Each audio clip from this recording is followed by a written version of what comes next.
The last rays of light touched the ground, and the battlefield, strewn with traces of the recent battle, was silent, broken only by a light breeze. A dark-haired knight in shining armor strode across the grass, his sword glinting in the last rays of the sun, stopping next to his opponent lying on the ground, a knight who had been defeated in battle. The surviving detachment of opponents saw the young man, and they furiously wanted him dead. One of the bravest rushed into battle again with the young man in armor and loudly shouted that he was a real monster. He looked at his opponent carefully, realizing the gravity of what had happened. The fight had been brutal, and now he was faced with a choice, to continue the fight or to show mercy. But the young man knew that if he left anyone alive, these people would definitely choose the moment to attack and take him by surprise. So he mercilessly plunged his sword into the enemy's body, while the sun finally disappeared behind the horizon and penumbra reigned all around. The hero knew that battles bring nothing good, but only leave behind grief and suffering. A storm of emotions erupted inside him. Anger, sadness, and horror mixed into one. He knew it was necessary for survival, but now he felt suddenly uneasy. He closed his eyes and tried to focus on his feelings to stop right now. To maintain his humanity, he had to continue to fight, but not just against the enemies on the battlefield. It was the only thing that could help him stay on the edge between man and monster. Finally, the hero heard a familiar voice behind him, and it was one of the knights of his squad. He asked the commander to control himself, because he understood that he should not lose control of himself under any circumstances. With these words, he opened his eyes and saw the world around him more clearly. The battle continued. His comrades fought for life and freedom. If he does not find a way to deal with the darkness within himself, he can easily lose his soul and humanity. His partner was right, and another 10 days will pass, after which the hero will finally be able to die becoming human. And now he only wished that fate would be kind to him because he wanted to see one sweet lady one last time before he died. A lady with long blonde hair stood outside a majestic mansion, and there was silence all around, broken only by the rustling sound of falling snowflakes that slowly descended from the sky. She reflected that Layla had never been away for so long before, and it was quite unclear what could have made the lady stay so long. Today she saw almost none of the bishops, and they had few days together with Layla.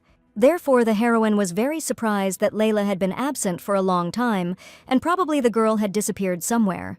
Layla was a girl, like 2 peas in a pod, similar to the fair-haired girl with deep, large eyes. Their resemblance was striking. They both had delicate facial features, and hair, like sunbeams, fell on their shoulders in soft curls.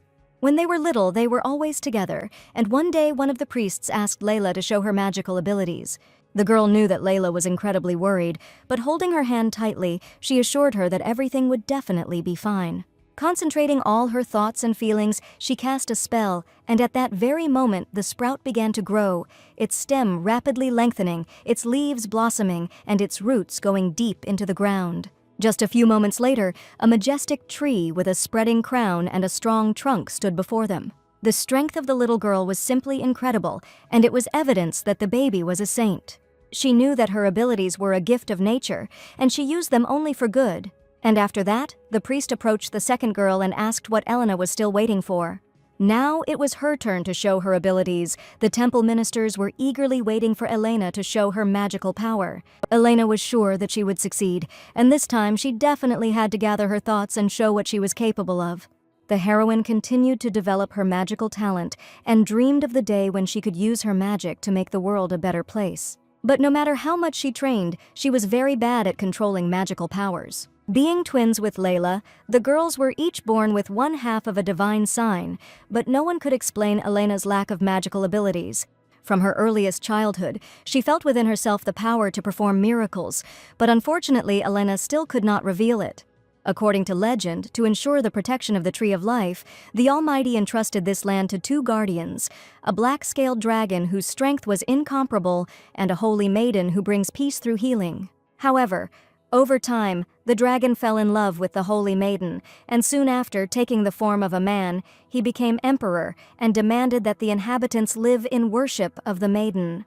The duty imposed on the dragon was to protect the Tree of Life, and angry that the dragon had neglected his duty, the Almighty said that of those who inherited the blood of the dragon, he would take for his share the most powerful and wise sons.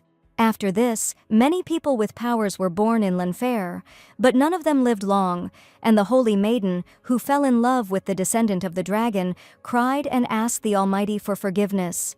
In his mercy he answered her prayer, and thus was born the union of the Holy Maiden and the descendant of the dragon, which ushered in a new era of glory for the Empire. But if the legend is indeed true, it is still unclear why the girls were born twins, and why one of them does not have the strength to protect anyone. The role of the sister without magical abilities went to Elena, and all her life the girl tried to awaken the knowledge of her ancestors, which was stored somewhere deep inside her.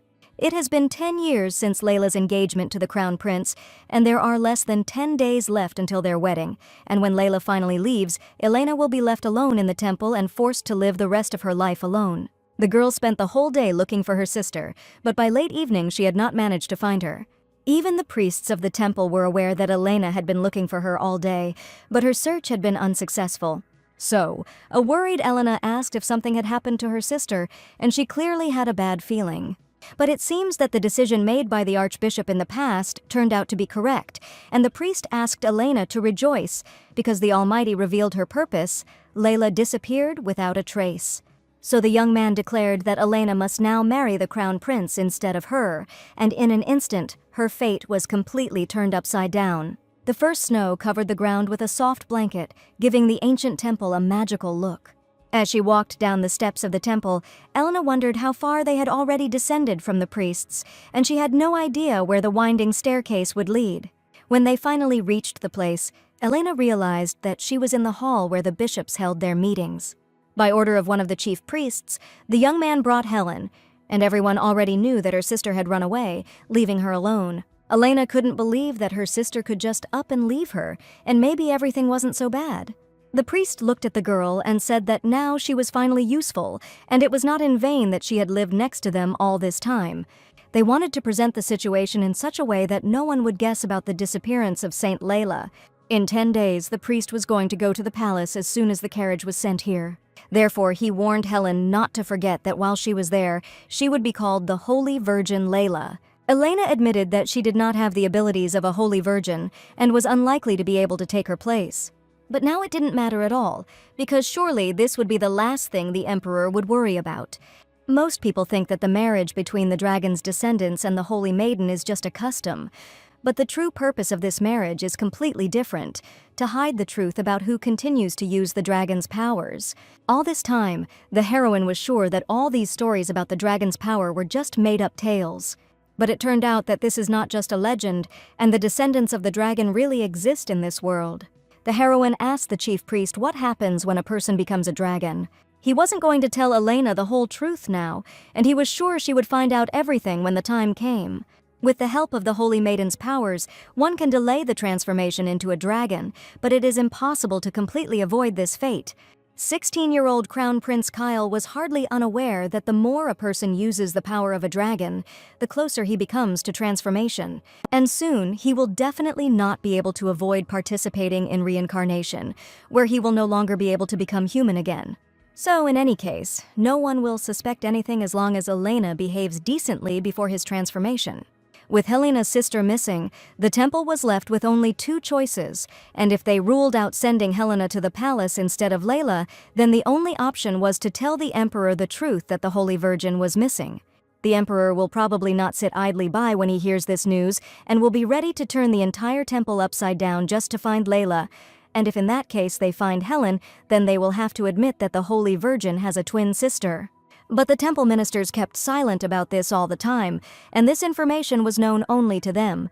So Elena now had to choose what she would prefer, an unhappy marriage or a quick death. Elena sat in front of the mirror, adjusting her snow-white dress, which flowed perfectly on her figure.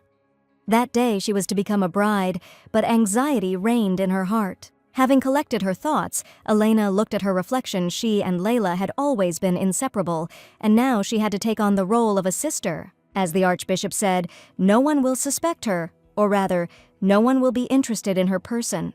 But now all this seemed too strange to Elena, and her sister had completely disappeared without a trace. The dragon's descendants were part of the imperial line, and the Crown Prince's safety could be at risk, but for some reason, no one inquired about Elena. Although she didn't want to worry about it, and even though she had deceived the others, the Crown Prince had known Layla for quite a long time.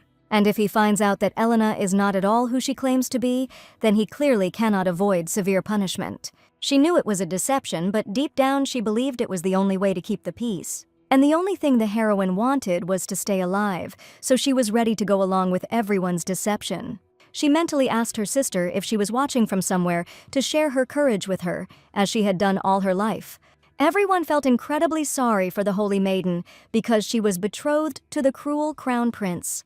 Guests had gathered in the ceremonial hall, but the bride had been standing alone for several hours, and the Crown Prince still had not appeared in the temple at the beginning of the ceremony. All this time, Elena stood alone near the altar and tried not to lose her composure because she knew that Layla would never worry about something like that. The guests noticed that the girl managed to remain calm even in such a situation, but no one knew what was going on inside her. And now it seemed the emperor understood the rule of conduct whenever he mentioned the name of his bride. An assistant approached the man and asked if he was sure that the Crown Prince would appear at the ceremony in the near future. And it was probably a bit of a gamble to send Kyle on an expedition the night before his wedding. The emperor already suspected that when Kyle's bride was mentioned, he suddenly changed and began to behave differently. Therefore, the man wanted to see with his own eyes the extent of his sincerity, and only he personally could find out about it. He wanted Kyle to show how far he was willing to go to get what he wanted, because that would determine the direction of his future actions. The guests looked attentively at the bride, and everyone was waiting for the arrival of the groom, who did not appear from the very beginning of the ceremony. But suddenly the door opened and a man in black armor, which was covered with scarlet stains of dried blood, entered. The young man took off his helmet, and the guests saw in horror that the knight who returned was covered in blood. The knight in black armor made a strong impression on the guests, and looking at him, they thought that it was simply impossible. And this man, dripping with blood, is definitely the Crown Prince who carries a sword given to him by the Emperor himself. The Crown Prince would not have come to his own wedding ceremony dressed like that, and no one could believe that it was really him. Behind the Crown Prince, the Emperor's loud laughter could be heard, and yet he walked quickly towards his bride. The Emperor laughed loudly, but this did not stop the young man, who nevertheless arrived at the wedding ceremony. And this meant that in front of the heroine stood that very Crown Prince Kyle, the man who was to become her husband today. Having removed his knight's helmet, the young man declared that it was time to exchange vows, and that this would be the end of the wedding ceremony. She felt like an actress on stage. She was playing the role of her life, and every time Layla's name was heard, it became harder for her to breathe. Elena knew very well that if someone found out the truth about her deception, it could destroy everything. Standing at the altar next to a strange young man, Elena prayed for her sister to return home as soon as possible, and although she did this only out of love for her sister, the fear of exposure tormented her soul. Elena felt the gaze of everyone present on her. They were looking for Layla's features in her, hoping to see that very smile and sincerity that always distinguished her sister. And it seemed to the heroine that Crown Prince Kyle himself was looking at her, as if he knew the whole truth. It was as if the young man had seen a real ghost, because genuine fear could be seen in his eyes. There was a fire in his gaze that told her he had come for a reason. He stopped in front of her and froze for a moment, as if collecting his thoughts. His armor was completely covered in bloodstains, and not long ago he had used this sword to kill opponents on the battlefield. The bride felt her heart pounding with excitement and fear. She knew about her commitment and that this moment could change everything. She understood the seriousness of the situation. If she accepted his offer, it would change not only her life, but also the destinies of many people around them. The young man began to loudly pronounce a solemn oath, promising to protect the girl and love her until the end of his days. Kyle took a ring from his pocket, an exquisite piece of jewelry with a shiny stone, and put it on the lady's finger. In front of everyone, he agreed to take Layla Underwood as his wife, and holding her hand in front of him, he promised that they would be together until death do them part. The wedding ceremony had just ended, and although there was a festive atmosphere all around, Kyle felt uneasy inside. He couldn't shake the feeling that this day was the beginning of something completely new and at the same time scary. Remembering the face of his bride, he could not understand why this particular lady was at the altar. She was beautiful in her snow-white dress, but in her eyes he noticed something different, doubt and anxiety. Suddenly, leisurely footsteps were heard near his room, and the young man abruptly grabbed his dagger, which always lay next to him. He understood that the burden of royal life imposed its limitations, especially since the duties and expectations of society weighed on him like a heavy stone. At that moment, a maid approached his room and announced that the crown princess wished to see her husband. Kyle's head was spinning with strange thoughts about how he could make his new life happy for both of them. And standing before him was the frightened young lady who had married him that evening. Looking at the girl, he took her hand and allowed her to enter, and just from his presence, Elena became incredibly frightened. The maid left the newlyweds alone while the wind gently fluttered the curtains, bringing with it the scent of freshness and night coolness. However, there was a slight shadow of deception in the air. In Elena's place should have been her twin sister Layla. The lady stopped timidly at the door of the room, and Kyle asked if she was really going to stand there all night. Elena was very afraid that the young man might suspect something if she remained silent all this time, because she needed to behave exactly like Layla. She tried to collect her thoughts, because she had to play the role of her sister, and she knew that even in such a situation, Layla would not lose her composure. Therefore, Elena was the first to start the conversation and asked about the gentleman's intentions towards her. The lady wanted to know whether everyone was going to have rights to her, or in that case, she could belong only to him. Looking closely at his bride, Kyle noticed that the girl was trembling all over, but he did not understand at all what they were talking about. The bishop said the girl had been blindfolded while riding in the carriage, and Kyle wanted to know how true his words were. After all, in that case she had no opportunity to see where she had gone and where exactly she was. As soon as the crown prince approached the main window of the room, a magical light appeared from there, illuminating the night chambers. The Tree of Life was a magnificent, majestic tree that grew in the center of the empire. It got its name because it was the first plant to take root in this world. The heroine had heard that leaves only appear on the tree when a dragon's descendant is born, and this was the first time she had seen the plant with her own eyes. Looking at the Tree of Life with fascination, Elena felt as if it could bloom at any moment. They were standing near the window, and Kyle suddenly put his hand right on the girl's shoulder. Kyle stepped closer and took her hand, his touch warm and confident. The young man asked if the bride had forgotten her duties, and she was sure that her duties included delaying the transformation, but now Kyle had something completely different in mind. Once the Tree of Life blossoms, the dragon's descendant is irrevocably transformed into a dragon, and soon Kyle would lose his human form and turn into a real monster. He hoped that the girl had not forgotten what she had promised him 8 years ago, because she had once sworn to free him before he turned. Kyle placed a cold dagger in her hand, and the lady was afraid that he would demand that she make a wish right now. The moon illuminated the young gentleman's face, and he sincerely asked to kill him as his bride had promised. This was probably the crown prince's last hope to end his torment. He pointed to his chest and asked to strike with the dagger with all his might, and assured that the lady herself had promised to do this. Elena certainly didn't expect that on their wedding night her husband would ask her to kill him with his own dagger. And she definitely didn't hear it wrong, and the young man seriously wants her to kill a man she's only known for a couple of hours. Only the heroine was not Layla at all, and she did not know what to do and whether she should tell him the whole truth. That's why she wanted to throw away the dagger and scream that she was not Layla at all and had not given him such a promise. The dagger fell from the heroine's hand, and in front of the young man, who was kneeling, she confessed that she would never be able to do this. Kyle said that if the lady couldn't keep her promise, then she had no reason to be here. He rose from his knees in front of the girl, who turned out to have no intention of fulfilling her promise, and the young man did not expect this from her at all. So he flashed his fiery eyes angrily and asked the girl to leave the palace immediately. Kyle admitted that in that case the bride was of absolutely no use to him. And this meant that Elena had to urgently leave the palace and return back to the temple. The girl's return to the temple meant only one thing, and a happy, bright life certainly did not await her there. Because before leaving, the priest confidently declared that Elena should know that if she returned, only death would await her there, and the heroine understood that she should not return back under any circumstances. And then all that remains for her to do is kill her husband, whom she had known for literally a few hours after the wedding. Kyle asked why the girl was still hesitating, since she herself had promised to kill him before the wedding. And if she doesn't kill him right now, she'll have to face Kyle when he turns into a fire-breathing, menacing dragon. The descendants of dragons have an almost immortal body. They cannot be killed by either blade or flame because their body will constantly regenerate, and the only one who can kill such a person is a holy maiden. And only now did Elena understand what the Archbishop meant when he said that with time she would understand everything herself. Kyle said that if she couldn't grant his wish to die as a human, then right now he wanted to ask for something else.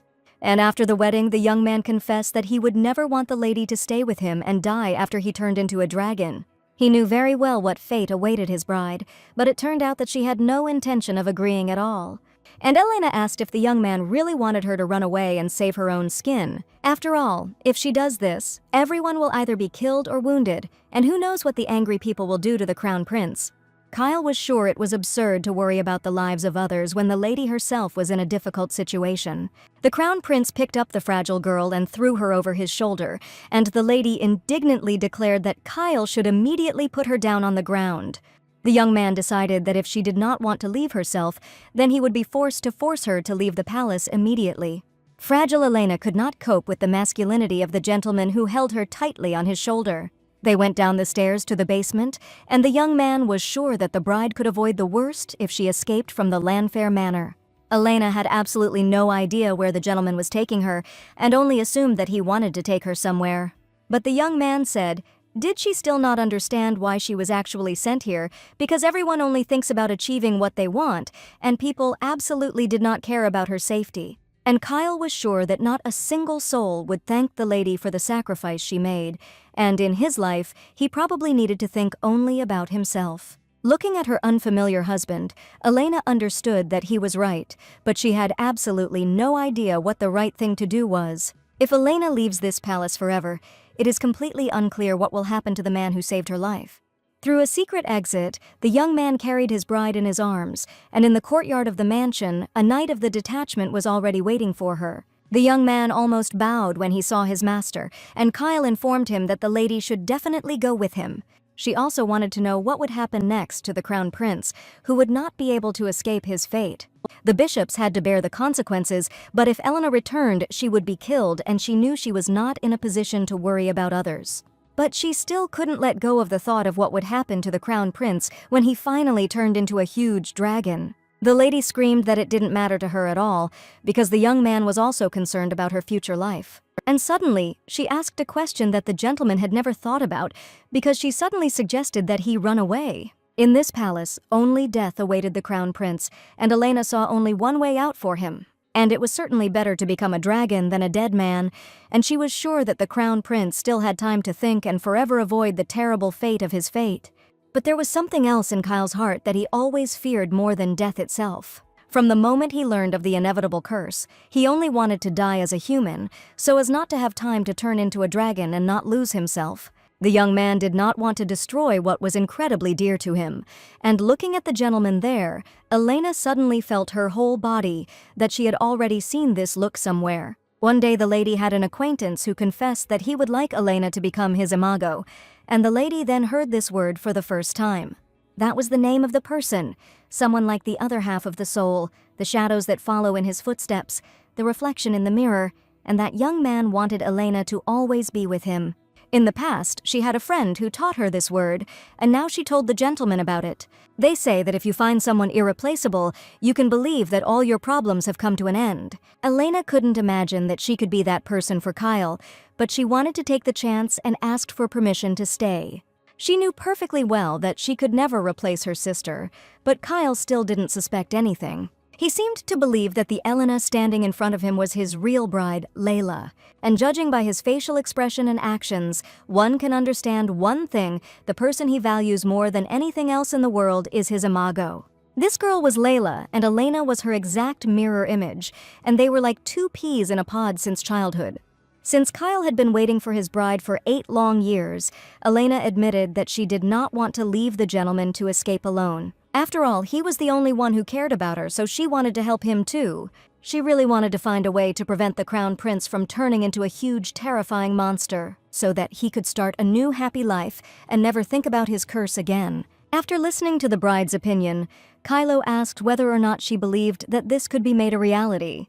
Many learned doctors and priests tried to cure the dragon's descendants, but no one managed to escape their fate. That's why Kyle was sure that there were no exceptions at all, and his fate could not be changed in any way. But Elena was not sure about this. If the Archbishop told the truth, then she and Layla were the first Holy Virgin twins. His words that there was no exception gave the girl some confidence. And if fate does exist, it has long since changed, and the heroes have taken a completely different path. Elena's very existence was proof of this, and she wanted to find a way to make the Crown Prince human forever. Before the Tree of Life blossomed, Elena asked her to give her a chance to prove that he was wrong, and that fate could be changed. The young man angrily hit the wall with his fist and shouted what he had to do to make the girl finally understand that it was better for her to leave the palace forever. He was sure that if she stayed with him, she would at least put her life in danger. But Elena wanted to know if she left, what would happen after the youth turned into a dragon, and what fate awaited the people of Lanfair. The heroine knew that Kyle had something that he valued, and she also had something that she did not want to lose. Hoping that these words could somehow stop the young man and make him think about his future, Elena insisted that she would never survive alone, and if she returned back, she would die. Kyle asked if this man's life was as important to the girl as her own. The heroine admitted that she doubts that her values with the Crown Prince differ greatly. Finally, the young man lowered his head and probably no longer wanted to argue with the girl who persistently proved her opinion to him. And if his words weren't convincing enough for her, he allowed her to do whatever she wanted. He warned her that she should keep this in mind, and this was her only chance to leave the palace forever. If the heroine does not fulfill her promise before the first flower blooms on the tree, the young man warned that he will immediately send her out of the palace. Finally, Elena's persuasion worked, and now she could calmly stay in the palace to one day break the master's curse. Kyle also asked the girl not to forget that from now on she is his legal wife. Elena did not understand what exactly the Crown Prince was talking about and decided to ask him about his words in more detail. Without intending to ask who the girl cherished so much, the young man hoped that she would no longer mention this person in his presence. These words probably worried the Crown Prince, and Elena even began to worry that she had said something bad. She apologized to Kyle and admitted that she wouldn't mean those words alone. After these words, Elena felt that something strange was happening to her because her head began to spin strongly. Stopping in one place, Elena was so excited that she couldn't seem to move her legs. The lady's head was spinning violently and she couldn't hold on, so the next second she began to fall straight to the ground.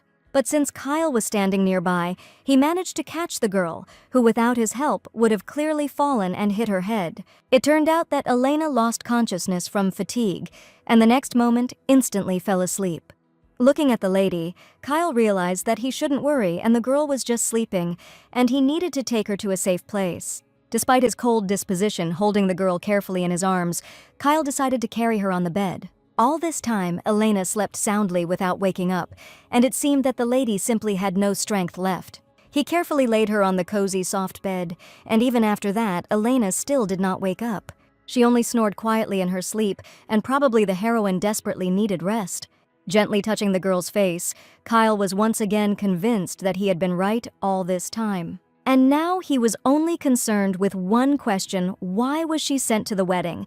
Because he never thought that their meeting would be exactly like this, and he called the girl by the name Elena. The next morning, one of the senior maids decided to wake up His Highness, but the other servants were surprised by her decision. Some had already suffered when they tried to wake him up, and the head maid knew it very well. But the lady assured them that they had no choice, since half an hour had already passed since His Majesty had sent for him. She turned to a maid named Julie, and probably needed to knock on the master's door. Knocking softly on the door, Julie asked for forgiveness from His Highness, telling him that the gentleman had asked her to convey something. The young man immediately responded to have the maid come into the room and deliver the message. But as soon as she opened the bedroom door, she saw the Crown Prince lying on the bed and a blonde girl next to him. No one knew that the gentleman was alone in his room, so all the maids immediately began to worry. After all, it was impossible to hide from the menacing gaze of the Crown Prince, and all the servants were incredibly afraid of him. The maid reported that the father wished to meet with the Crown Prince in his office in the near future. The young man looked at the sleeping lady and decided to leave her in his room so that no one would disturb her. Kyle ordered the maids to follow the lady and report back when she woke up so that she would not be afraid of the place where she woke up. Each of the maids understood perfectly well that the master was in his room with the girl. So one of them immediately went to report to the master that his brother was head over heels in love with the Crown Princess. At that moment, the young man was signing important documents in his office, and he was slightly stunned by this news.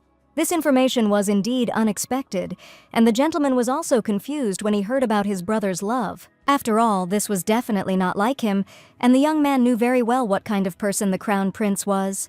Kyle was sure that this night would go completely differently, but now he was walking back from his room along the corridor illuminated by the morning rays of the sun, and he reflected that his decision had probably been too hasty, because in the end, he allowed Elena to stay in the palace. He couldn't think straight once he realized that the girl hadn't forgotten about him at all. Kyle was sure that Elena remembered everything, but she could not recognize the hero's face, probably because he had changed so much since then. But still, Kyle allowed himself to be glad that Elena remembered him, and probably when she said that she wouldn't survive alone, that wasn't the only reason. Perhaps the Crown Prince really wanted to separate Elena from someone special to her, and this decision clouded his mind. And after talking with Elena, he was completely confused in his thoughts and emotions, and also had no idea how he could now remove the curse. While the young man was deep in his thoughts, he met a young gentleman in the corridor, who found this sight incredibly unusual, because it's not every day that you see Kyle worrying about something and sighing. The young man angrily asked why Shane continued to mock him, since he had turned to him at a completely inopportune time. The boys had different mothers, but Shane was sure that didn't change the fact that he was the prince's only brother. Kyle had no time to entertain his brother, and suddenly the young man asked a question that sent shivers down the Crown Prince's spine. He laughed and asked how Mrs. Layla was doing, since it was probably not respectful to call her that. Shane apologized for his dear brother's rudeness, and he probably just wanted to piss him off right now. And the conversation that his brother was about to start did not please the young master from the very first words. For some reason, Shane felt like he would never see this girl again, and at that moment his brother grabbed him by the collar, his eyes flashing furiously.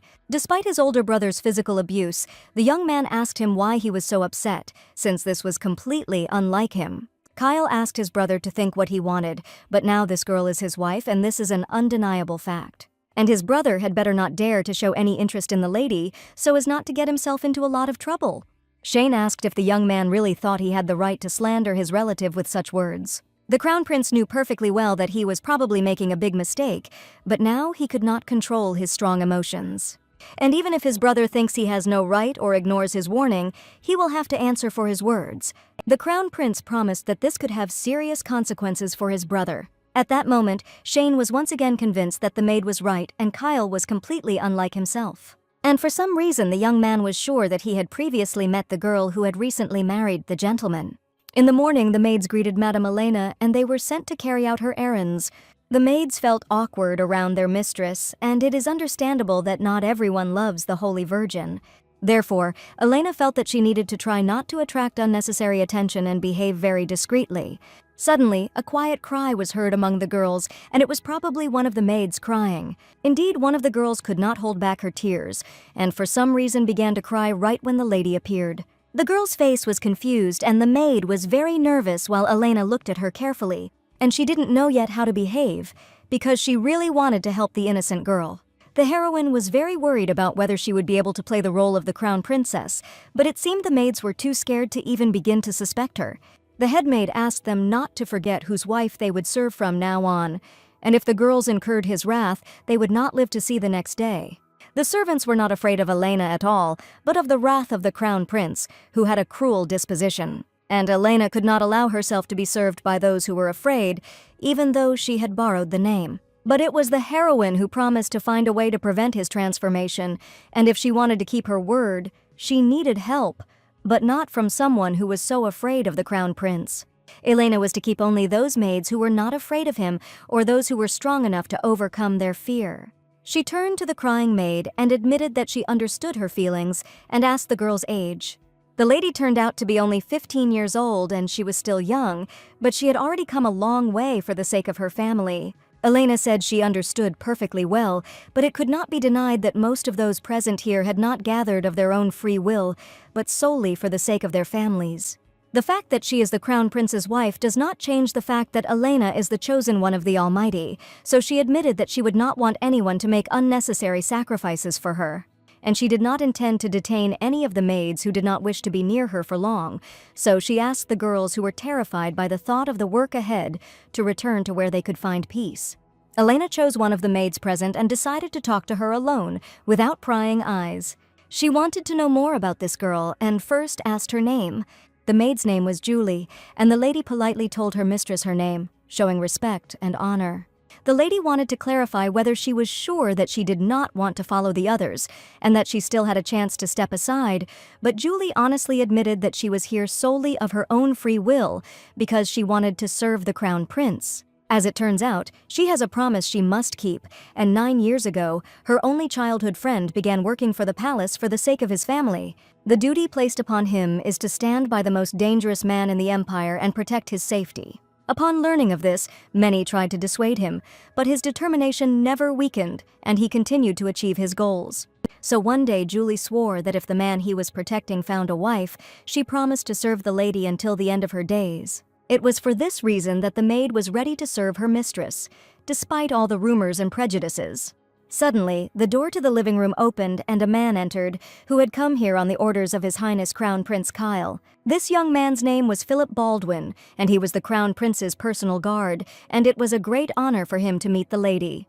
And this was the very man whom Kyle had entrusted to accompany the heroine last night. Elena immediately noticed how intently Julie looked at the young man who entered, who was clearly familiar to her.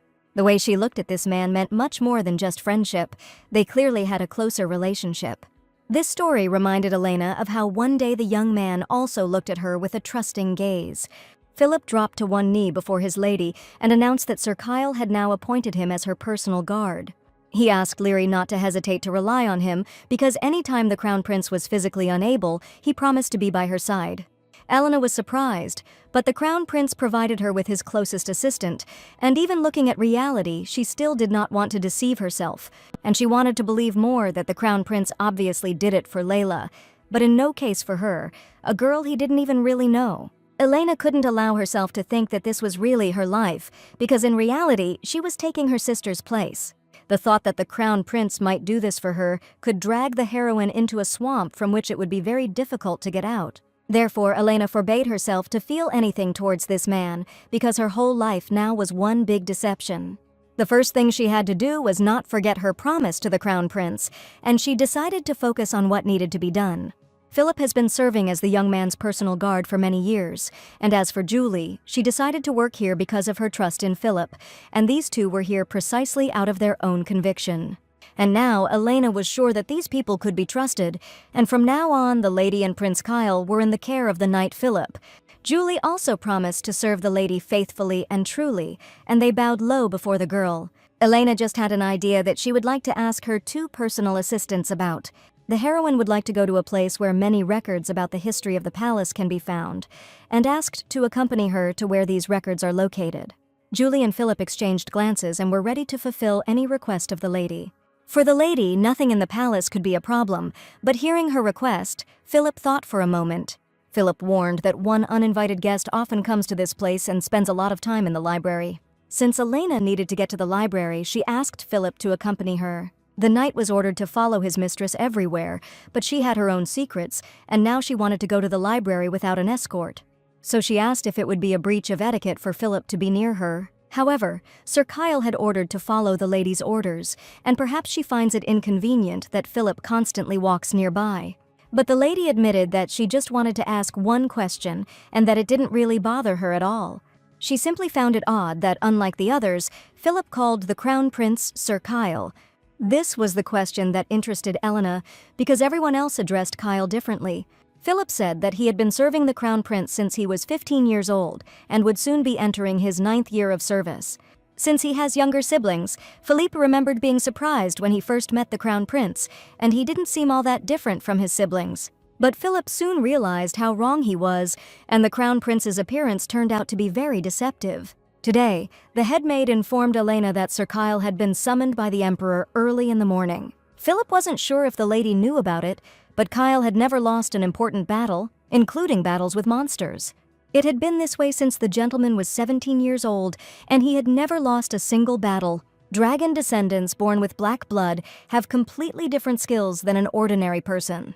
From birth, such children are raised with the expectation that they will one day become great warriors. So the reason the crown prince appeared at the wedding ceremony covered in blood was because he had been called to fight since childhood. The heroine was well aware that Kyle was the descendant of a dragon, but she considered it cruel that young men had to participate in such battles from an early age. Having been chosen by the powerful, Layla was forced to live up to the expectations of others from an early age. And because of this, she was unhappy all her life, because the holy girl never lived her own life.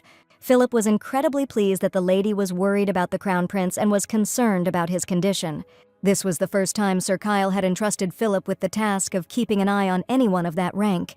That is why the young man felt the need to tell the whole truth to the lady so that she would understand the seriousness of his intentions. And she had to find out before she opened the door to the library and met another hero. There were currently 2 candidates being considered as potential heirs to the throne. As the lady already knew, the first of them was Sir Kyle, the Emperor's firstborn, and it was he who was given the title of Crown Prince. The fact that Kylo was given the title itself makes him next in line to the throne, but the people had a different opinion. After the death of the previous empress, the emperor found himself a second wife, and from this marriage Prince Shane, the emperor's second son, was born. Most of the nobles understood perfectly well that the descendant of the dragon was destined to have a short life. It was for this reason that they longed for a ruler capable of long-term manifestation, and not a fleeting one. In other words, people believed that Prince Shane would eventually take the throne, but the prince himself never raised the issue or showed any signs of wanting the throne. However, as they say, one must beware of wolves in sheep's clothing, and soon the prince may begin to behave in a completely different way. Therefore, Philip warned, the palace library was the place where Prince Shane spent most of his free time. As much as Philip would like to remain close to his mistress, only the imperial family and their spouses are allowed to enter the library. He warned that if the lady accidentally met the prince inside, she was not obliged to answer his questions, and could simply turn around and leave. And besides, if she found herself in danger, she could call Philip by name, because now the safety of his mistress was more important to him than any imperial decree. In fact, Elena did not intend to stay in the library for long due to Philip's warning, but after walking around part of the library, she still could not find what she was looking for. She needed a book that contained the necessary information about the ancient oracles and the curse. And as soon as the lady reached for the book she needed, she saw the hand of the young gentleman in front of her hand. Behind her stood a young man who wanted to know why the lady was interested in such a book. This man turned out to be Shane, who Philip had just spoken about, and of course, at that time he was in the library. Elena immediately realized that this man was emerging as the second prince and heir to the throne. The heroine had to keep all conversations to a minimum, as Philip advised her. After all, it was not in vain that the knight had a serious conversation before the lady went to the library. Persistent Shane approached the lady and gently took her hand, informing her that it had been a long time since the last time they spoke like this, face to face.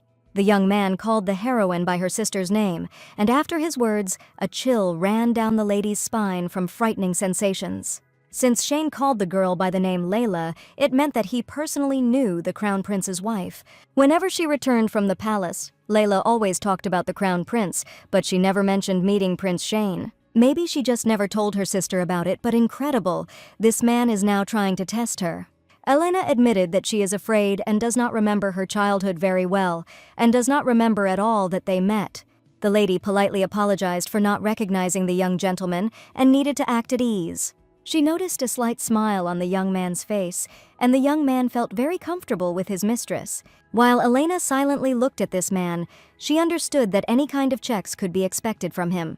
And the young man laughed only because he wanted to ask the lady for forgiveness, because he was only trying to joke with her. The only time they actually met was when he secretly saw a girl who once visited his brother. And now Elena didn't know at all whether to believe this man, or whether he was trying to lie again. Shane stated that he was just curious to see how the lady would react, but perhaps she had seen him before. Unfortunately, it seemed that the young man had placed too much hope, and all this time Elena stared intently at her interlocutor. Shane stated that if the lady intended to stay in the library, he would be happy to show her. Elena happily agreed to a tour of the library, and they walked to the main table as a heavy rain began to fall outside. The heroine couldn't stop thinking about the crown prince, and she really wanted him to be okay, but Philip said that subjugating monsters could be dangerous. Shane looked carefully at the books I took, madam, and they were all about the descendants of the dragon and the holy maiden. The young man asked if the lady really needed information from these books, and he was sure that the girl knew much more than these books. Although Helen was taught various matters in the temple, what she knew about the dragon's descendants and the Holy Maiden was obtained from legends. Remembering those times, Elena remembered well how the people from the temple kept an eye on them so that they had no opportunity to find out anything about themselves. Elena decided to ask Shane how much he knew about the dragon's descendants, and the young man involuntarily grinned in response. He stated that the information he knows on this issue is absolutely no different from what others know. And even though Shane didn't know much about the dragon's descendant, he just knew his brother well. From the very beginning, the young man was curious about whom the girl was trying to find out more about, herself or the crown prince. But now Shane probably had an answer, and the young man was able to figure everything out himself. He heard that the Holy Virgin was brought up without knowledge of the outside world until she was 18 years old. Since the person was alone in this huge palace, the prince said that he could not imagine how stuffy and lonely she must be among strangers. Elena couldn't deny that her first meeting with the crown prince had been full of surprises, but since then she had only seen him worry about his wife's safety. Approaching the heroine, the young man asked her permission to take her hand for a moment, and he probably wanted to find marks that belong only to the saint. He placed a corduroy bag tied up in the girl's hand and asked her to accept this little gift from him, and also to pass it on to her brother, for he was sure that he would be more than glad to receive this gift. The heroine did not know what this man was planning, but she had to be careful, as Philip had warned. Elena admitted that this gesture is incredibly priceless for her, but she is unlikely to be able to accept this sweet gift. At that moment, a knight entered the library, who conveyed the words of His Majesty, and he wanted to discuss with his brother the matter concerning the return of Crown Prince Kyle. Shane suggested that as always when his brother returned he was probably covered in blood, and he certainly couldn't be wrong. Elena sighed heavily when she heard this information, because it meant that Kyle had returned from a fierce battle, and she really wanted to go to him first of all to check on the gentleman's condition. Shane admitted that it was a short time, but he was glad to spend it with the lady, and he also asked the girl to take care of her health. Elena ran out of the library without even saying goodbye, and she wanted to leave this man's company as quickly as possible. Shane just laughed and stated that the blood that the crown prince was always covered in was the blood of the monsters he killed. But Elena was already running to the crown prince and didn't even want to think that it was just a harmless joke. Philip and the maid were already standing in front of the master's door, and they reported to Elena that it was unlikely that she would be able to see him right now. Elena stated that the crown prince reported to the emperor while covered in blood, and that neither the doctor nor even she could go into his room. But Sir Kyle had ordered the lady beforehand not to say anything on this matter, and the servants only politely asked the lady's forgiveness. The heroine was sure that even if everything was happening like this, she would definitely see the gentleman right now. But from his office came only terrifying loud screams that could be heard throughout the palace. Horrific screams came from within, and every sound made the heroine tremble. She exchanged anxious glances with the servants who had gathered around her. She herself was confused. The screams sounded like someone was in a desperate struggle. Kyle was always strong and confident, but now his voice sounded like he was fighting something terrible. Elena knew she had to do something, but Kyle was inside and she couldn't just stand there doing nothing. The servants looked at each other, but no one dared to stop her, and then Elena took a deep breath and tried to open the office door. But the door was locked and the lady didn't even manage to get inside. She put her head to the door and in a gentle voice asked Kyle to let her in. There was chaos inside. Kyle stood in the center of the room, his face contorted with anger and determination. But she couldn't take her eyes off him. At that moment she realized that despite the fear and danger, she had to be with him. Entering the office, Elena saw a terrible picture. Everything around was covered in blood, and Kyle himself was holding onto a column, not taking his eyes off the bloody sword. It seemed like the young man was going through the most terrible moments of his life, and he was completely unable to cope with the demon inside him. Feeling a terrible thrill, Elena looked at the crown prince and could not believe her eyes that it was really her fiancé standing in front of her. After all, his pupils looked exactly like those of an animal, and the young man did not look like a human at all. Now Elena understood what it was like when the descendant of an ancient dragon slowly turned into a real monster. But Elena did not want to retreat under any circumstances, and if she was destined to be with this man, she decided that despite everything she would be by his side. After all, this was even more reason for her to cope with the terrible curse that was slowly devouring the hero's soul. The heroine screamed. Did the young man really not recognize her at all, and reminded him that she was Layla and that she had recently promised to turn him back into a human? Human memories slowly left the Crown Prince, and each time it became more and more difficult for him to return to the world in which he had lived for a long time. Elena's voice made him stop for a moment, and inside Kyle, the ancient dragon fought with his being. She rushed to the gentleman to find out if everything was okay with him, and asked if it was necessary to call a doctor. Philip had warned that he shouldn't go to the Crown Prince in such a state, and the young man was sure that she had previously ordered Philip not to let the girl into the room. But even despite the orders, Elena still found the strength to help him because she was incredibly worried about Kyle. It was strange. Usually the pain from using the dragon's power didn't go away that very night, but when Elena was next to Kyle, it seemed to him that his pain gradually faded away. The young man was sure that this was impossible and that it was just his imagination.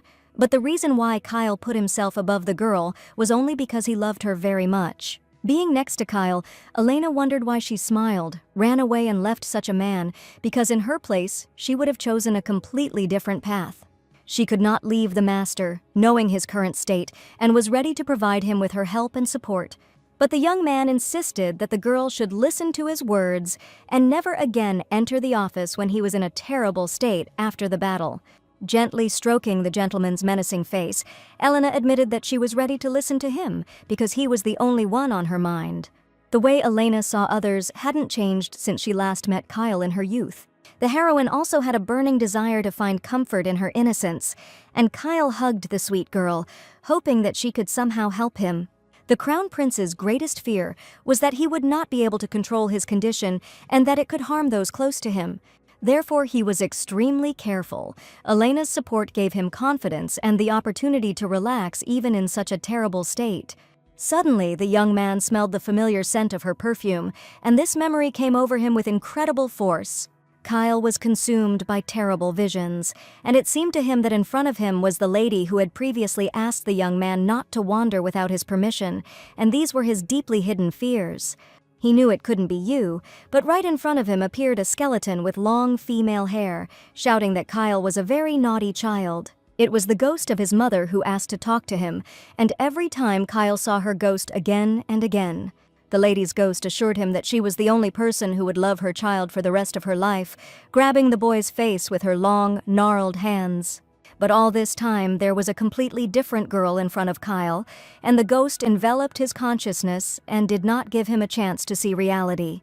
The young man's eyes turned red again, and he still hadn't come to his senses, and suddenly he called Elena by the bar's name, and that was probably his mother's name.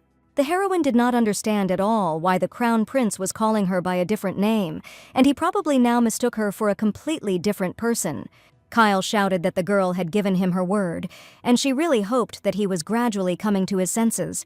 The young man begged, because earlier the lady had promised him to turn him into a human, but now Elena understood that it was definitely not her he saw in front of him, and probably hellish memories were raging in his mind. And she felt that for some reason the Crown Prince was looking for her, and not his previous bride, Layla. Kyle looked into her eyes, and saw there a reflection of his dream. A dream of freedom and love. He knew that with Elena by his side, he had a chance to regain his humanity. Kyle felt a surge of hope, the thought of being human again filling his soul with light. He smiled through tears of joy and relief and felt alive like never before. With her by his side, he was ready to fight for his destiny. Elena believed that the young man would still hear her words and believed that one day he would be able to get rid of the terrible curse. But now Kyle was troubled by terrible memories that left a deep mark on his soul. Suddenly, Kyle seemed to become angry again and asked why the girl smelled like another lady's perfume. And only now did Elena realize that perhaps it was all about that fragrant bag that Prince Shane gave her. Elena nodded with a smile on her lips and gently stroked her master's face, believing that difficulties and dangers awaited them ahead, but together they were stronger than any curse. She tried to remain calm and asked the Crown Prince to look her straight in the eyes so that he would finally come to his senses. The fog and terrible memories dissipated in the master's thoughts, and now he saw his bride in front of him. What he was most afraid of was that in this state he could harm those close to him and would not even be able to remember it later. As Kyle had suspected, letting Elena stay by his side had been a mistake, and now he was fully convinced of his opinion. but the lady held his hand tightly and asked him not to move away from her under any circumstances, promising to understand all the pain and suffering. After all, they would ultimately share the same fate, and Elena was ready to stay with this man. All this time, Philip and Lady Julie stood near the office door, waiting for their mistress to return. Finally, the door swung open and a happy Elena appeared, who asked for forgiveness for the favor, because they must probably be very surprised. Philip asked not to worry, because the main thing for them was that the lady was okay and safe. Elena asked Julie to prepare warm water and a soft cloth, and the maid politely prepared to carry out the order. None of them asked any unnecessary questions, and Julie understood perfectly well that the lady now needed her help. After the maid left, the lady turned to Sir Philip, who had clearly been worried about what was happening in the Crown Prince's office the whole time. She asked if the young man had not let her into the room because Prince Kyle had ordered her to be kept in a safe place. She understood perfectly well that the young man only wanted to warn her, but she asked Philip not to follow anymore. And as His Highness's personal guard, his first priority must be to ensure his safety. Taking Philip's hands, Elena asked for help so that she too could protect the master, despite her shortcomings. Philip understood perfectly well that the lady was incredibly worried about Kyle's condition, so he agreed to carry out her order.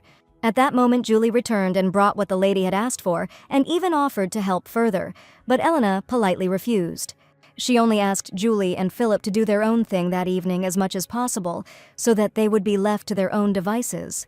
She noticed that Kylo was completely covered in blood, but there was not a single wound on his body, and probably his body regenerated quickly because the young man was the descendant of a dragon.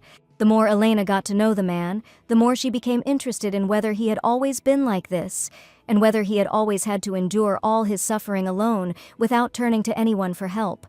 Elena thoughtfully brought warm water and a towel, but the young man declared that he had not allowed the girl to stay in the palace to be his servant. And he asked Elena once again not to put herself in danger again, as she had done today. All this time, the young man was shaking violently, and even though he possessed immeasurable strength, this did not mean that the Crown Prince had no fears. Therefore, Elena wanted to stay with him for a little while longer, and wanted to know who Deborah was and why he called her after seeing the terrible vision. Kyle didn't even immediately remember that he had said Deborah's name, and he was surprised how the girl knew about it. He realized that while he was in a state of madness, he had probably let it slip, and now he had to tell the whole truth. Deborah was the mother of his half-brother Shane, and she had dreamed of becoming an empress all her life, but she never managed to obtain the majestic title. Deborah had spent her entire life striving to be great, and when she finally realized that it would never happen, it broke her completely. Kyle asked if the lady wanted to know more about his half-brother's mother, but Elena admitted that most of all she would like to know about the Crown Prince and his previous life. The heroine wanted to know about Kyle's past, his feelings, thoughts, what he likes and what he doesn't. She wanted to know absolutely everything about him. He agreed to tell the whole truth, but in return asked Elena to tell something about herself. The young man was incredibly interested in who taught the girl the word imago, because not every person could make such a request. Elena assumed that if she told the story related to this, the gentleman would probably laugh, and she did not remember it so vividly, and also could not recall any evidence that it had happened at all. This story was like a fairy tale to her, where a wizard grants wishes, so she warned the young man that she would simply retell a dream she had once had. As he knew, the temple where Helen had relaxed was a place where even the imperial family could not go without permission. Therefore, it was difficult for the heroine to make friends as a child, especially those who were her age. However, the person who taught her the word imago was a boy who was slightly older than her. The heroine only remembered the first time she saw him, and she forever remembered the boy who once changed her life. Having become convinced that this boy was an angel sent from above, the heroine decided that she absolutely had to meet him. The first time she met that boy, she thought that she probably dreamed it all. And in fact, she was even afraid that the young man with the angelic appearance would disappear if she approached him. Therefore, Elena was extremely surprised when the young man was the first to speak to her, and approaching the girl, he asked who she was. At that moment, she realized that everything that was happening was reality, and not some kind of magical dream. The young lady's face lit up with a happy smile, and she politely said her name, Elena. The boy's expression remained sad, and the girl really wanted to know how long he would stay in this area and what his name was. But the young man was aware that the young lady had a twin sister, and somehow he already knew this information. As soon as Elena heard about this, she became upset, because the young man probably appeared here to meet her sister Layla. And it seems that the heroine got a little carried away and mistakenly thought that the handsome young man had come to meet her. But it turned out that the boy had approached her specifically and really wanted to know her name. Putting his hand on her shoulder, the young man confidently replied that he had come to say hello to her, and he asked her name only to finally be sure that he was right and that he had approached Sister Elena. At last the evening came when the Crown Prince was convinced of his opinion and that all this time he had really not been mistaken. Sleeping, Elena lay on his bed, and his heart was stirred by her every word, and he was sure that she would never know the truth about how they once met in childhood. In his previous conversation with the lady, he asked her if she was sure that the boy she met that day was really a human being. In the end, Elena did not rule out that in her loneliness, she had actually imagined all of this in her head, and now she did not know where the dream was and where reality was.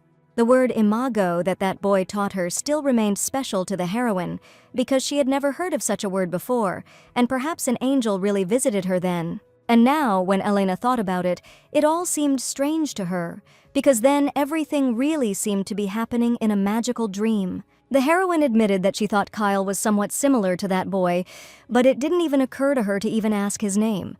He had probably long forgotten about that meeting, but for the heroine, this event remained a special memory to this day, and now Kyle also found out about it. The heroine clearly felt that the young man was clearly hiding something from her, and he probably knew much more than she did. But now Kyle was just curious about how Elena would react if he told her that he was that boy.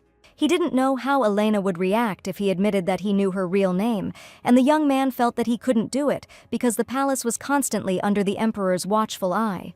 And the fact that Kyle was aware that Elena was a fake saint could affect the heroine and become her weakness. Therefore, the young man was sure that he needed to continue to keep it a secret for Elena's sake. Kyle clearly remembered that when he was in the party, Elena called him by name, but now she asked him to address him formally. The lady was in a state of shock, and due to the seriousness of the situation, she did not think at all and did it by accident.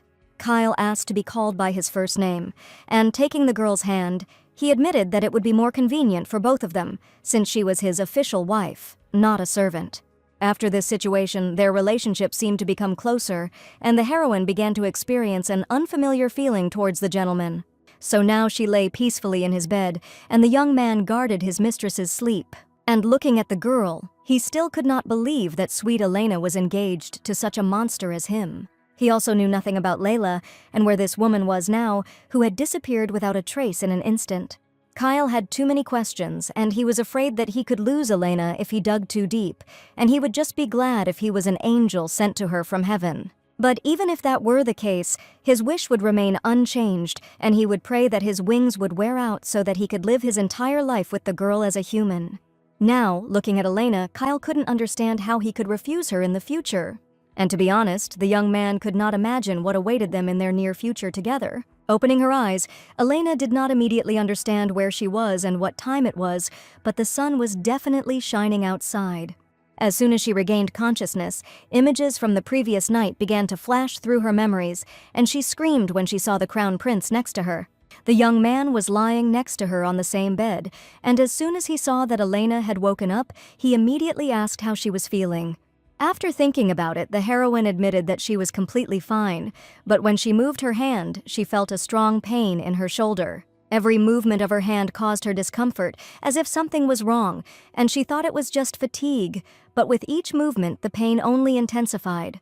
Kyle even suggested that Elena's shoulder hurt because of him, and he probably doesn't remember at all that he could have harmed her, so he suggested that Elena see a doctor so that he could check her health.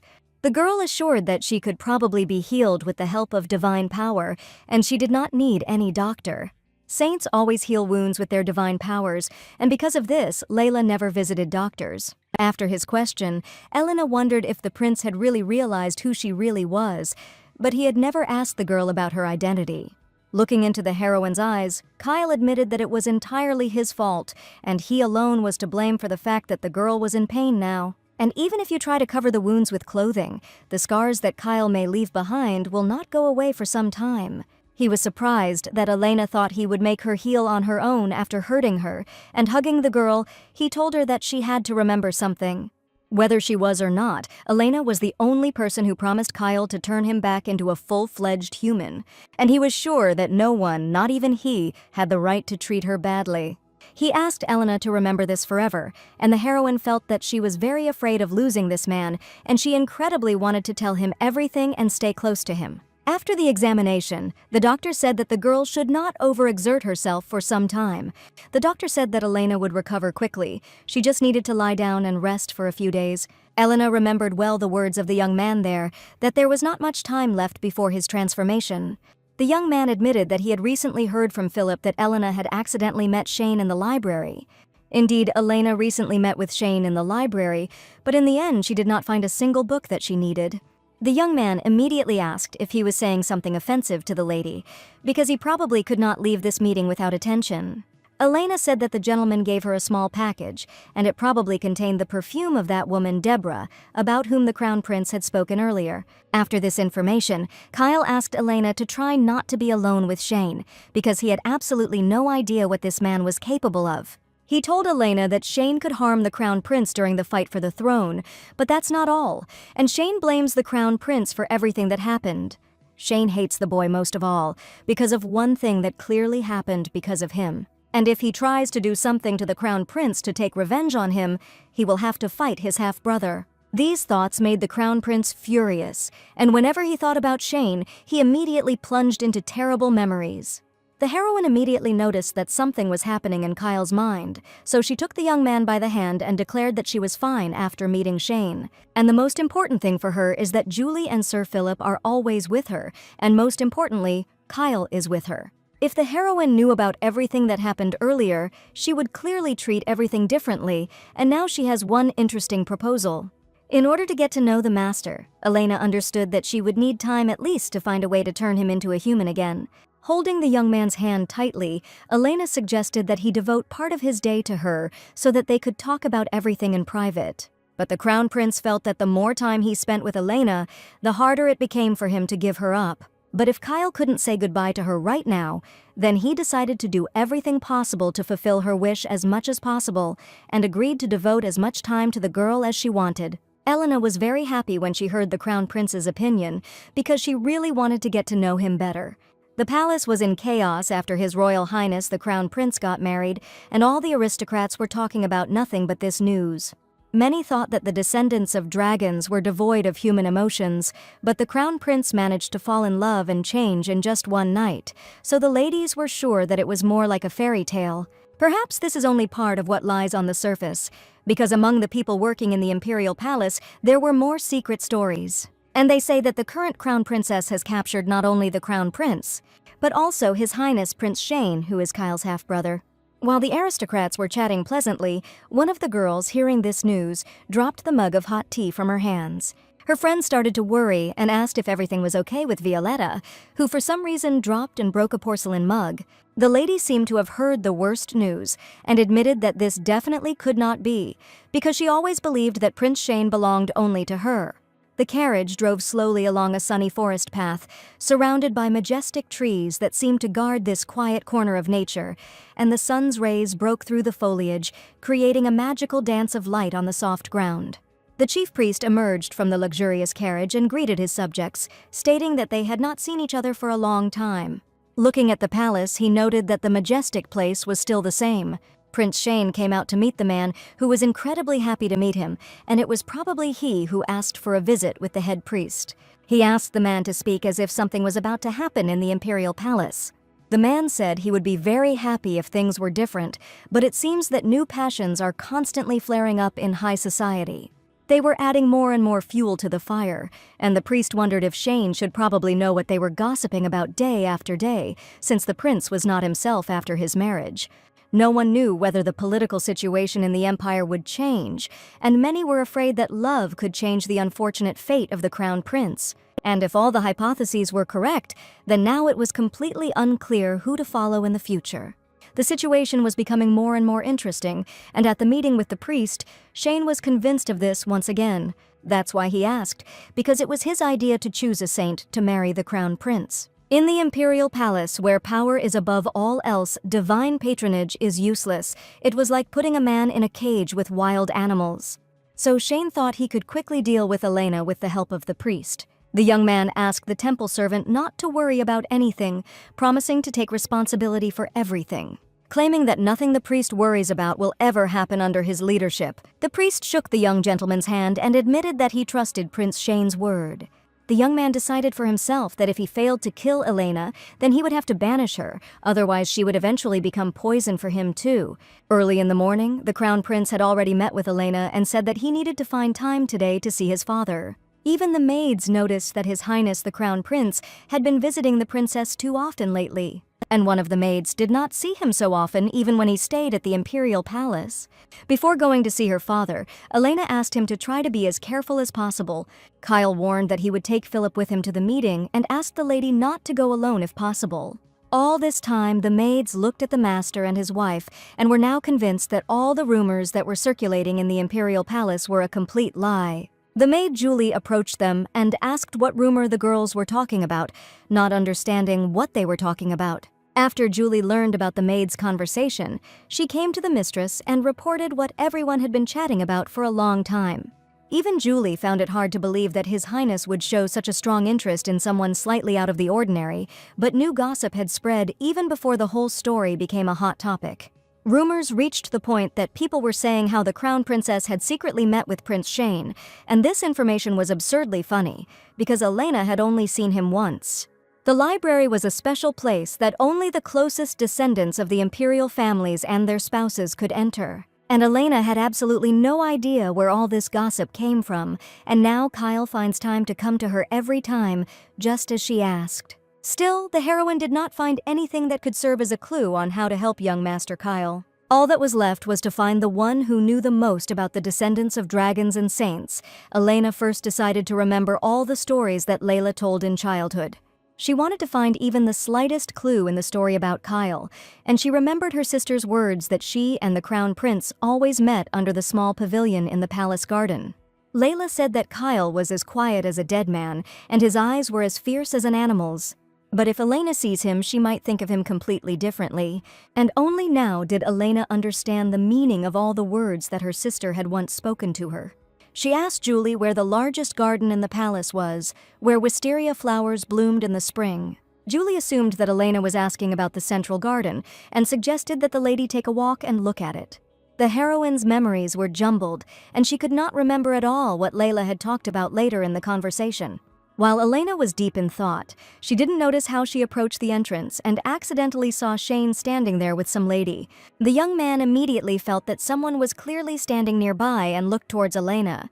She heard the lady asking Shane to admit that everything that was happening was a big misunderstanding, and probably she wanted to get the truth from Prince Shane, which he tried to carefully hide. Elena shouldn't be here right now, but she already saw the conflict between Shane and the strange lady. The dark-haired young lady looked menacingly at the prince with her large purple eyes and was clearly very angry with the young man. Perhaps the lady arrived uninvited to catch Shane off guard, and he was unable to escape the conversation. Elena saw with her own eyes that it was definitely Prince Shane, but she couldn't understand what was going on.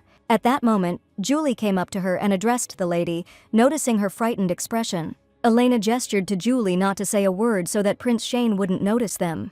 Shane and Violetta's conversation continued, and the young man fiercely declared that he understood the lady's behavior and feelings perfectly well. And it's probably just very hard for her to accept the news and the breakup of their relationship. Violetta couldn't believe that this was really happening, because just a few weeks ago Shane sent her flowers and decorations. But it wasn't Shane who sent the gift. He was sure that either his father did it, or the servants decided to send the gift purely out of politeness. Violetta didn't want to break off the relationship and asked Shane to think about it, because in her opinion they weren't at all like the other nobles, and she couldn't forget the way Shane looked at her and smiled, clearly showing signs of great love. Violetta wanted to find out why the young man decided to break up with her, and asked him to tell her the whole truth. The young man admitted that perhaps Violetta really did feel something for him, but Shane, according to him, did not feel any sympathy for the lady. And until recently, he never thought that he would ever be able to truly love in his life. Violetta couldn't believe that Shane was actually saying that, admitting that the moment she showed up at her brother's wedding, everything changed. Attracting everyone's attention, Shane felt something strong and strange in that second, something he had never felt before. The girl, whom everyone calls a saint, conquered his soul and eclipsed his consciousness as soon as she entered the hall in a wedding dress. At that moment, it seemed to Shane that this lady was destined for him. With tears in her eyes, Violetta screamed that the young man's words were a complete lie and that this could not have happened at all. Listening carefully to their conversation, Elena understood that Violetta was completely right. And if Kyle hadn't suddenly come to his senses that day, Elena probably wouldn't be standing here now, and if he really loved her, he wouldn't have allowed this to happen. Besides, Shane knows perfectly well whose wife she is, and yet the young man still had the courage to say something like that. Therefore, Violetta was sure that Shane was definitely lying to her when he claimed that he was supposedly in love with his brother's wife. And she couldn't believe that the real reason for their separation was precisely his sudden love for a girl he saw for the first time in his life. But Shane suddenly declared that Violetta should lower her voice, and he had no idea what illusions she had been under all this time, which allowed her to interfere in the affairs of the royal family. The young man warned the lady to remember that the only reason he would forgive her was because her father was a respectable earl. And if Violetta wants him to expose all her sins and punish her, she can continue to seek the truth. But if she wants to remain unpunished, she should immediately leave the palace. Violetta was not going to talk to the young man anymore after these words, so she silently turned around and headed towards the palace gates. At this moment, Shane immediately approached Elena because he knew perfectly well that people had heard their conversation all this time. The young man immediately asked if the lady enjoyed watching everything that was happening, because she wasn't just standing nearby for no reason. Julie intervened in their conversation and asked Shane to try to be polite towards the princess. The young man grinned and said that he felt that it was not he who should be polite here. Julie had no intention of arguing with Prince Shane because she was just an ordinary maid. Therefore, since Elena was higher in title, she asked Shane not to threaten her servants under any circumstances. The heroine asked Julie to leave her and Shane for a minute so that she could talk to the prince alone, and also asked to call Philip. Shane was very surprised that Elena asked to leave them alone. I know who he keeps in his heart. The young man grinned impudently and asked if the lady also had similar feelings for him. Elena wanted to know why Shane lied to his girlfriend that he fell in love with her at first sight. But the young man insisted that all his words were the purest truth, although Elena knew everything perfectly well. The heroine asked the prince to stop with his stupid jokes, because she could clearly hear how he was going to kill her using her husband. He stated that it seemed that love always took the same forms for Elena, and now he supposedly understood why his brother was so attracted to her. Elena screamed that Shane should never dare to speak about the crown prince like that, because these words insulted his honor. But since she called the declaration of love a stupid joke, he replied that perhaps Elena was right in some ways, but everything was not at all as she thought. He leaned closer to her face and whispered that he was really interested in his brother's girlfriend, and he is attracted by only one secret, which the girl hides from everyone, and from Kyle in particular. Shane suddenly said, even though Elena is a fake, her face is surprisingly similar to Layla's. The world seemed to collapse from under the heroine's feet because the young man had just called her a fake, and he probably knew that everything was fake. Elena didn't even imagine that Shane could know the whole truth, and he probably knew it from the very beginning. The young man laughed and asked if Elena really believed that no one knew about her most terrible secret. Elena couldn't believe that Shane knew about everything, and she couldn't breathe from fear and excitement. Shane stated that the lady could now rely on him, but not on his brother Kyle, who knew nothing.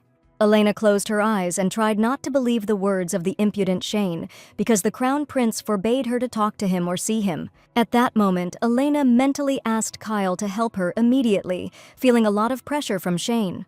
And at that very second, as if out of nowhere, the crown prince himself appeared, pointing the sharp blade of his sword at his brother. He angrily asked Shane to take his hands off the mistress before he personally cut off his head for indecent behavior. Elena was very scared when she saw an angry Kyle, who could turn into a dragon at any moment and not cope with a fit of rage. Kyle had already warned Shane once that he shouldn't approach his wife, but the young man persistently sought out a meeting with her. The blade touched Shane's neck, but he continued to insist that his brother was clearly confused. And supposedly all the lady's troubles happen only because of the crown prince who causes her trouble. Shane even turned to Elena, calling her by the name Layla, and asked her to confirm his words. Kyle asked his wife to ignore his brother's behavior and extended his hand to the lady so that she would come closer to him. At that moment, Elena wondered if she just left. Would Shane then tell Kyle the whole truth about who she really was? The heroine was also worried that Mr. Kyle would start to behave differently when he found out the whole truth. So Elena admitted that she was very sorry and that she probably had something to talk about with her husband. She said that there was some confusion and Kyle misunderstood everything because he and his brother were just having a nice conversation. Besides, the prince was absolutely sure that something was wrong, and he did not expect to hear something like that from his wife. Shane noticed that his brother was very desperate, but Elena only looked like her sister in person, and in reality this girl was a completely different person. And it's quite possible that Kyle even knows about everything, but keeps Elena close to him for a completely different reason. Putting away the sharp sword, Kyle warned his brother one last time and asked him to remember these words. But Shane put his hand on his wife's shoulder and admitted with a grin that it would probably be problematic. After all, Her Highness allegedly asked the young man to be her dance partner at the next banquet. Hearing the brazen lie, Elena became indignant and asked what kind of nonsense Mr. Shane was talking about. But the young man held the lady tightly, as if hinting that she would have to fulfill his conditions so that Kyle would not find out the whole truth about her deception. After all, only Shane somehow found out that Elena was not the girl his brother married. The heroine realized that now he couldn't just go and reveal the fact that he was not only not Kyle's fiancé, but not even a saint. And it was impossible to allow everything to suddenly be revealed and the crown prince to find out that he had been given another wife. Therefore, it was solely for this reason that Elena could not resist Shen's cunning tricks. Kyle stated that the lady did not even have to try to refute his words. And the lady doesn't even have to look at him for the young man to understand the whole truth and her thoughts. Kyle said that no matter what anyone said to him, from now on and forevermore, he would only believe the words of his wife. His sincere words warmed Elena and finally made her relax from Shane's pressure. The lady was incredibly happy to hear this, because now she understood that she had the main support and encouragement. The crown prince told his brother that he had met his father today and had given him the news regarding the banquet, and had also warned him that his wife would under no circumstances dance with him. Kyle was going to be by her side for the entire event, but his brother asked if he thought his wife was unhappy. After all, someday she would still find out his true face, and how well he understood this too. Shane tried to push the point and asked how much pain it would be for his wife when she wanted to run away, and there was nowhere to run. Elena sternly stated that she, like no one else, knew perfectly well that Kyle was the descendant of a dragon. And she didn't care at all what he would turn out to be in the future, because she was his legal wife. Shane noticed that again Elena flared up even more when it came to her brother than when it came to herself. But now she acted differently, as if the girl who had been so scared had never stood here, and as if Elena really loved Kyle with all her heart. Shane wasn't about to give advice on what was best to do, but she asked her brother if he still didn't know. Why are so many people afraid of the crown prince when there have been scary rumors about him for a long time? As it turned out, the first person Kyle killed was a born descendant of dragons, not a soldier from the enemy camp or a monster roaming the forest, and it was a fragile girl like Elena. Elena had no idea that the first person the crown prince killed was an innocent lady. She knew perfectly well that he could put pressure on his brother and make him feel even more pain, and he always tried to touch his emotional wounds. After all, he understood perfectly well that Kyle had never been able to escape from his past, in which there remained too much pain. Shane stated that people are just obsessed with the term descendant of the dragon, and because of this they consider his brother some kind of hero. People believe that killing for the greater good is inevitable, and many people praise the crown prince and defend him. However, only Kyle himself knows perfectly well who the blood on his hands belongs to, and only he knows whether he is a hero or a killer. He asked the girl to take his proposal as seriously as possible and think about what was really best for her. After leaving the palace garden, Shine looked back and told Elena that he was very much looking forward to their next meeting. Finally, Elena was left alone with the crown prince, and this meeting made her nervous. There were too many questions in the heroine's head now, but she was completely unable to answer any of them. She wondered how Shane knew she wasn't the real Layla and who Kyle's first victim was. The heroine did not fully understand the story about the murder, and could someone who was ready to die just to avoid becoming a dragon really do something like that? She knew only one thing: she needed to hear Kyle's version first and ask him about everything in detail. Initially, the lady asked Julie to call Philippe, but for some reason the crown prince himself came instead. Hearing that Elena was in danger, Kyle knew he couldn't just stand there, even though he had a meeting with the emperor. Kyle asked his wife not to worry about anything and promised to deal with his father himself, since the lady probably still had some questions. Elena asked if Kyle would be willing to answer her questions if the meaning of another question was completely different. Touching the girl's face, Kyle confessed that he simply had to answer the questions that were bothering him, and perhaps this question is directly related to her safety, about which Elena should find out as much as possible. Kyle suddenly confessed that he just wants to be honest and wants to talk about his past, which interests his wife so much, and about which he can no longer remain silent. Elena never expected to hear the words that Kyle said next, because the young man admitted that he was very afraid of losing her. Lady Elena, wrapped in the soft light of the sunset, gently embraced Crown Prince Kyle. There was something amazing in her embrace, as if in this moment two souls merged, ready to survive all the hardships of this world.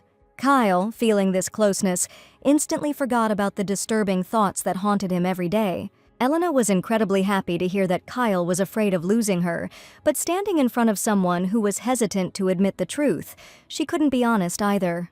She listened to his heartbeat, feeling the tension go away, leaving only peace and harmony.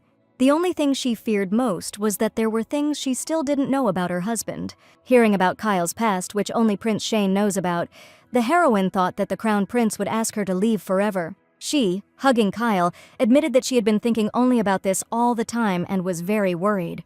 And only now Elena realized that Kyle did not want to let her go at all, and she thought that this would seem strange. The embrace filled them with a love that could free them from shackles, and dreams of the future became tangible in that moment. Elena's gaze was full of care and love. She understood how important it was for him to feel support at these moments. Leaving no room for doubt, the Crown Prince leaned closer and finally touched her lips with his. This kiss was full of tenderness and passion, as if time stood still, allowing them to dissolve into each other. And whatever the gentleman thought, Elena came because she wanted to get to know him better, even though these were not her memories at all, but the memories of her sister. When their lips finally parted, both remained silent, enjoying that delicious feeling of unity that only increased the desire to be together forever. Elena wanted to know what Kyle was like when he was little and what he was like now. The young man insisted that everything his brothers said and what Elena wanted to hear now were all one and the same story. He didn't want Elena to leave him at all, but he knew that if she wanted to leave herself, he wouldn't be able to stop her. Kyle spent his entire childhood close to his half-brother, and it all started about 8 years ago, when he and Shane were still very young boys and still knew absolutely nothing about their future adult life. They had no choice but to communicate with each other, even when they didn't want to at all. Shane always looked for a reason to talk to Kyle, even when he wanted to be alone and deliberately hid from his brother. Despite this, Shane always found Kyle and began to pester him with various questions. One day, he came to an abandoned garden, and Kyle warned that if Shane's mother found out where he was, she would definitely be disappointed. But he came to ask why Kyle had slept all night in an abandoned garden, and as it turned out, the boy had been unable to fall asleep for a long time the previous night. And only in this place did he not have that strange dream, which is a terrible nightmare for him, and from which the boy suffered every night. Shane found something to say to that, and Kayla simply asked if something had happened to his brother. The boy admitted that he just thought that Kyle kept mentioning that terrible nightmare, but he never said anything else about it. And he really wanted Kyle to finally tell him what this terrible dream that torments him every night is about. No doubt Kyle knew that his brother shouldn't know about his terrible nightmare, because it was a dream in which he was completely covered in scales, and slowly turns into a real monster with yellow eyes and sharp, long claws, like a real monster. After his final transformation, Kyle goes on a bloody war where he has no memory of being human after turning into a bloodthirsty monster.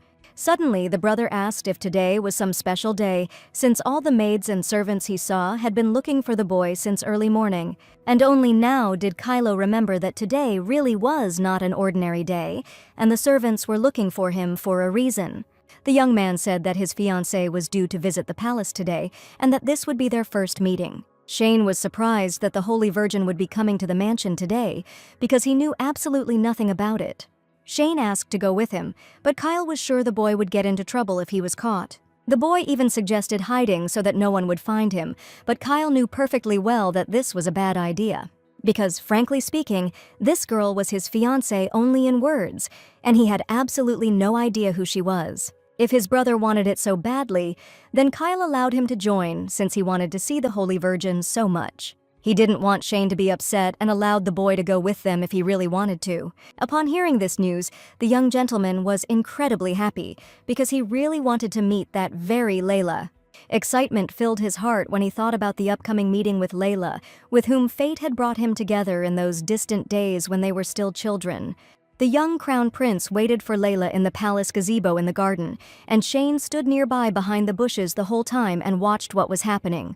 He knew that the meeting would be important, that this was not just an ordinary acquaintance, but the beginning of a new chapter in his life. All he knew about the bride was that the girl had been under the care of the high priest all her life. She knew neither evil nor vices, and it was a great happiness to take as a wife a holy virgin who had received the blessing of great powers. Therefore, before the meeting, the maid asked Kyle to be careful and not to scare the lady, and also not to forget that the descendant of a dragon is a scary person for people. Kyle had to try to remain human in front of the girl and not show her his true nature, which was a real dragon. Just as the boy was about to break the porcelain cup, a little lady with an angelic face came up to the table and announced that at their first meeting, they would have to drink tea from a teapot if Kyle broke the porcelain cup. He felt a certain fear of the unknown, because he and Layla practically didn't know each other.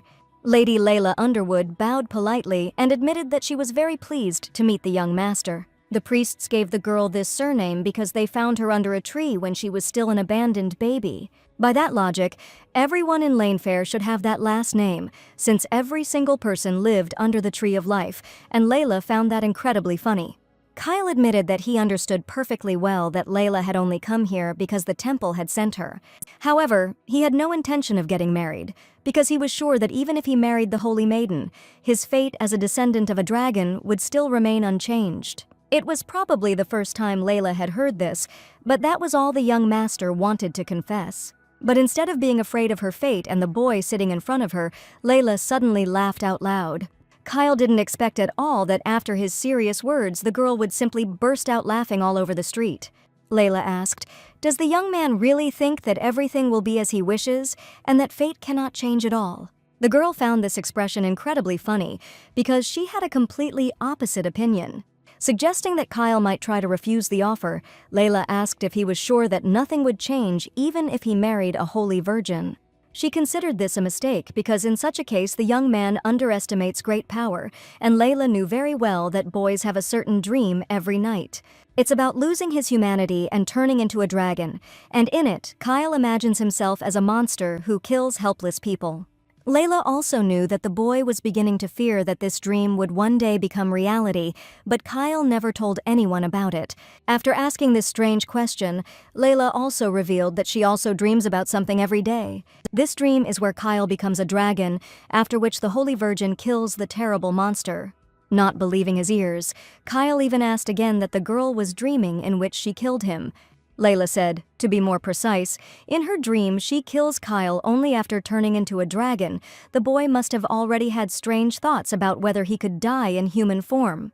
The holy girl was sure that everything in this world dies sooner or later, but is a half-breed man who will one day turn into a real dragon capable of such a thing. Layla admitted that she could answer the boy's question, but there were secrets here too. And she said that things that important should be kept between the two of them, and Kyle needed to know that. After these words, the girl was about to leave the company of the young gentleman, because she had said absolutely everything she wanted to say at the first meeting. She asked Kyle to take care of himself and promised that they would definitely meet soon. This girl knows much more than the young gentleman imagined, because she really turned out to be a saint. Meeting Layla made a big impression on Kyle, and Shane immediately caught up with his brother, asking him to wait a little. Suddenly, the boy asked if it was too late to change his bride, and this question sounded a little strange. Shane claimed that the girl was being too rude and saying strange things, and he didn't like her at all. But Kyle was sure she was only telling the truth, and now he wondered if he really could be as human as she suggested. That dream was too realistic, so much so that it seemed as if it had already come true and become reality. So Kyle said that if he ever turned into a dragon, Shane had to know about it in advance. He asked if Shane would consider him his brother, even if he underwent a terrible transformation. But as soon as Kyle said this, a female voice came from next to them, wanting to know what kind of stupid question the young master had asked. It was a lady who insisted that brotherly feelings between a monster and a man were completely impossible. The lady was a lady named Deborah, who was Shane's mother, and she had spent her entire life striving to become an empress. Hearing her words, Shane asked his mother never to say that again, but she only called her son to dinner. The lady asked the maid to take her son to the dining room, and the young man had no choice but to go with the servant. In fact, she wanted to talk to Kyle alone, to tell him that when he was born, she was among those present in the palace. Then many nobles from the great houses gathered there, waiting with bated breath for the needle to pierce the baby's finger and for black blood to flow from the wound. When it finally happened, His Majesty had a simply stunning expression on his face. At the same time, while all the attention of the aristocrats was directed at the newborn descendant of the dragon, something strange was happening to the Empress. After all, no one except Deborah noticed the Empress, who was sobbing in silence, completely alone. This custom among the heirs of dragon blood was unique to Lanfair, so it was no wonder that the late mother, being of the other side, was frightened. In the end, this girl gave birth to a real monster, because despite this, he was still her child. Deborah believed that this was the reason why Kayla's mother hanged herself, and the young man shouted at her to stop saying it. But Deborah insisted that even despite this, she couldn't help but love Kyle, even if others were afraid of him, because the boy reminded her of the Emperor in his youth, with whom she was madly in love. She knew very well that Kyle still blamed himself and missed his mother, because there were rumors that she committed suicide because of him. Kyle didn't want to hear about his mother's death, so he asked Deborah to never touch him again. But she knew perfectly well that Kyle would start behaving rudely, and stated that she allegedly did not expect that the boy would also look at her with those icy eyes. In fact, Deborah had long thought out a cunning plan, and with each passing day as Kyle grew, she slowly turned it into reality. Since she failed to become empress, Deborah decided that her son Shane would become a great emperor and finally take the throne. And after this, Darius will simply have no other choice but to take her as his legal wife. When Kyle learned the whole truth about Deborah's plans, he wanted to escape from the palace and never return there again. Kyle began to ask questions he didn't know the answers to, and this new world that opened up before him was full of mistrust and bitterness. He asked everyone to leave him alone, but at that moment a guard approached him and said that he could not do this, because it was his duty to be near the master and help at any moment. But Kyle suddenly shouted that the boy was lying and he was only here to check if he had turned into a monster ahead of time. The boy was sure that the only thing his father was worried about was the ability to use dragon powers until the curse finally struck him. Everyone knows that he is the heir to the throne only in name, and he assumed that Shane could take the throne, but for some reason his father did not appoint this woman as empress. Philip assured that Kyle was still the crown prince, but she would remain a concubine until His Majesty's feelings towards her changed. And only Kyle has the full right to inherit the crown, but the young master shouted that he did not want to become emperor. Suddenly, Layla, who had been next to him the whole time and had heard the entire conversation, appeared from behind Philip. Kyle never expected to see the young lady here, especially at such a tense moment. The young man asked what made Layla change her mind, since she had declined all invitations from the palace after that day.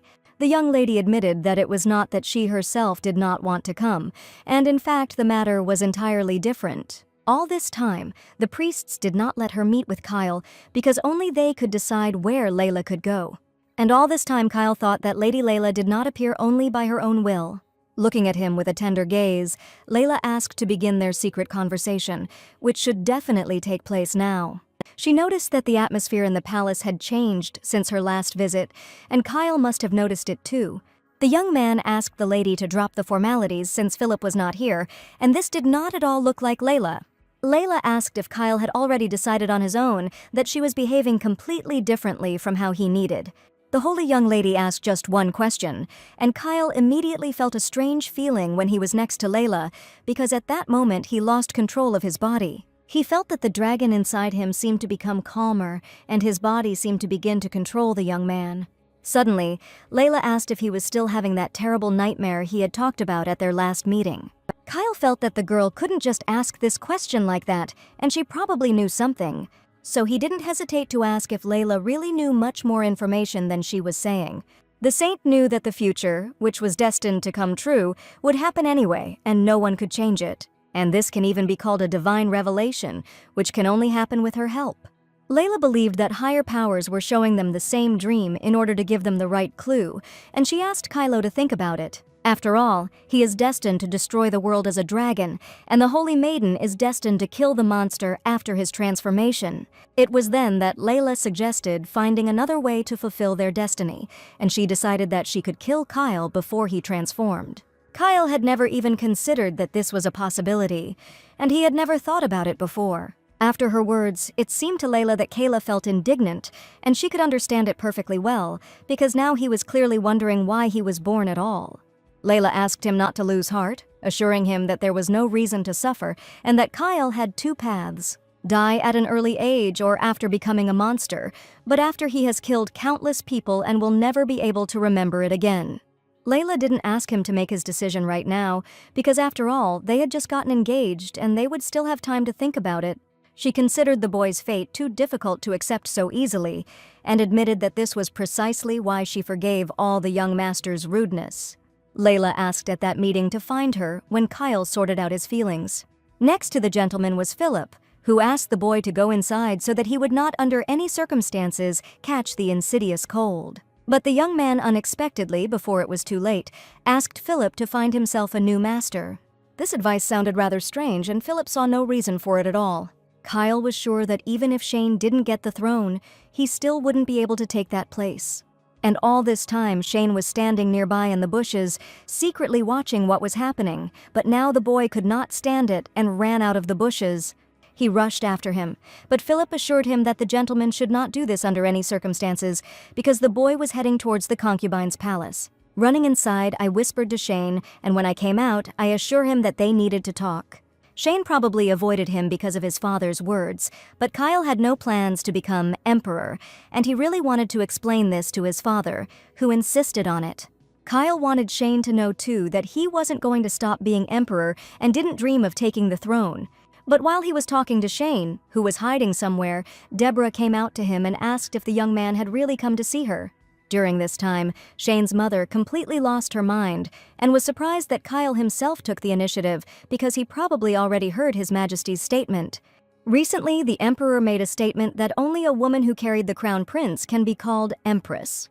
Darius had no intention of changing his successor, which meant that her son was no longer good enough for her, so Deborah had one last chance, and Kyle was to become her child. She confessed that if Kayla becomes her son, then she will get rid of that misunderstanding, and then the Emperor will definitely call her his Empress. When Deborah spoke of a misunderstanding, she probably meant her son Shane, who would never become Emperor. The boy heard the entire conversation, and now he learned the bitter truth from his mother, who was ready to get rid of him at any moment. And it was completely unknown what Deborah might do if she saw her son right now, because from now on, he would become forever useless to her. Seeing her son standing nearby, Deborah rushed towards him while Kayla stood to the side and watched. He knew that Deborah was ready to do anything to become Empress, and he grabbed her hand to prevent her from going to his son. Their conversation took place on the stairs, and when Kyle grabbed the lady's hand, he did not notice how she stumbled on one of the steps and twisted her ankle. Kyle, realizing the gravity of the moment, began to move quickly towards the place where he fell, but stopped. Fear paralyzed him. The understanding that he could have been the cause of the incident drove him crazy, and maybe it was his inaction and carelessness that led to this terrible situation. Shane didn't listen to his excuses. The whole world around him seemed to freeze. All he could do was look at his mother lying on the floor.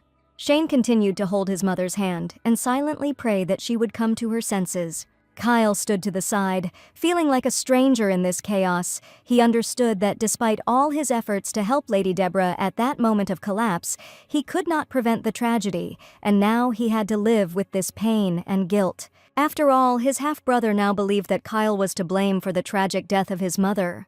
Deborah's funeral was quite quiet, with only her closest family members present at the funeral. Kyle thought that as soon as Shane saw him, he would immediately call him a murderer in front of everyone, unable to contain his strong emotions. But it seemed that the father made sure that this would not happen, and the boy stood at the funeral only with tears in his eyes. The funeral was attended by the Holy Virgin Layla, who also came to help comfort the young master's pain. She, as if comforting Kyle, promised to kill him on their wedding day so that the young man would never again think about the terrible curse. And now Elena knew the tragic, terrible story from childhood that Mr. Kyle lives with to this day. The heroine tried to reassure Kyle that the concubine's death was just an accident and that he was completely innocent.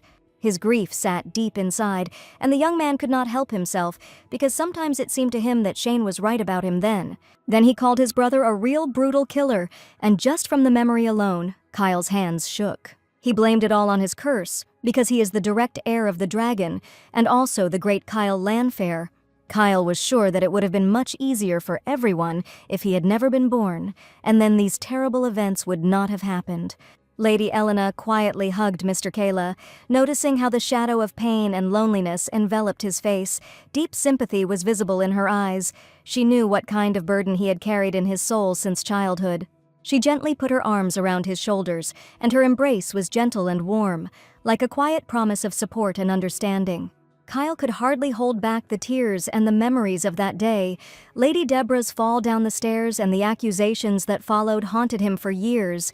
He felt lonely and misunderstood, as if the whole world had turned its back on him at the most difficult moment. Elena held him tighter, letting him know he wasn't alone, and her support sank deep into Kyle's heart, softening the sharp edges of pain and fear. Even knowing that it was dangerous for her to stay with Kyle, Elena still wasn't going to take it away from his hands and promised that they hadn't left all this just like that. And now she couldn't cry. If even Kyle was holding back his tears, she'd better do the same. Staying in her room that evening, Elena thought that she absolutely could not understand her sister's behavior. After all, when they first met, Kyle was just a child, and Layla told him that death was the best way out for him.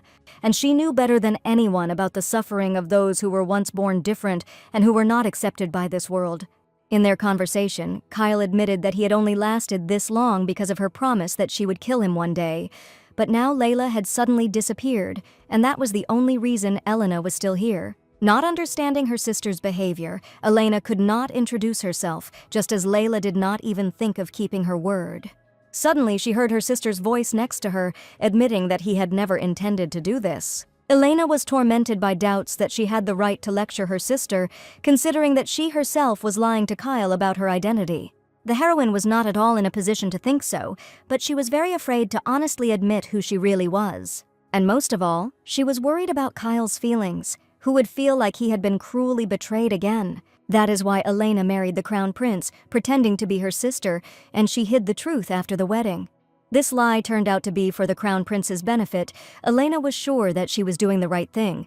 The heroine had done nothing for herself in her life, and was constantly wondering why she was born with half of the sacred mark. She knew that the church was hiding the existence of Layla's twin, and if her birth was a secret, then how did Prince Shane know that she was Layla's sister? She was sure that the crown prince had seen Layla before, and perhaps he had already noticed some discrepancies. But now the main problem remains Prince Shane, who knows the whole truth that his brother's bride is a completely different girl.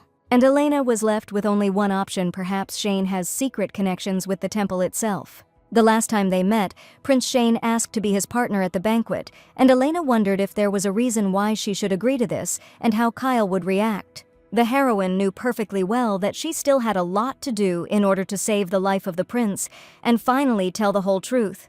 There would be a time for that, and now Elena just wanted the young man to stop being haunted by bad events, and in fact, she always remained on his side, and the person who loved Kyle was not Layla at all. Not everything was going according to plan for Prince Shane, but the puzzle was slowly beginning to come together. That evening, Shane was lost in memories of Lady Layla, and he very much regretted that she had not been there to see Kyle's face. The young man was sure that a little was lost, and that what was about to happen would definitely make Layla smile. In the afternoon, the emperor had an appointment with a young man whom he was incredibly happy to see in his palace. It was also a great honor for the young master to have an audience with the emperor of Great Lanfair. Edwin Espera immediately apologized for his father, who was unable to make time for this meeting, and he promised to do his best to replace him and not disappoint the emperor. The emperor noted that he had raised the prince remarkably well, but for some reason it seemed to Shane that his father was definitely dissatisfied. He deliberately called the prince a lion to show his insignificance compared to the dragon. The prince, in turn, showed with his answer that Espera would be safe even without the current king, as long as he, Edwin's only heir, is alive and able to protect his family. However, the young man stated that he did not notice the Black Dragon Landfair during the visit, and it was probably about Kyle. The emperor promised that the young man would be able to meet him at the banquet, and his son would definitely be present there. And now he just didn't want to bother Kyle with such trifles, because his valuable time would be better spent on something more significant. Edwin admitted that he was recently given the opportunity to cross swords with the prince while hunting monsters. The young man only hoped to continue the sparring that was interrupted last time, and she was upset that her mother was left without a winner. After hearing this story, the emperor declared that Kyle would be present at the banquet, and the young man would be able to personally invite him to a rematch. He wished the emperor all the best, and very much hoped to see him and his son Kyle at the celebratory banquet. All this time, Shane was next to the emperor, and realized that the tense situation was only growing. After meeting Edwin, the emperor was incredibly angry, and he probably did not like Edwin's behavior at all. He told Shane that while this man was alive, his brother needed to be watched, because Edwin was blinded by his own pride. Kyle was the only topic of conversation between his father and the prince, from beginning to end. All this reminded Shane that the throne might not be his at all, and he would never be able to achieve the title. Now Shane could only pray to the Almighty that he could carry out his plans, and revenge was also part of it. Now everyone knew that the emperor had high hopes for the upcoming banquet. As expected, Espier's heir would also be present at the event, and Carl became aware of this. His Majesty insisted that the young man maintain his composure in public, which is why he mentioned the sudden departure at the last audience. In this way, the emperor tried to show Esper that it was young Kyle who would take the throne and become the next ruler. Elena wondered if the nobility didn't support Shane as the main contender, and perhaps the emperor was trying to subjugate them. Kyle knew that Philip and his wife needed to be in the loop to know what was going on inside the palace. During the banquet, Father wanted to put forward 3 pawns, the aristocracy of Landfair, divided into factions. Also involved were the priests who threatened the power of the palace and were mixed up with everyone else. The prince, who arrived as an envoy of a competitor, will play a major role on the chessboard. With the tradition of marriage between the heir of the dragon and the holy maiden, the temple has been enhancing its authority since ancient times. Normally, the priests would support Kyle, the husband of the Holy Virgin, but no one knows how much longer he can hold out in this game. And besides everything, Elena kept secrets that were also unknown to the crown prince. This is why the prince and the temple decided to cooperate with the nobles who support Shane, and the aristocrats have nothing to lose here either. Elena assumed that His Majesty was not at all happy with the union of the nobles and the temple. Indeed, the increasing power of the priests was unwelcome news to him, and the fact that the throne needed a saint was a weakness of the emperor. Father hoped that everyone would believe that Kyle would become the greatest ruler in history. But in the end, the temple and the aristocracy will simply have no choice but to bend their knees to a more powerful ruler. Elena realized that this is why Prince Shane wants to take her first dance and is trying to weaken Kyle's position by creating the illusion that they are on bad terms. She asked Kyle to stay alone for a minute and was probably going to have a serious talk with the prince about something. The prince asked Philip to step away for a moment and was going to call him back again soon. Finally, Elena and Kyle were alone to talk about something that had been bothering them for a long time. The lady immediately admitted that she might now utter words that might hurt the young gentleman, but she couldn't just leave it like that, and especially since she had wanted to confess it to Kyle for a long time. Elena decided to accept the prince's request to be his partner in the first dance, and she really hoped that Kyle would understand that she was not betraying him at all. The heroine had been planning to tell the crown prince these words for a long time, to tell him about her decision. Looking down, Kyle sheepishly admitted that he would never doubt her loyalty. He was sure that the lady had her reasons for doing this and that she was acting deliberately. Now he was saddened by only one thought, which had been haunting the young man for a long time. Her worried look for him, and Kyle couldn't help but feel that his greed was justified. The young man insisted that he did not want to give up his happiness of being next to this girl even for a second. At this moment, the lady realized that the one who was really getting greedy was her in relation to Mr. Kyle. Looking into the young man's eyes, Elena understood that she would not want this man to love another girl. Elena could not hold back any longer. She rose on her tiptoes and kissed him. It was a tender and trembling kiss, full of promises and hopes for the future. Kyle responded with the same tenderness, hugging her tightly and warmly, and he felt all his worries dissolve in that moment. Kyle looked into her eyes and saw there a reflection of his own feelings, love and devotion. He believed that together they could overcome any obstacles. Elena thanked the Crown Prince for his trust and admitted that she had only danced once in her life. When he heard these words, a memory flashed through his mind, and he asked if it was true that it had only happened once. Elena said that she danced with the same angel that she had spoken about earlier. She was even a little ashamed to admit it, but most likely the boy thought that the girl had both left legs. After that time, Elena realized that she needed a little more practice, and she wanted to ask the Crown Prince to try dancing with her. But before she could finish speaking, Kyle himself already understood what the lady wanted from him. The venerable gentleman put his hand forward and asked if the beautiful lady would like to dance a magnificent dance with him. Elena was very happy that the Crown Prince understood everything without words, and happily agreed to fulfill her request. She offered him her hand and admitted that she would gladly agree to dance her second dance with him. At first, Elena was very worried because she had wanted to dance with the Crown Prince for a long time, but she could not afford it. And now she was incredibly happy, because finally her little dream had come true. The moon slowly sank over the streets of the Empire's night town, enveloping it in a soft silvery light. In one of the palaces of the Empire, a ceremonial ball was taking place, at which a man and his son were present to learn about the incident about which many rumors were now circulating. The prince's son did not understand how these people, in the presence of so many foreign bones, could openly gossip about secrets, and in such detail.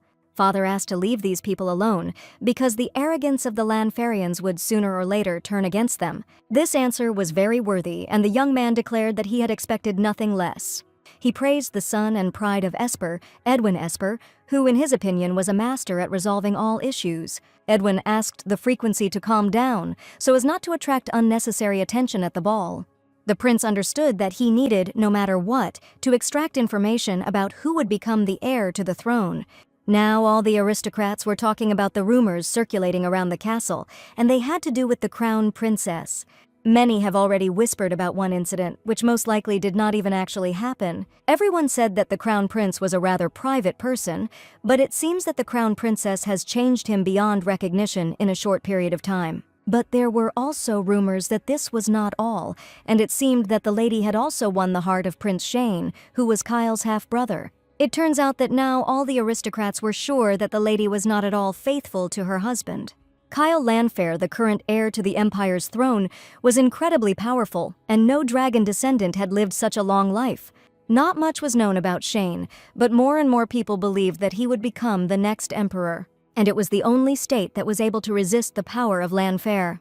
The prince had no desire to hand the country over to them on a silver platter, and knew that they had to hang on to any information, no matter how small. Predict all outcomes in advance, and confirm the facts received from the newly appeared fortune teller. This man appeared in the Empire quite recently, and has already managed to win the hearts of loyal aristocrats. If, as the prophecy says, the dragon's heir in this generation is directly different, then everything can change dramatically. The prince understood this perfectly well, but now he had to find out the necessary information to be sure of his opinion. And he came to the ball only to find out who the wife of Crown Prince Kyle himself was.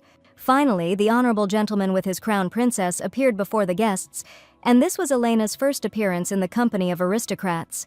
There was no point in denying that this girl was as beautiful as a goddess, and everyone present could not take their eyes off her. The young man asked the prince whether this lady had managed to receive the blessing of the deity. But Edwin had a completely different question. Why had none of the dragon's heirs been able to avoid an early death before? In any case, he was sure that this girl had the key to solving the most terrible secret of the dragon's descendant. It was too early to bet on who would take the throne in the future, and the emperor understood this very well. Finally, among the guests, the emperor saw the crown prince behind his wife and announced that finally all the guests had arrived. He turned to the ladies and gentlemen and thanked them for sharing the celebration in honor of the great empire.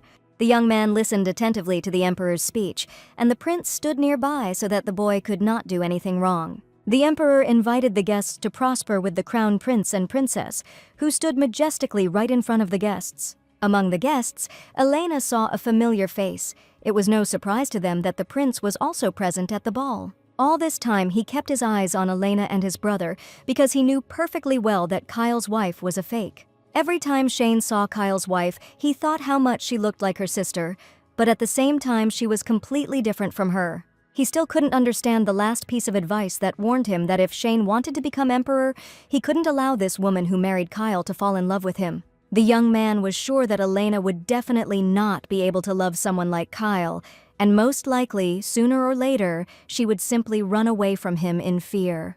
Shane wasn't going to leave his brother unattended, so as soon as he saw him at the ball, he immediately approached him and his wife. And the first thing he wanted to know was whether Lady Elena had considered his proposal, which they had discussed at their last meeting. Elena felt a chill run down her spine. She knew that refusing him would be dangerous. Shane could reveal her secret and destroy everything she had tried so hard to preserve. Shane knew about her secret, what she was hiding from everyone, including her husband, and this knowledge gave him power. When her husband's brother, Prince Shane, approached her with a confident smile, Elena's heart began to beat faster. He was charming and charismatic, but there was a shrewdness in his eyes. Elena confidently stated that the first dance would belong to Shane, and the young man was confident in this, assuming that the lady was not so confident in Kyle as to sacrifice her safety. They stepped onto the dance floor, and the music filled the space around them. Elena tried to remain calm and confident, but emotions were raging inside her. Shane suddenly asked if the lady was afraid that her false identity would be revealed, but the heroine assured that she agreed to this only in order to find out something. Every step was a challenge for her. She felt Shane's gaze on her and understood that he was not just dancing with her, he was watching her every move. It was the perfect time to ask, and Elena wanted to know if Shane was planning something against the Emperor. Probably the prince did not expect that the lady could touch on such a topic, because he was sure that she was just an innocent and fragile girl. The dance continued, and each turn brought them closer to each other. Elena tried to concentrate on the music and the movements of her body, but thoughts about what was hidden behind this mask of Shane's friendliness did not leave her.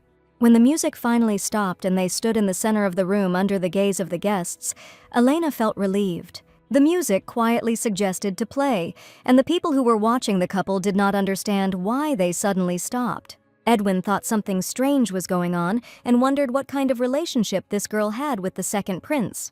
During the dance, Elena also stated that she understood perfectly well that she was sent here for a reason, and it was likely that the secret of her identity was known to someone from the palace. But even knowing this, she still couldn't understand that Kyle was really destined to die young, just like in that ancient legend. So why can't his brother just calmly wait for his death and take the crown he dreams of so much? And instead, Shane conspires with those who seek to limit the authority of the ruling family. Elena was sure that the young man was aware of the existence of a possibility that Kayla himself was not aware of, and the possibility that he would be the next to take the throne. And she was sure that her brother had to know that there was a way for Kyle to stay alive. Looking the prince in the eyes, Elena asked that he clearly must know that there was a chance to prevent Kyle's transformation. Judging by the young gentleman's sly grin, Elena realized that he probably knew about everything for a long time. The young man stated that during this time the lady had managed to find out a lot, and she was too worried about being able to help Kyle. Edwin angrily asked why the lady was so serious and whether she really wanted to obtain the title of Empress, but in response, Elena Ilyich called herself an imposter. And in her life, there is a person with whom she wants to be honest, no matter what. Elena politely thanked Prince Shane for the conversation that had taken place and was very eager to finally leave his company. So she silently turned away and left, without answering the young master. But Elena probably wasn't going to let go of her neck just like that, and he suddenly grabbed her fragile wrist. Elena screamed loudly for the prince to let go of her hand. All the people looked at his rude and tactless behavior. And at that moment, the crown prince's gaze was directed towards his brother, who was holding his wife's hand in front of everyone right at the ball. The young man quietly said that the lady should under no circumstances return back to her husband. He insisted that Elena was out of her mind and had absolutely no idea what was really going on. And she is also completely unaware of her husband's sins, because in reality, Kyle does not deserve anything, much less to become an ordinary person. He continued to hold the girl's hand tightly and shouted that his brother was even less worthy of anyone's love. Kyle stepped forward, holding a sharp sword in his hands, his eyes burning with anger and animalistic fury. Shane looked at Layla with a smirk as she tried to break free from his grip. Her eyes full of fear and confusion met Kyle's eyes, and this only spurred his anger. Kyle stepped forward, the sword flashing in the candlelight. He raised his sword above his head, ready to strike, and at that moment, the hall fell silent. All eyes were on them, but Kyle's anger was already too much, and he could not allow his brother to humiliate Layla or threaten her. Layla looked at her husband with concern. The lady knew about the difficult relationship between the brothers and understood that this conflict could develop into something more. Before seeing Kylo's dragon eyes, Elena managed to block Prince Shane with her body. Shane didn't back down. He continued to hold Layla's hand as if enjoying the situation. But the next second, Kyle realized in horror that in a fit of dragon rage, he had made the most terrible mistake of his life because drops of blood were dripping from his sword. Bloodstains appeared on Lady Elena's white dress, and the sword strike landed right on her chest while Kyle was in a state of madness and had no idea what he was doing. Kyle, in a fit of anger, did not have time to stop. The sword slipped from his hand and struck the lady in the chest with force. Time seemed to freeze, and Kyle's eyes widened in horror when he saw his wife fall to the floor. Holding Elena in his arms, he looked at the girl's face and could not understand why she exposed her body to attack, and what was the point of saving him. Shane stood still, his smirk gone from his face, shocked at what had happened. Elena tried to breathe, but every breath was difficult for her, but she still tried to smile through the tears and pain. The prince asked the girl not to close her eyes under any circumstances, because now he was really afraid that Elena might die. All this time Shane sat motionless, holding the bloody Elena in his arms, and only now he raised his eyes and looked at his brother. Kyle prayed for her to survive. He knew that if she left his life because of his mistake, he would never forgive himself. The crown prince knelt down next to her, his hands shaking with horror. Kyle felt helpless. He couldn't believe what had happened. Only now did the young man realize that he had almost killed Elena with his own hand. The young man screamed loudly for someone to urgently call a doctor to his bedroom. Everything that happened in front of the aristocrats, and none of them could still believe that no one except the prince had just wounded his wife with his own sword. But unfortunately, everything happened before the eyes of the great emperor, and this situation could no longer be changed. On the battlefield, the black dragon always acted like a monster, and it was a surprise to many that Kyle showed a soft side. Only the crown princess could make him like this, and Edwin, who had been monitoring the situation all this time, realized that there were changes coming in the future, and the lady was definitely worth watching. After the incident, Lady Helena lay on her bed in her bedroom, surrounded by soft light filtering through the curtains, her body supported by pillows, and a bandage soaked in medicinal ointments lay on her chest. The doctor said that the girl's life was not in danger, but the crown prince had already managed to be rude to him because Elena still had not woken up and her eyes were closed. Despite the young man's aggressive behavior, the doctor convinced him that the lady was tired after the emotional shock, and she just needed to rest so that her condition would stabilize. And now, what Kyle was most worried about was that he had allowed himself to lose control. Despite the fact that his desire was only to protect Elena, in that situation, getting the ball was the wrong decision. It seems that realizing that Kyle didn't deserve Elena, he was afraid that he would be left alone when she one day realized his uselessness. The young man's unfounded anxiety almost killed his wife, who trusts Kyle with all her heart and soul. And now Kyle held her hand and just hoped that Elena would be okay. The doctor said that Elena needed to rest and that she needed to come to her senses, but these words did not bring comfort to the crown prince. Instead, they only increased his feeling of guilt. Kyle looked at her calm face and could not get rid of the thought that it was he who was the cause of her suffering. Every time he closed his eyes, that terrible moment appeared before him, the moment when he saw her fall to the floor. Time dragged on slowly, and every moment seemed like an eternity. He didn't know how much time had passed since she lost consciousness. A feeling of hopelessness grew inside him. He felt helpless and alone. Kyle had been through a lot in those 8 years waiting to meet Elena, and he asked the Almighty not to let his wife, blessed by him, die. And now the young man only asked that if Elena opened her eyes, then he would be gladly ready to accept any damned fate, and it would be better to turn into a dragon right now than to see her death. Her mind wandered into a dream world where reality and fantasy intertwined in a bizarre dance.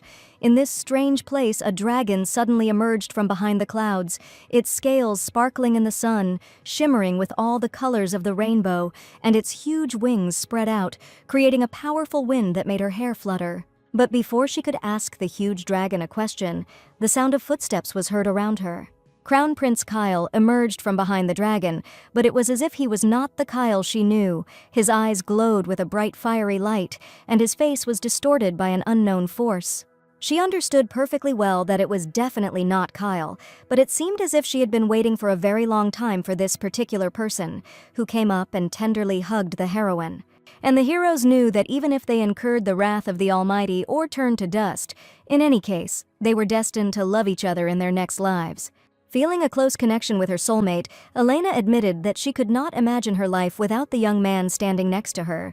Lady Elena felt a connection between them, but something prevented her from reaching his heart. But suddenly, the young man's hand began to slowly become covered with dragon scales as dark as night. Looking into the girl's eyes, the young man tearfully asked why in that case she dared to betray him and called the lady his only imago. Elena felt a chill of fear down her spine. The dragon raised its head to the sky and let out a powerful roar that echoed throughout the dream world. Then everything went dark. Lady Elena felt a slight tingling on her lips and opened her eyes. She was lying on her bed in the bedroom, and Kyle was standing next to her. Bitter tears of despair flowed down the Crown Prince's face, and all this time he waited impatiently every second for Elena to finally open her eyes. The lady was very surprised when she saw a crying young man in front of her, who was known for his cold disposition. The lady couldn't understand what had happened, and asked in a worried voice what had happened to Kyle. Elena didn't care at all what happened to her earlier because she was incredibly worried about the Crown Prince. Kyle admitted that he was afraid that the lady's eyes would never open again, that he would not be able to look into them, and that it would only be his fault. She knew their love could overcome any obstacle, and even if they were now separated by dark shadows of fear and regret, she believed they would find their way back to each other again. In a gentle voice, Elena admitted that everything would be fine anyway, because nothing terrible had happened. The fact that the heroine managed to survive was a real stroke of luck, and the young man understood perfectly well that she could no longer stay near him because something like this could happen again at any moment.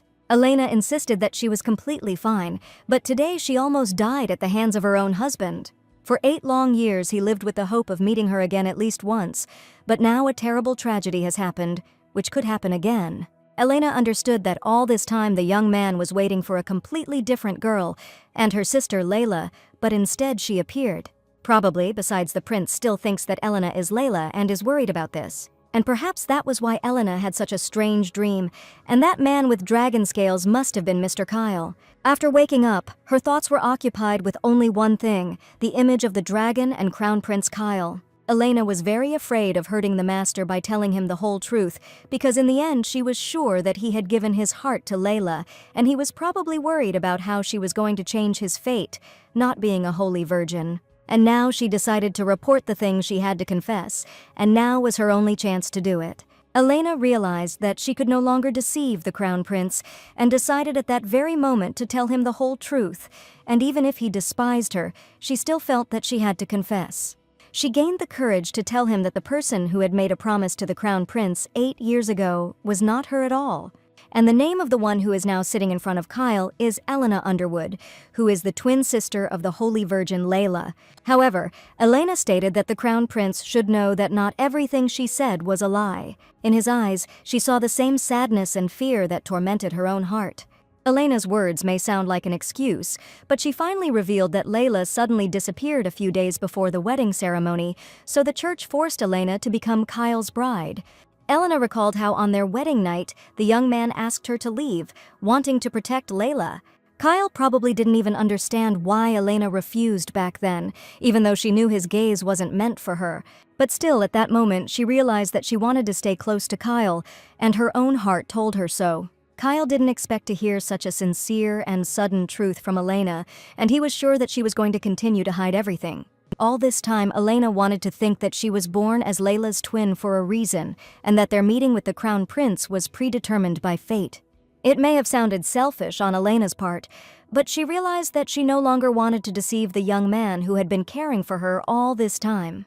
Kyle knew that Elena was under a lot of pressure, because if anyone else found out about this, the life of the prince's crown could be in danger. Hugging Elena tightly, he realized that perhaps she had decided to confess, and the girl was afraid to even think about it. It all happened because every time Elena saw his worries and care, she realized that she was becoming greedy and began to desire more. Without hiding her true desires, Elena admitted that she once wanted every emotion of Kyle to belong only to her, because all this time she was in love with him. He looked up and met her eyes, and she saw surprise and anticipation in his gaze. Elena took a deep breath, collecting all her thoughts and feelings. It wasn't easy, but she knew she had to be honest. Kyle slowly stood up from his seat and walked closer to her. He dropped to one knee in front of her and took her hands in his. The Crown Prince admitted that he was the only one here who should apologize, and all this time he thought he had been hiding it, but now he realized that it had all been one huge mistake. The only person he had been waiting for 8 years, the one who had stopped his transformation on the battlefield and held him back, was not Layla at all. Kyle stated that this role belongs only to Elena and called the girl by her real name. Hearing his confession, Elena sighed heavily and could not believe that this could happen. After all, they had not met before she arrived at the castle, and the girl was absolutely sure of this. Kyle also hid his truth and decided to tell that even though they met only once, that day Elena promised to become his other half, his shadow. Kneeling before the lady, the Crown Prince said that Elena was the only one he had truly missed all these years. Elena was sure that this evening was supposed to be a normal evening in her life, but at one moment everything turned upside down. This story began about 8 years ago, when the Crown Prince went to an audience with the Emperor. The man asked him to remind him why he had chosen Kyle to be the Crown Prince. His father gave this title to Kyle for the sake of the greatness and prosperity of the state, which the young man needed to protect. Having a son with dragon blood was a great fortune, and even though Deborah's death was a misfortune, the Emperor still feared that Kyle might go mad. But as it turned out, the Holy Virgin had been controlling Kyle's behavior all this time and telling him what to do. It was for this reason that Kyle came to his father to ask his permission to marry the Holy Virgin, and she promised to kill him on the day of their wedding, which they had to wait another 8 years. The young man was sure that after marrying Layla, he would be able to stop worrying about the consequences, and the girl would be able to end all of this. But unfortunately, the Emperor said that now he would not be able to fulfill his son's request. Because he needed him to go on a military campaign to destroy monsters on the border of the state. The Emperor stated that his son must have already guessed that things were not so simple, and Kyle needed to use this opportunity. After his father's words, Kyle only wanted to know what would happen if he refused his order. When the Lanfair flag was planted on Kyle's mother's land, she took her own life after 3 days of suffering. The Emperor said that this woman was incredibly stupid, and even though the memory of people fades, their greatness remains eternal. And if Kyle chooses to be like his mother, the death of his bride, the Holy Virgin, will then be inevitable. So he warned his son that he needed to get ready and leave early the next morning.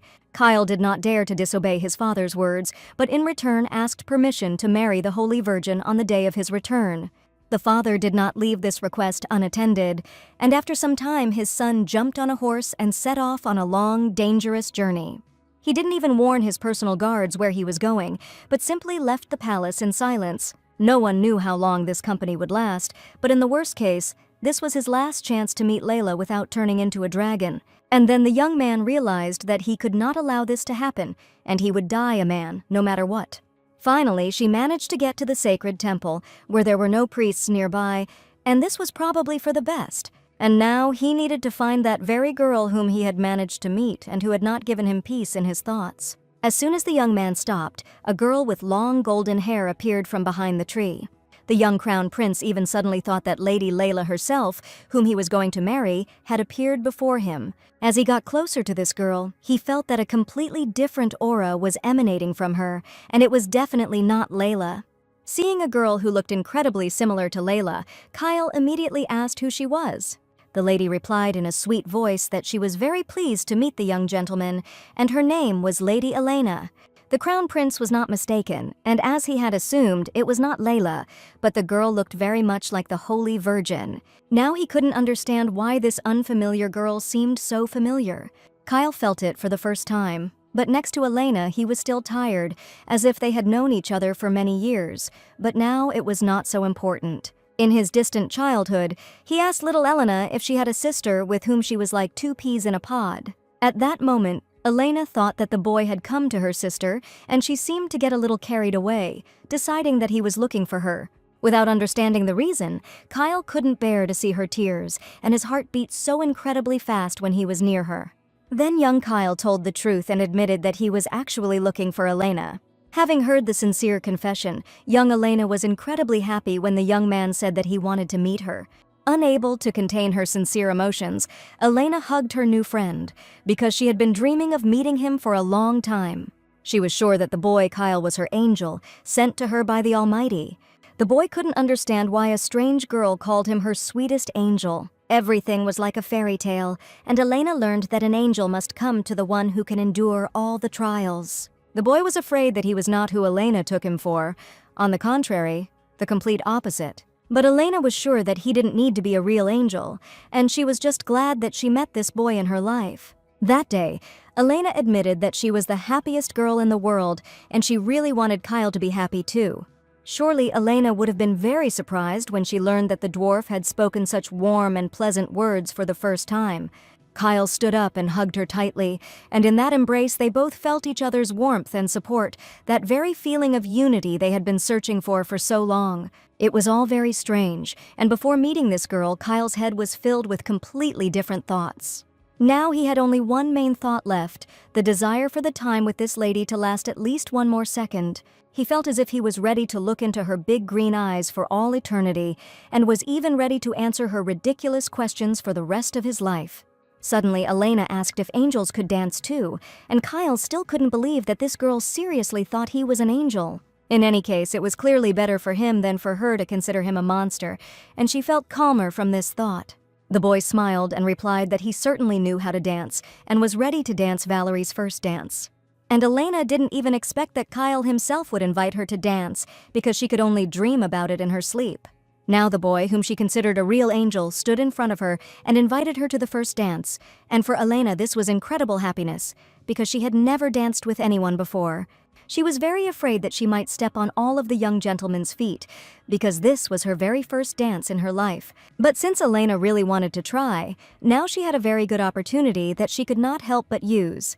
Kyle was completely at Elena's disposal, and he admitted that if there was anything else she wanted to do, she just needed to say so. When they started dancing, Elena felt like she was in a fairy tale. Kyle carefully held her hand and led her, while she tried not to step on his feet and watch his movements. Elena laughed with happiness as Kyle led her in a light spin. She felt so light and free, and every step was full of joy and tenderness. After the dance, Kyle and the girl Elena sat and looked into the distance, and each of them thought that it would be great if they saw each other every day.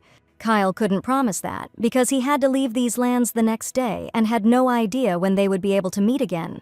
That's why Kyle returned to the temple to meet her and ask her not to forget him under any circumstances, because then he would know for sure that this was not their last meeting. After all, Kyle really wanted Elena to become his and mine, and at the last meeting he decided to confess this to the young lady.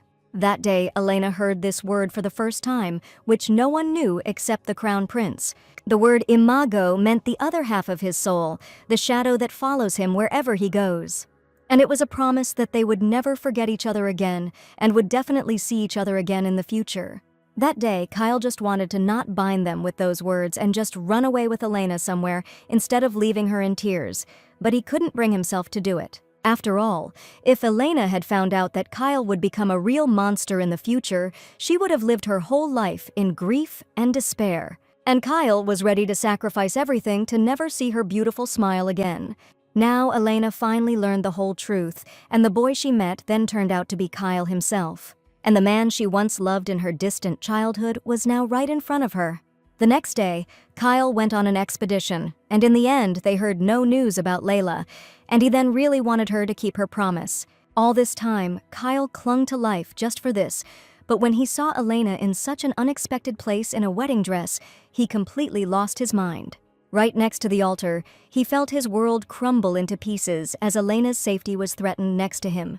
Kyle really wanted to send the girl back, but he was irrevocably trapped in her tender words. All this time, the young man tried to push the girl away, but she was unwavering, not even suspecting that all this time this made him incredibly happy.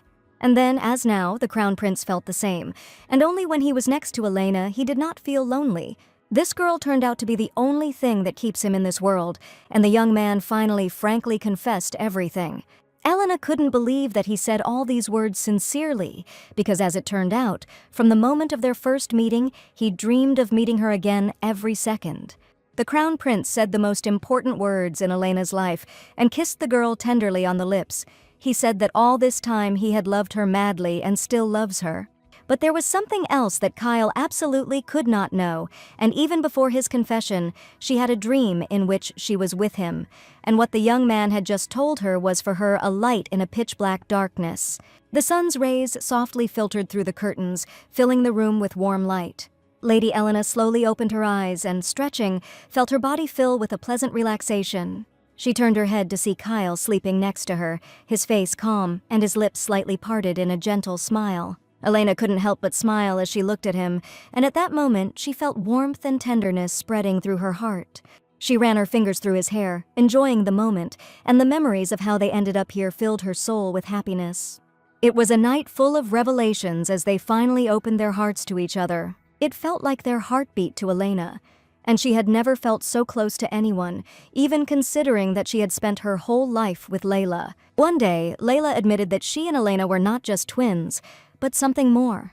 Lena's pain was also Layla's pain, and she felt her sadness even more strongly, and her sister did not want Elena to forget that they were one. And probably Layla didn't know that the only feeling that controlled Elena at that moment was fear.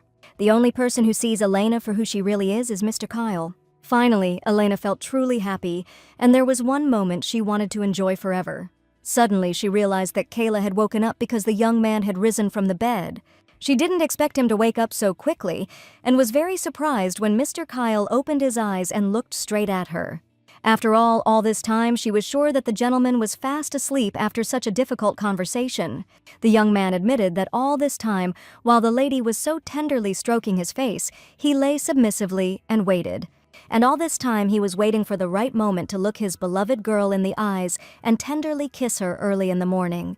They both stood in silence, just enjoying each other's company. Elena looked at Kyle with admiration. His features were so familiar and loved. After the kiss, the heroes were incredibly embarrassed, and Kyle, deciding to change the subject, promised to bring a doctor since they woke up so early. At that moment, Kyle realized that she wanted to spend every morning, every night with Elena and never be apart again. The first thing the lady did was examine her body, but to her great surprise, she did not find a single scratch, and the trace of the wound had disappeared. Just recently there was a huge scar on her chest, but now the girl's skin was completely new, and there was not a scratch on it. Since Helena was not a holy virgin, it was surprising that her wounds healed so quickly.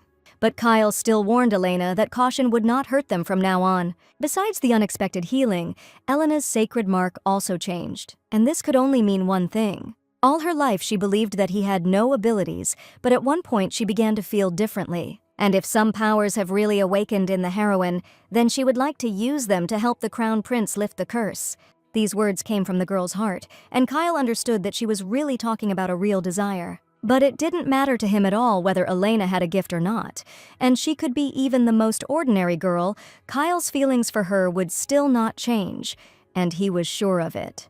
The only dream during these long 8 years was the opportunity to see Elena again, to be near her. All Kyle needed was his beloved Elena, with whom he could wake up happy every morning. All this time, the young man knew that he would dare to dream of something so much greater, and one day he would be able to forget about his curse. After all, one day his wish is destined to come true, and the opportunity given to him to love definitely proves that he can live another life. And now I could finally allow myself to be more greedy, if not for myself, then at least for Elena's sake. Kyle couldn't believe that happiness had finally happened in his life, and that he was again next to his beloved girl, with whom he had dreamed of being all his life. Now he is not at all sure that he would like to ask the Almighty for anything else. His only desire was to possess the girl he loved more than life. Only at this moment can you finally allow yourself to become greedy to the extent that can only be shared. During the most intimate moments, a maid knocked on the bedroom door and reported that soldiers were waiting for Kyle outside. His Majesty wished to see his son at once, and it was for this reason that he made a sudden visit. Prince Shane had already heard the Emperor's angry words about what he had done at the ball. The man was sure that Shane dared to humiliate the crown prince of the empire in front of the entire people. Feeling his father's angry gaze, he asked for forgiveness for his short-sightedness. The Emperor took into account the apologies of his son, who was still able to at least verbally stand up for himself. After this incident, he decided to find out what Shane thought about who would inherit the throne after he left. The young man was sure that it was pointless to show the emperor his ambitions, and there was no guarantee that he would pass the crown on to one of his heirs. Shane responded that Kyle had been designated as the heir, and the choice of who would succeed him was definitely his father's. And calling himself just a pawn in this game, he declared that he was ready to be born for the glory of his state. This is exactly what the mother taught her son Shane, born of a concubine, from an early age. The emperor stated that with each passing day, Shane was becoming more and more like his mother, and he increasingly saw in her a reflection of that woman. With each passing day, Shane became increasingly aware that his dreams of becoming a worthy heir and a beloved son were being shattered by harsh reality. It all seemed futile. The emperor just waved him away like an annoying fly, and remembering this conversation with his father, Shane felt anger and resentment boiling inside him. Shane took a deep breath and tried to collect his thoughts, and now he wanted to find a way to deal with this hatred and dislike from his father. Perhaps he needed to prove his worth not only as a prince, but as a man. After all, he was a prince, which meant he had the ability to change his reality. When he left his father, he met his brother, whom he had not seen since that terrible incident. Shane wanted to walk past and pretend like nothing happened, but his hand was suddenly grabbed by Kyle's hand. The young man said that his brother should not, under any circumstances, think that he was going to forget and let him get away with what happened yesterday.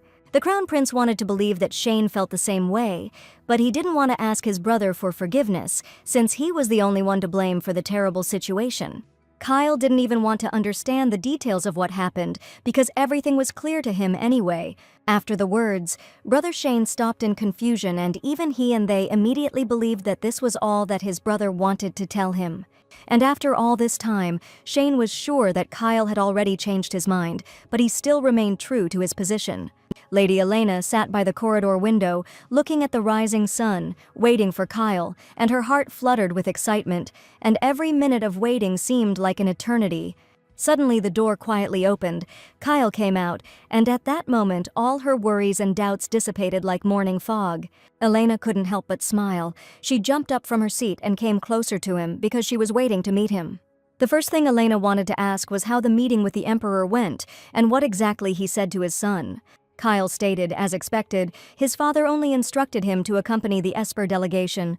He assumed that this pretext was meant to clarify the situation on their side, and his father only decided to show off his son's dragon power.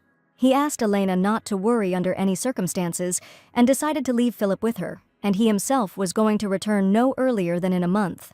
Hearing the talk about the imminent separation, Elena felt his warmth and strength, which gave her confidence and peace. She pressed herself against him, enjoying the moment of closeness.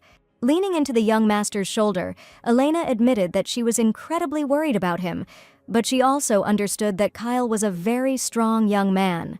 But now she just wanted him to remember how much he meant to her and to try to take care of himself. They stood next to each other, ready to face the new day and all its challenges together. The Crown Prince had survived 8 years just to meet this girl, and now he knew there was absolutely nothing to worry about, because a month was nothing compared to the long years of waiting. And he was only afraid of one thing, that time would pass too slowly while separated from his beloved lady. Elena admitted that all this time she was going to pray for the master to return quickly safe and sound. The sun continued to rise higher in the sky, filling the room with light and warmth, just as their hearts filled with hope for a future together. The next day, the knightly detachment was ready to set out on an expedition, and the knights were expecting the appearance of their commander. Prince Shane, who had never been allowed to go on an expedition or defend the state's borders, watched what was happening from the window. On the street, Kyle said goodbye to his beloved, and Shane, looking at this, became more and more convinced that his brother had changed a lot. Previously, this man did not trust a single living soul, but now this was no longer the case. Every time Kyle rejected someone, Shane saw that he was not the only one suffering in this life, but the only person who managed to change the master was this girl. And now Shane was becoming more and more convinced that his brother had actually managed to truly love someone. The prince still could not believe that her brother had really fallen in love, and now he was happy with Lady Helena. Closing his eyes, he found everything that was happening incredibly boring, but suddenly he heard a gentle female voice next to him. It was Elena, and Shane thought he had been lucky to run into the one person he most wanted to see right now. But suddenly, Elena came up to him and took his hand, declaring that she urgently needed to talk about something with the young master. After Kyle went on an expedition with the night squad, Shane and Elena went into the office, and the young man asked what the girl wanted to discuss with him. She probably wanted to press charges for what happened at the banquet, or she just came to make fun of him. Elena was here to resolve the prince's misunderstandings with Kyle, and to finally make their relationship more respectful. Shane assumed that the lady would continue to be stubborn, and it was unlikely that they would have a friendly conversation. Approaching the girl, the young man declared that he was not at all interested in what Elena wanted to tell him. Elena understood what the prince really wanted from her, because he had always been very good at hiding his feelings, and now she could understand it. Rather than suffer from unfulfilled expectations, Shane chose to simply hope for something from the very beginning, which is why he didn't want to listen to Kyle now, afraid that he would be hurt again if Kyle found out about his brother's true feelings. He asked Elena to stop talking as if she knew everything, because he was sure that he understood better than anyone what Kyle thought of him. To Kyle, Shane was just a useless piece of trash, and the young man was absolutely sure that his brother did not care about what happened, but Elena assured him that Kyle still felt guilty about the terrible tragedy. There was no arguing here. Deborah had fallen down the stairs that fateful day during an argument. But the reason they fought then was because Kyle was trying to protect his brother from his cruel mother. In response to her words, Shane only laughed and asked why, in that case, Kyle had never spoken about this before. But one day, the crown prince wanted to get his brother's forgiveness, but he didn't even give him the opportunity to explain everything. And despite all the pain that Shane kept deep inside, he still considered Kyle his real brother, and Elena really wanted him to hear him before it was too late. Lost in thought, the prince asked if Elena really wanted him to apologize for not having previously understood the true meaning of his words and actions. Elena decided to tell the young man all this only because in his place she would also want to know the truth.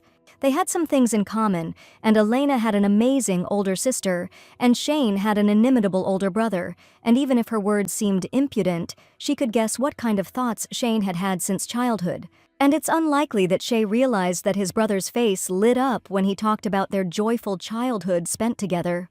The heroine's heart was breaking, but she believed that Kayla treasured these childhood memories very much. She might not be able to change Shane's mind right now, but she really wanted to reach his heart. She really hoped that Shane would help them one day, but now she didn't care at all what would happen to her, and the only thing that worried the heroine was how to make Kyle a full-fledged person. Shane didn't understand why Elena would go so far for a man who was cursed. And even if what happened that day was just a coincidence, the young man was sure that it would never wash the blood off his brother's hands.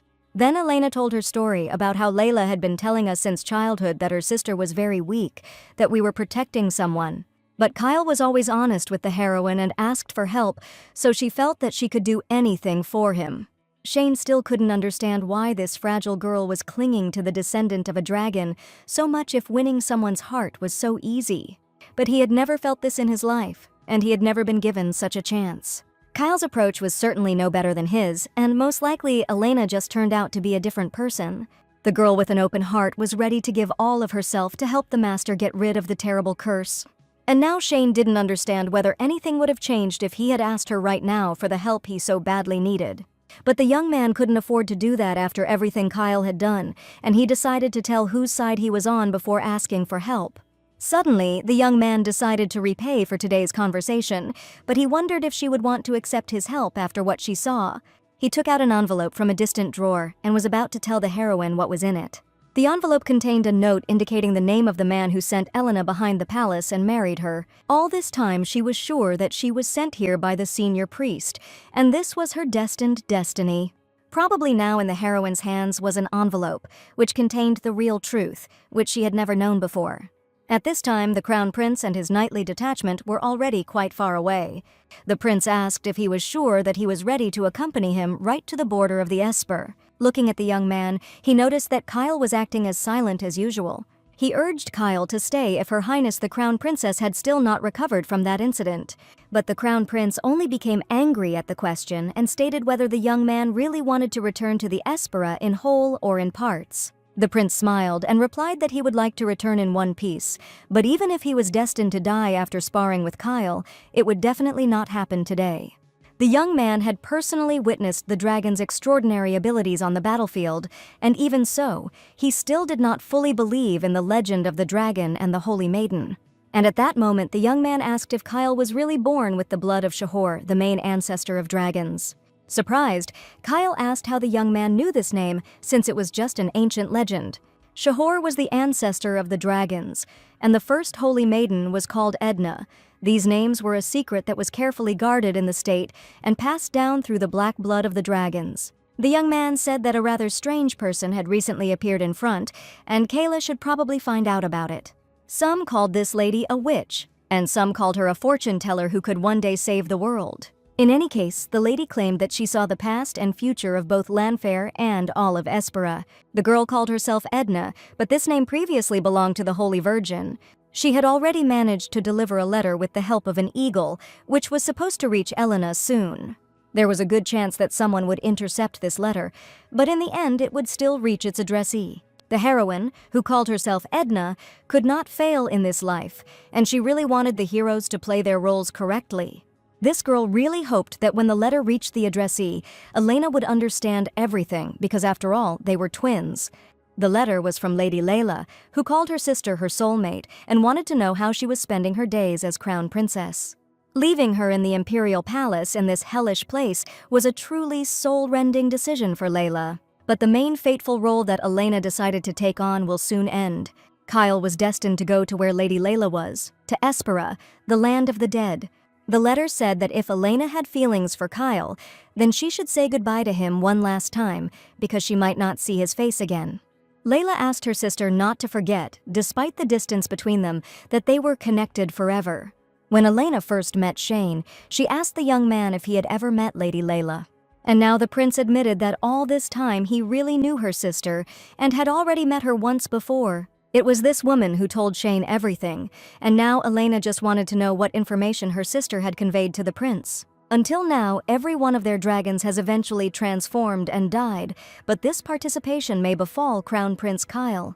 Shane then told his brother that this was a warning that the throne could be taken away from him, despite the fact that Layla was a holy virgin. But after that incident, Elena suddenly appeared, and all the prince's plans, in which he was confident, unexpectedly collapsed. When everyone realized that Elena was safe with her brother, everyone began looking for an opportunity to appreciate her and her brother again. Shane had said that in order to get what she wanted, Elena had to not let the love between them blossom. But now she had come a full, independent path.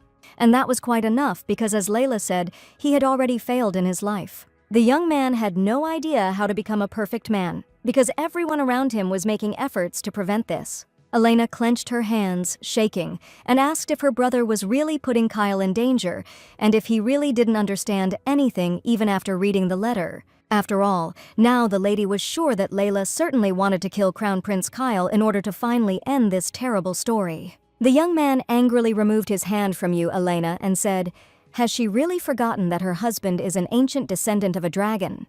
This man would be very difficult to defeat even if all the soldiers in the country attacked him, and even though Layla was a saint, she couldn't just kill the crown prince like that either." Elena was well aware of all this, but now it was as if she didn't want to hear Brother Kyle's words. He asked the lady to say something, and even suggested that faith in her brother had faded endlessly in her soul. But only the heroine knew what her sister was really like, and she confidently stated that Shane knew nothing about this girl. And now she was going to tell the whole truth, because the young man should also be aware of what she really was, Layla Underwood. One day, when the sisters were living in the temple, Layla did not return for a long time, although the sun had long since set below the horizon, and Elena was staggering her return. Elena spent the whole day looking into the distance, hoping for her sister's quick return, and finally she heard footsteps behind her, hoping that Layla had returned. To her surprise, she saw the chief priest, and in the arms of one of the servants lay Layla, unconscious. It was completely unclear where her sister had been all this time, and why the priests had suddenly moved her body. It was the most terrible moment when Elena first became afraid that her sister might already be dead. She asked what the priests dared to do to her sister, but the chief ruler hit the girl in the face and asked how she dared to tell them such a thing. All her life, Elena lived under the control of the supreme rulers, and she had absolutely no power over her own life. The high priest angrily asked why Layla was unconscious, since Elena should know her better than anyone. That day, Layla looked like she had run out of magic power, and the priest insisted that Elena should know it was almost her fault.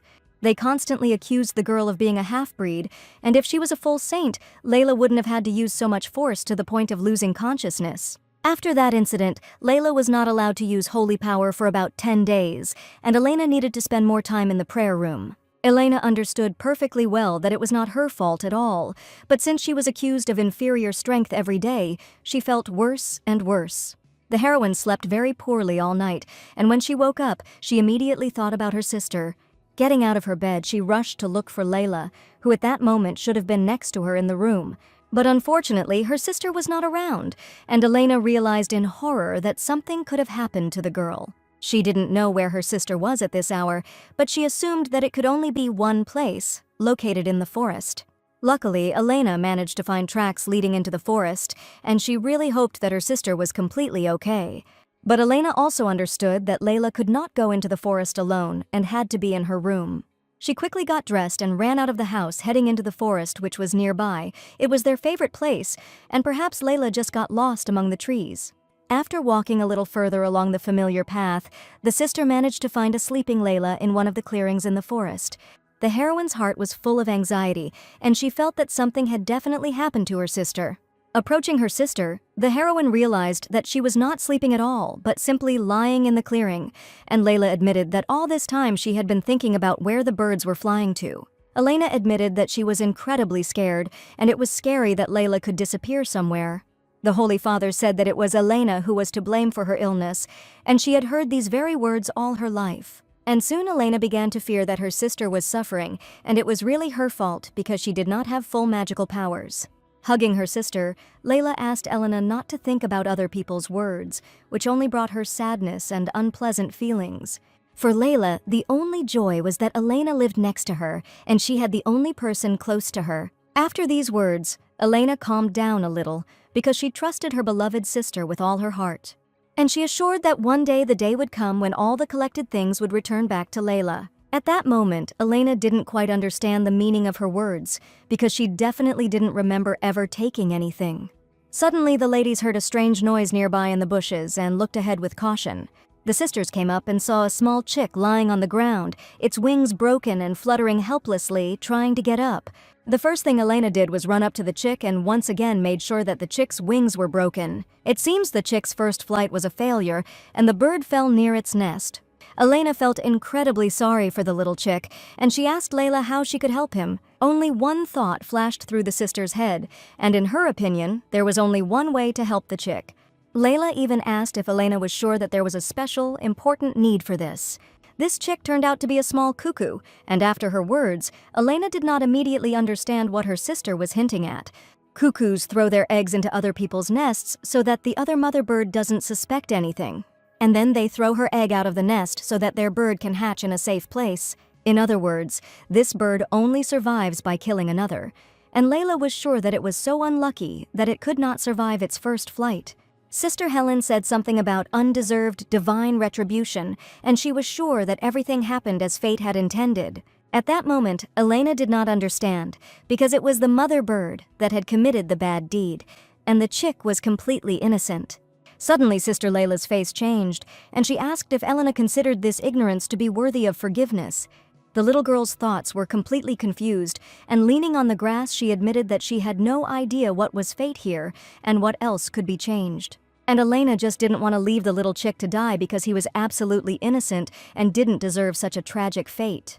Such were Elena's thoughts, and Layla listened attentively to her words. But she was sure that if the Almighty thought the same way, then perhaps their life would be completely different.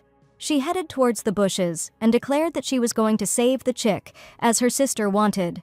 At that moment, Elena was glad that Layla had probably found a way out, because she was afraid that the poor thing was destined to die. But Layla picked up a heavy stone, and when Elena saw this, she was scared for the first time. Her joy turned into incredible horror because Layla, holding a heavy stone in her hands, headed towards the chick. The sister screamed desperately and tried to stop Layla because she already understood perfectly well what she wanted to do. Layla lifted a heavy stone above her head and was about to throw it right at the chick with her broken wings, and she was sure that this was his fate. A bloodstain appeared on the green grass when Layla threw a stone with a powerful blow at a bird that had fallen out of its nest. A bird with broken wings would never be able to fly again, and Layla was sure that she would be haunted for the rest of her life by regrets that she had ever wanted to do so. And the heroine decided that only she could help the little chick, and this option would be much better for the bird with broken wings if she stayed alive. It would be better to die and start all over again. At that moment, Elena wanted to ask Layla many questions, but not a single one of them left the young lady's lips. From that day on, the relationship between the sisters changed a lot, and even when they were together, everything was completely different. The fact that Elena couldn't find out what was going on in Layla's head terrified her beyond belief. The sisters' relationship was not the only thing that changed after that unexpected incident. As Layla's health improved, she gained even greater control over her magical powers. Now Layla felt more confident because she was the only saint who had great influence. Later, the aristocrats whom she was supposed to visit began to come to her temple in person and ask her to grant their blessing. The news of the mighty power of the Holy Virgin spread among the people, and everyone was ready to worship this girl, calling her a saint. Before Elena knew it, their worlds had drifted apart, and Elena suddenly found herself in the shadow of her powerful sister. Each time, realizing a new reality of things, the heroine felt incredibly lonely. So one day she thought that the only option was to escape, and that would be the best outcome for her life. She wanted to escape to a place where there would be no Layla, whom everyone had begun to worship madly. And now the heroine told Shane the whole truth about what kind of childhood connected them with Lay, and how it ended in the end. That Layla had not had a normal childhood was not surprising to Shane, and he had long assumed that was how it happened. Still, listening to Elena's story about their shared past, the young man could not ignore it. Shane couldn't help but think that he could perfectly understand how Layla and Elena felt under the general pressure. These feelings were hateful to the young prince, but he tried to figure out where the truth lay. He asked if Elena meant that Layla had always stood out among them, but in his opinion that didn't prove that she was capable of killing Kyle.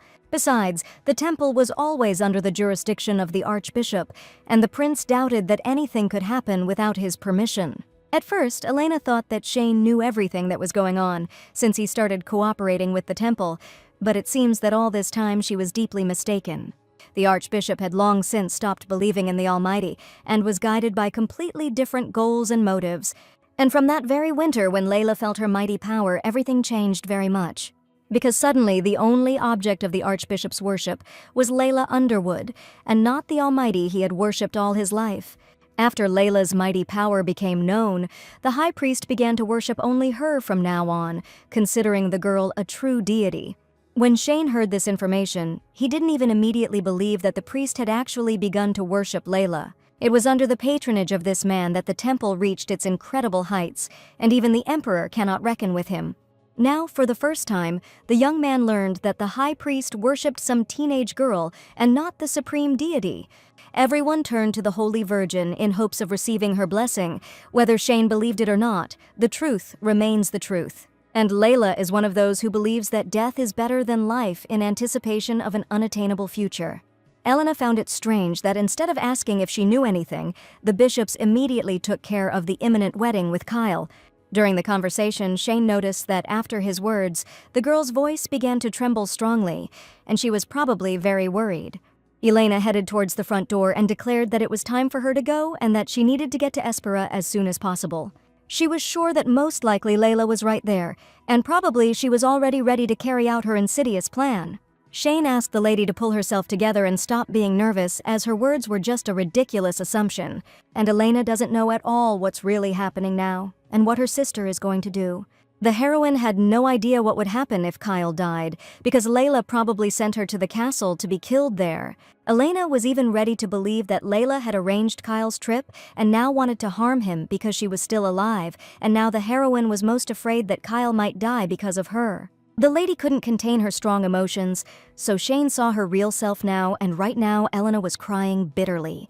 Even in the face of danger that day, being wounded by a sword, Elena did not shed a single tear, but now she cried bitterly, believing that Kyle could soon die. The heroine firmly believed that her birth was predetermined by fate, and she was not at all incapable of anything. She spoke as if being ordinary was a sin, and the prince was very eager to convince the girl of her mistaken opinion.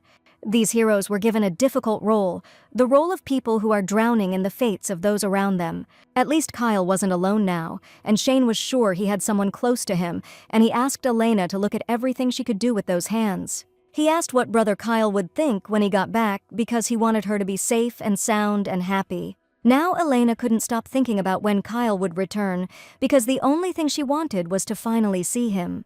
Shane couldn't find an answer to this question, but he didn't want to upset the young lady in any way. And he just wanted his brother to finally be happy with his beloved girlfriend. After a serious conversation, he left the room and asked the butler not to mention that he had guests today. Shane headed to Elena to check on her condition after the emotional conversation, which certainly left an imprint on the lady's mood. Elena looked quite sad and a little confused because she had absolutely no idea what would happen next. She couldn't understand how everything turned out this way, but the young man told her that the Lord was no longer there, but there were still many eyes in the palace. He insisted that Elena might attract unwanted gossip if she stayed here any longer, and it was probably time to say goodbye right now. It would take at least 2 weeks to get from Landfair to Espera, and Shane was sure that Layla wouldn't be able to do anything to Kyle, even if they postponed the conversation until tomorrow. But Elena was not going to leave everything just like that, and wanted all the problems to be resolved as soon as possible. She was very worried, but the prince insisted that it was very important, and Elena was now out of her mind, having lost her mind. He assured that the fact that Elena had completely forgotten why she had come to him already said a lot. But the heroine only wanted one thing. She wanted to know how to completely turn Kyle into a human and do it as soon as possible. She admitted that he was probably right, and worried that something might happen to the crown prince, she became too impatient. Shane also thought about the lady's condition and understood perfectly well that she was now in a state of complete confusion. Therefore, the prince offered to accompany the lady and promised to send a man for her tomorrow to continue the conversation. The help was unexpected, and the young man asked to accept it before he changed his mind. Now he was ready to help his brother's wife, because he felt that they had a lot in common, and their destinies were exactly similar. Shane couldn't understand Elena's train of thought, and he also didn't understand what the point was in being so careful now. But he just wanted to make sure that Elena would not be harmed in any way, and that the lady would be sure that she had made the right choice in trying to discuss everything with Kyle's brother. She thanked the young man for his politeness and attention, and admitted that she could walk to her bedroom on her own. The heroine was ready to do everything possible if Kyle needed support now, because he trusted her more than anyone else. Shane had great hope that together they could help his brother find his way back, and in that moment, a bond formed between them that promised to be a support in difficult times. This conversation was unexpected, and now he realized that Elena was completely unpredictable.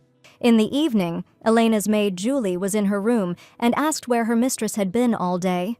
As it turned out, Philip caused quite a stir in the evening and even demanded that a search party be sent for Elena.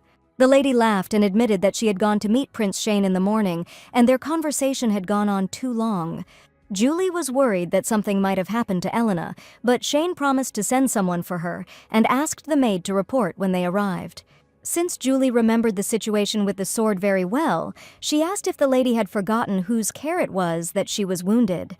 But the only thing that gave Elena strength was the thought that she was doing all this for Mr. Kyle. It was very important to her to find a way to completely turn him into a human, but if nothing worked out and Kyle did not remain alive, then probably 8 years of his waiting would come in vain.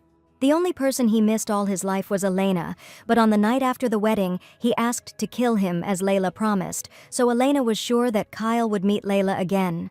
More than anything, Elena was afraid that Layla would again offer to kill the crown prince, intending to fulfill an expired promise. And in that case, the crown prince might agree, because his only wish in life was to die before turning into a dragon.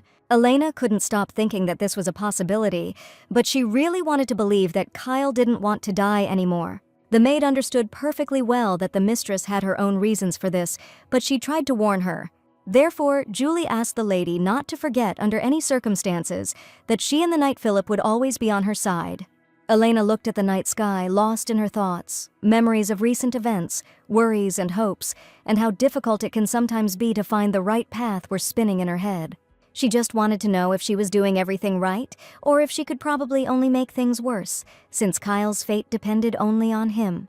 But even so, when Elena thought that Kyle might be in danger, she couldn't find peace, and she couldn't do anything, but she really wanted to just be with him. While the heroine could not fully trust Prince Shane, she took into account all his words and position. And if there was even the slightest chance that Shane could save Kyle, Elena believed that she had to at least try. The moonlight seemed to reflect her inner experiences, cold and bright. It reminded her that even in the darkest times there was a place for light, and for her, that light was Mr. Kyle. Looking at the night sky, she felt as if Kyle was nearby because they were both under the same sky. Crown Prince Kyle stood under the star-studded night sky, looking out into the vast expanse, the cold wind rustling his hair. But he didn't feel the cold. His thoughts were occupied with only one woman. Kyle closed his eyes and imagined her next to him, dreaming of how they could walk in the garden together in the moonlight, laughing and sharing their dreams. At this moment, Prince Edwin approached the young man and noticed that the stars were especially bright today, which was very natural for March. He informed the Crown Prince that he had not encountered a single monster on the way, which was also very strange in itself. Noticing the boy's suspicious look, Kyle asked what he was trying to say. Suddenly, the young man declared that he had not thought anything like that, but it could certainly be connected with the blessing of the Holy Virgin. As soon as Kyle heard about the saint, his face became tense and his gaze became more animalistic. He was probably just talking about the legend of Lanfair, but he said that the Crown Prince had to understand some things. The young man was directly responsible for the lives of the people of his country and for its fate, and he could not simply close his eyes to what was happening in his country. He was sure that the subjects and the people were trembling with fear, and all because of the supposed predictor. Until now, nothing was known about that woman, and there was only information that she was somehow connected with ancient legends. Kyle also had no other information, and did not know that the unknown lady was connected with the legends of Lanfair. Before Kyle could finish his speech, one of the young knights suddenly ran up to them. Out of breath, he loudly announced that the monsters had been discovered and that the commanders should definitely take a look at it. The young man politely asked the dragon to let them go and promised to continue the conversation next time. The shadows thickened around them, and terrible monsters, with hellish features and sinister eyes, slowly approached. Their whispers reminiscent of the wind rushing through gloomy trees, but in these whispers, there was a threat. The monsters were moving in a different direction, and the knight stated that it would be great if they just continued the world on their way. According to the soldiers who first spotted the monsters, some were looking towards the council coming from the camp, and they had probably already been spotted. The knights claimed that the monsters' gaze was so piercing that some of them even met the gaze of people. The young man asked what the Crown Prince himself thought about this, because the first thing he needed to know was his opinion. Kyle didn't feel any threat from the monsters, but it was a little strange that the monsters had formed such a diverse group, and the young knight also noted that the monsters all left together, and this had never happened before. Everything happened exactly as the fortune teller said, and this was the first time that such behavior of monsters was used. Earlier, the fortune teller said that there would be a very large migration of monsters this spring, and the Crown Prince just remembered about this. The knights gathered around him were ready for battle, their armor shining in the dim moonlight and their swords drawn and ready to fight. And now he was interested in only one question: was the one who called himself a predictor really appearing in Esper for the first time? The young man reported that the fortune teller had appeared in the state not long ago, and that his appearance had finally come at the end of winter. After thinking for a moment, Kyle realized that this happened right after the wedding ceremony. At the same time, the Holy Virgin Layla disappeared, and probably these events may be connected. Kyle looked at his loyal companions. Their faces were full of determination and readiness to protect their prince to the last drop of blood. The young man wondered if Kyle would really like to meet the Holy Lady about whom there were so many rumors. He was sure that if the Crown Prince wanted to stay on their territory for a few more days, they could send people to look for her. Even the young knight did not expect Edwin to offer a solution, since there had been no talk of it before. But for the Crown Prince, it would have been the best outcome if he could have met the Holy Virgin in person and found out who she really was. After talking with Elena, I was waiting for the invited guests and was in the Lanfair Palace.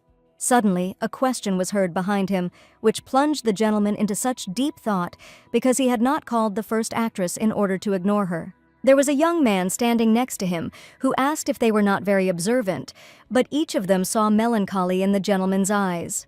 The lady in the luxurious red dress with a fan in her hands realized that the little prince had probably fallen in love, and that was the whole point.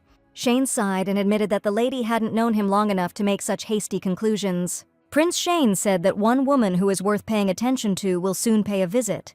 She has luxurious blonde hair and dark green eyes, and it is very difficult to find someone as beautiful as this girl. And it was not without reason that Shane invited 2 guests, declaring that he needed them to carry out a very important matter. The point was to transform the lady into a completely different person, and no one else but the actors could help him do this.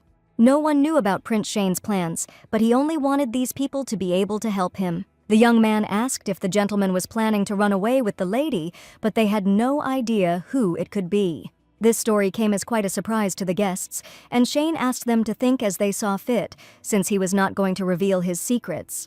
Shane smiled and walked towards the door because now he was going to call the very girl who needed to be turned into another person. Laughing, the prince admitted that this lady was not at all someone who could be so easily surprised. At that moment, a lady with long golden hair in a yellow dress appeared on the threshold of the living room, and her name was Elena Underwood. When he invited Elena to sit down at the table in the living room, and there were guests standing nearby, she first wondered who all these people were. Despite being so close to the prince, Elena noticed that the guests were not at all nervous. The lady in the red dress handed Elena a porcelain mug with aromatic tea drink with special respect. And she admitted that the crown princess looks incredibly cute, and she is ready to give her heart to her. Elena turned to Shane and asked who these nice people were, because today she saw them for the first time. The young man said that these people appeared here because they were needed, and he vouched for her, so he asked the lady not to worry about confidentiality. After all, Elena still wanted to go to Espera personally, and she couldn't do it without the help of Shane and his people. Of course, during all this time, Elena did not change her decision, and she was still ready to help the crown prince free of charge, no matter what. Shane asked if Elena was willing to do anything, even if her life might be in danger. But if Elena could save Kyle, she admitted that she didn't care about the rest. As soon as the lady said these words, Shane immediately noticed her gaze, because the girl's eyes were incredibly burning with determination. Surely the prince would never be able to understand this in his life, but now he really wanted to help the girl. Elena did not understand what all this meant, but suddenly the prince agreed to help her, but only on one condition. Elena assumed that Shane wouldn't help her just like that, and right now he wanted to ask her for something. Before Shane really got to know this girl, a lot happened between them. All this time the prince thought long and hard about his decision, and to tell the truth he felt that he absolutely had to do it. So the young man asked if he could help Elena, if they could start their communication over again, as if they had never been connected. The heroine did not expect to hear Shin ask for such a thing, and thought for a moment. Noticing that Elena hesitated, the young man asked what had happened, since, given her plans, this was a very advantageous position for her. Apart from the fact that Kyle could turn into a dragon, his brother knew nothing else about him, and the heroine had absolutely nothing to take from him. So I decided to end the bad relationship right here and start from scratch. Elena asked again if this was really what the prince wanted, and he was completely confident in his decision. All this time, the young man watched the lady carefully and could not understand why she had such a strange expression on her face. There were important guests from Espera at the last banquet, and maybe it's not the same with others, but they know Elena's profile very well. Edwin Esper, whom the people of the state considered their worst enemy, remembered her especially well. And if he reveals Elena's identity, a real confrontation between the two states for the right to power could begin. That's why Shane had long ago come up with a plan for how Elena would need to change beyond recognition in order to secretly travel to another country. And the guests arrived at the palace precisely for this purpose, to transform the lady into another person, whom no one would be able to recognize. This was all the prince could do for his lady, and he had no idea if she would be able to survive in the desert full of monsters and meet his brother. The young man knew only one thing. Everything depended only on Elena's luck and her true desire. The heroine didn't even expect that he would help her in principle, and now she sincerely thanked the young gentleman. Looking at her with surprised eyes, Shane admitted that he was saying serious things, and the lady should probably think about her actions. Even though Elena spoke so confidently all this time, in reality she did not know how to open this door, because often she could not even begin. But now, thanks to Shane's support, the heroine felt relieved and believed in her own strength. The heroine didn't care at all whether she died at the end of this journey or not, and Shane couldn't believe that she was actually serious about his brother and how that was even possible. Now that he thought about it, he really hated this strong quality in the girl. Elena asked what Shane meant by asking them to break off their previous relationship and start over. Elena admitted that she would no longer ask the prince for help, but now he wanted to say slightly different words. The invited actors did not want to interfere in such a serious conversation, so they chuckled that the prince was just wasting his talent and asked the lady to go with them. The young man admitted that it was good that they had not yet sold the carriage, and this was exactly what the beautiful lady in the red dress wanted to say. The lady asked if the young gentleman had forgotten, after spending so many years with them, that they were an acting group that had visited so many places that they couldn't even count them, but surely she had forgotten how dangerous the road to Espera was. But in response, the lady only smiled and, hugging the mistress, admitted that this was precisely why they wanted to help. The young man whispered in the prince's ear that he could deceive anyone but not them, and if he simply let the lady go, he would regret it for the rest of his days. Everyone understood perfectly well that letting the young lady go there was extremely dangerous, and they needed to be well prepared. The young man thought about it and decided that it was necessary to add one more condition in order to help Elena. He asked the young lady to promise that she would return alive and well, she and all others who followed her. At first, Elena was scared by the prince's proposal, but now she realized that he was truly worried about her safety, and smiling sweetly, she promised to definitely come back. The carriage was already ready to set off on an adventure, and the prince stood next to it to see his mistress off. Finally, he decided to ask the girl once again if she was sure of her decision, since the path to Esper was extremely dangerous. In her new appearance, Elena really didn't look like herself, and she asked the prince not to worry about her in any way, promising to do everything possible to save the people dear to him. Shane frowned and stated that they weren't the only ones who needed to get back safely. Shane initially said he wanted nothing to do with Elena, but still continued to make sure their paths crossed. And who knows, maybe by the time Elena returns, his opinion will change dramatically. Shaking hands goodbye, Elena promised to do everything to help Kyle and return safe and sound. Looking into the distance at the carriage driving away, the prince really hoped that Elena would return soon and that everything would be all right with his brother. But now Shane was only thinking about how tenderly Elena's hand had just held his. It was the first touch Shane had ever felt from the girl he had loved madly all this time. He could still feel the warmth on his hand, and this farewell was unbearable for him. Accompanied by the actors, Ms. Elena went to Espera to find her lover and became acquainted with the life of the nomads for the first time. The lady admitted that it might seem strange, but the life of nomads turned out to be very exciting. She would never have thought that such a beautiful place could exist outside the palace walls. The actress said that the little prince said something similar when they once showed him the world outside the palace. She was referring to Prince Shane, and Elena became interested in the question of how the boy ended up outside and how they met. The actor winked at the lady and laughingly asked if she was really interested in the story of the little prince. In fact, Elena was just curious to know more about his childhood, and the actor promised that they would definitely tell this story. It was gradually getting dark outside, and the heroes sat in a circle, and the young man tried to get a spark to start a fire. The lady really wanted to find out the story about Prince Shane, and after thinking for a while, the actress asked where to begin this fascinating story. It was around this time that the actors had just arrived in Landfair, and one day a boy suddenly approached them, covered in mud. He was in complete disarray, but from his clothes and behavior, the actors realized that he was a young lord and from some high-ranking family. However, when the lady decided to ask why the boy had approached them in particular, he said words that left them very surprised. A strange boy approached the two actors and asked them to take them with them, and those were his only words. The actors felt that they simply could not ignore the young man's request and decided that they could go with him. This continued until the soldiers came for him, and holding the boy by the hand, they spent a very cheerful day with him. It was on that day that the actress casually said that she would be very happy to play in a big theater, and that it was her big dream. The actor smiled and said that Elena had hardly ever visited a theater in the very center of the state. It turned out that the little prince built this theater specifically so that actors could play in it and be the masters of the huge theater. Elena really wanted to visit this theater upon her return, and especially invite Shane there. At the moment when the work in the theater was finished, the actress found the prince, who was looking at the audience while on stage. He stood completely alone, and even the heroine did not immediately dare to approach him.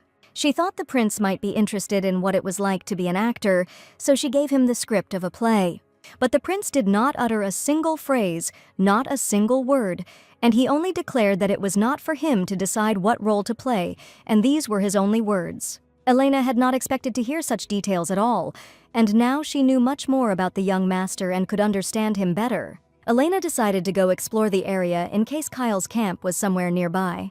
For a long time, the heroine wanted to be alone to put her thoughts in order and think about what to do next. The actress asked if the lady would be okay since monsters often roam these places. Elena promised that she would return in an instant and that she would be completely fine, and that she would also be extremely careful in the new area. Once upon a time this happened, and the heroine also thought that freedom awaited her outside the temple. However, now that she has experienced another life, Elena has realized that everyone is helplessly fighting against an ambiguous fate, which can overtake at any moment, and if a person expects exactly this or that event, it will certainly happen to him. But Elena had no intention of submitting to this fate, which is why she went through a difficult journey to save Mr. Kyle. So she just prayed that the young man would be alive and well, and that she would finally be able to help him. While the heroine was walking all alone through the desert, she did not notice at all how someone came up to her and covered her mouth with a hand in a black glove so that the lady could not make a sound. The young man whispered that if the lady did not intend to meet the monster, she needed to hold her breath right now, and at that moment, the heroine realized that Mr. Kyle was standing next to her. The air was filled with the smell of dampness and rot, and in the distance there was an ominous rustling sound. Out of nowhere emerged a giant centipede, its body covered in shiny black scales, and its huge legs, like tentacles, moved with eerie grace, leaving behind traces on the ground. Kyle kept his eyes on the approaching creature. He knew he had to act quickly. The monster continued to approach, its long body writhing in the air as if it was enjoying the fear of its victims. Kyle grabbed the sword and looked at Elena. Time seemed to slow down, and every moment seemed like an eternity. He felt the adrenaline filling his body, giving him strength and determination. The sword sank into the centipede's scaly skin with a dull thud. The monster roared in pain, its body jerking in response to the blow. Kyle wasn't going to stop. He knew this was their only chance. After the terrible monster was killed, the crown prince approached the girl, who was in the endless desert completely unaccompanied. Looking closely at the stranger, Kyle saw familiar big green eyes. At that moment, the knights of the squad approached the heroes, and Elena looked in their direction with concern. The knights arrived fairly quickly, but even without their help, Kyle easily dealt with the bloodthirsty monster on his own. But with the knights there were also actors who went with Elena, and the heroine was very surprised when she saw them. The knights tied up the people who called themselves a traveling theater troupe, but everyone was sure that these people were definitely lying. No one believed that these people were actors, and the knights even asked them to dance after dinner to prove their words. Edwin asked the crown prince what they were going to do and whether it was worth listening to the soldier's opinion. In that case, the ladies should have been kept with them, but Kyle admitted that everything was fine. The woman he met injured her leg, so unfortunately she won't be able to dance this evening. A young man from the squad ran up to the knights, saying that the dinner had almost gotten cold, and she probably had completely different plans. The young man complained that he had not sat down all day, so he was simply dying of hunger, and the other soldiers were no different from him, and they all really wanted to go back.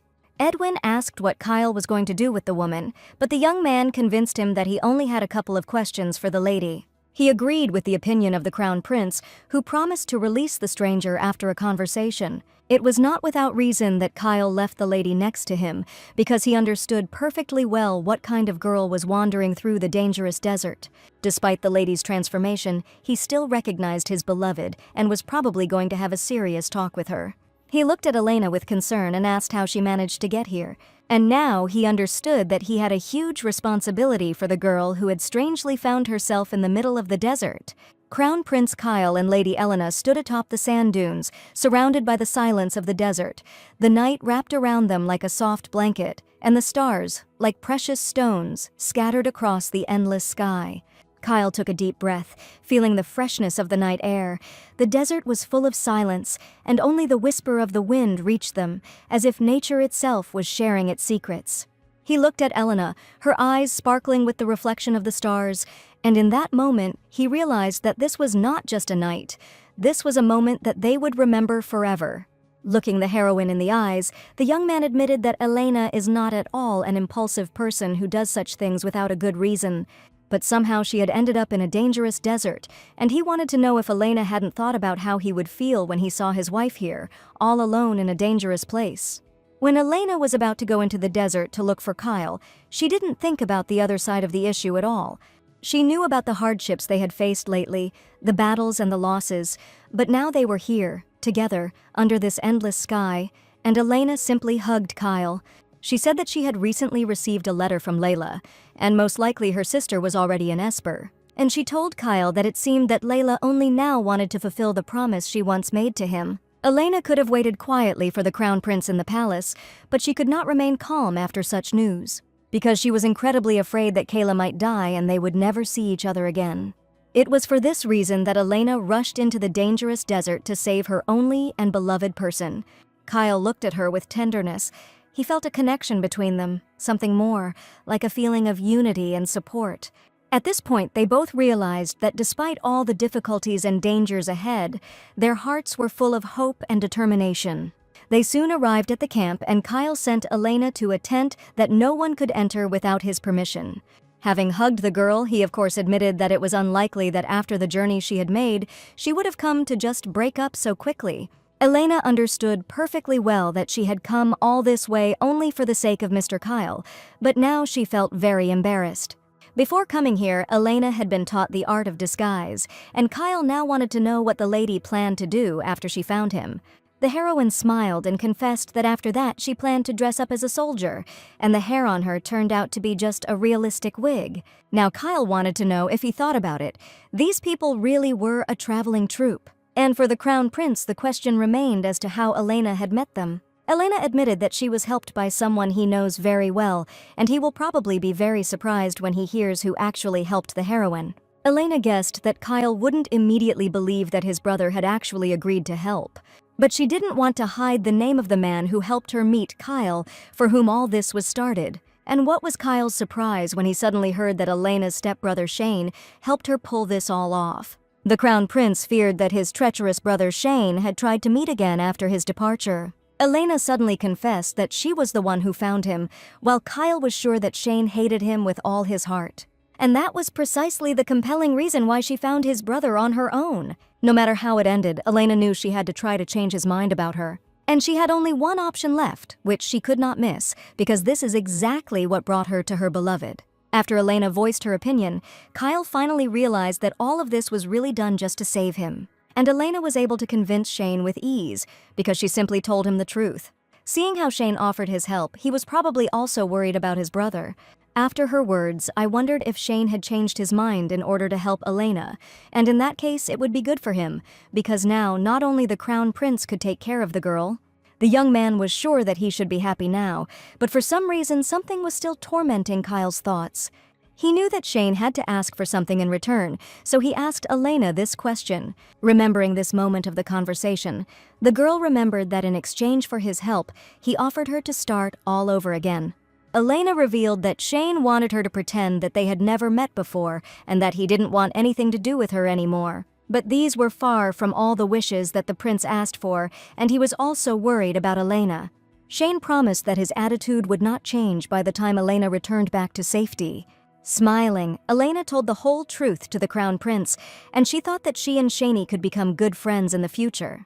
These words made an impression on Kyle, and for a while he had absolutely no idea what to answer Elena. He couldn't believe that Elena and Shane could become good friends, and he didn't even expect that this could happen. The crown prince placed his hands on his wife's shoulders and thought that she should belong only to him.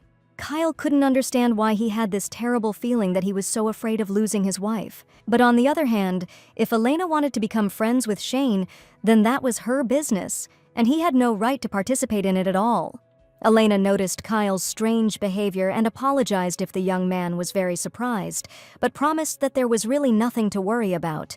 Kyle took a step closer and hugged her tightly. In a world full of lies and intrigue, her honesty shone like a bright star. She always said what she thought, even if it was difficult or dangerous. Elena froze for a moment in surprise and then responded to the hug, pressing herself even closer to him. It was a hug full of tenderness and support, a moment when all words became superfluous.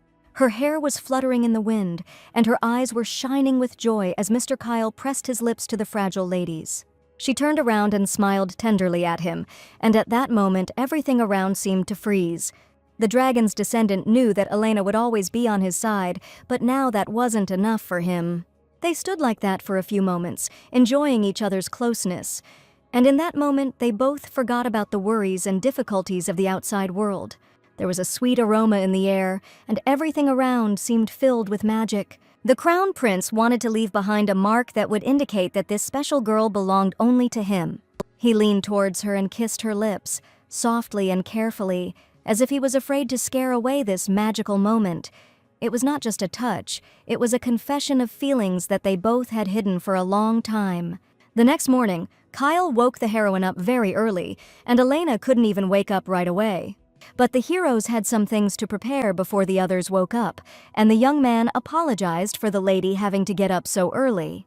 Suddenly, she saw a wooden box behind Kyle and immediately asked what it was. Someone had left this at the entrance earlier, and inside the box was a small folded note. The note was addressed to a dear traveling companion, and these were the first lines of the letter. The people who wrote this letter congratulated Elena with all their hearts on her reunion with the man she dreamed of seeing. Even if the actors really wanted to be there on this journey, they couldn't do so because they had to return now due to the master's order. This letter was from the acting troupe, and the actors were still praying that Elena would remain safe and return safe and happy. The acting troupe quickly disappeared with the first rays of the sun, and even the knights did not manage to catch them before they disappeared. Edwin asked to leave the men, and he doubted that they could be real spies. Turning to the crown prince, the young man admitted that they would soon need to set out on a journey. The commander ordered all the people to get ready, and soon the knights were to leave their overnight camp. Kyle looked into the largest carriage to ask if Lady Elena, who was also supposed to be traveling with everyone else, was okay. In front of him, he saw a lady in knight's armor. Kyle looked at her with respect and pride. He knew that Elena had always been strong and brave, but now her determination impressed him even more. Kyle even admitted that the girl's appearance looks much more convincing than he expected, and he just hoped that Elena wouldn't have to spend too much time with the others so that no one would notice her glow. The knights were ready to leave, and the crown prince immediately reported this, giving Elena her final instructions. Having listened attentively to the words of the young man, Elena was ready to set off on an unknown journey and was ready to face any challenges. They felt each other's support. It was a connection of two hearts ready for adventure. The streets of Aspera were decorated with banners and flowers, and the residents eagerly awaited the moment when they could see their great guests. The air was filled with a festive atmosphere, music was playing, welcoming speeches were made, and there was excitement everywhere. A long-awaited guest, Prince Edwin of Esper, whose name was known far beyond the borders of his native lands, arrived in the state of Esper. He was accompanied by Crown Prince Kyle, a guest of honor invited to the ceremonial events in honor of strengthening the friendly ties between the two countries. Elena couldn't miss the moment to see Espera in all its glory for the first time, and it was this state that was called the Land of Lions. The palace was already preparing to receive the honored guests, and the inhabitants of the state were also happy about their arrival. At the ceremonial conversation with the prince, Kyle asked Elena to sit next to him, but the lady was very afraid that this could attract unnecessary attention. Besides, it would be no less of a problem if the heroine attracted the attention of other soldiers. Kyle assured Elena that she had nothing to worry about because she was completely safe as long as she was with him. Finally, Prince Edwin came out to the guests and admitted that he never dreamed that he would one day see the crown prince in his state. Kyle even suggested that Edwin probably wanted him not to be here, but in reality he was very glad that Kyle was finally here. The young man immediately noticed two soldiers sitting next to the pickaxe and asked if this was the dragon's descendant. The prince also noticed that the soldier himself was clearly special, since the master seated him at the table next to him.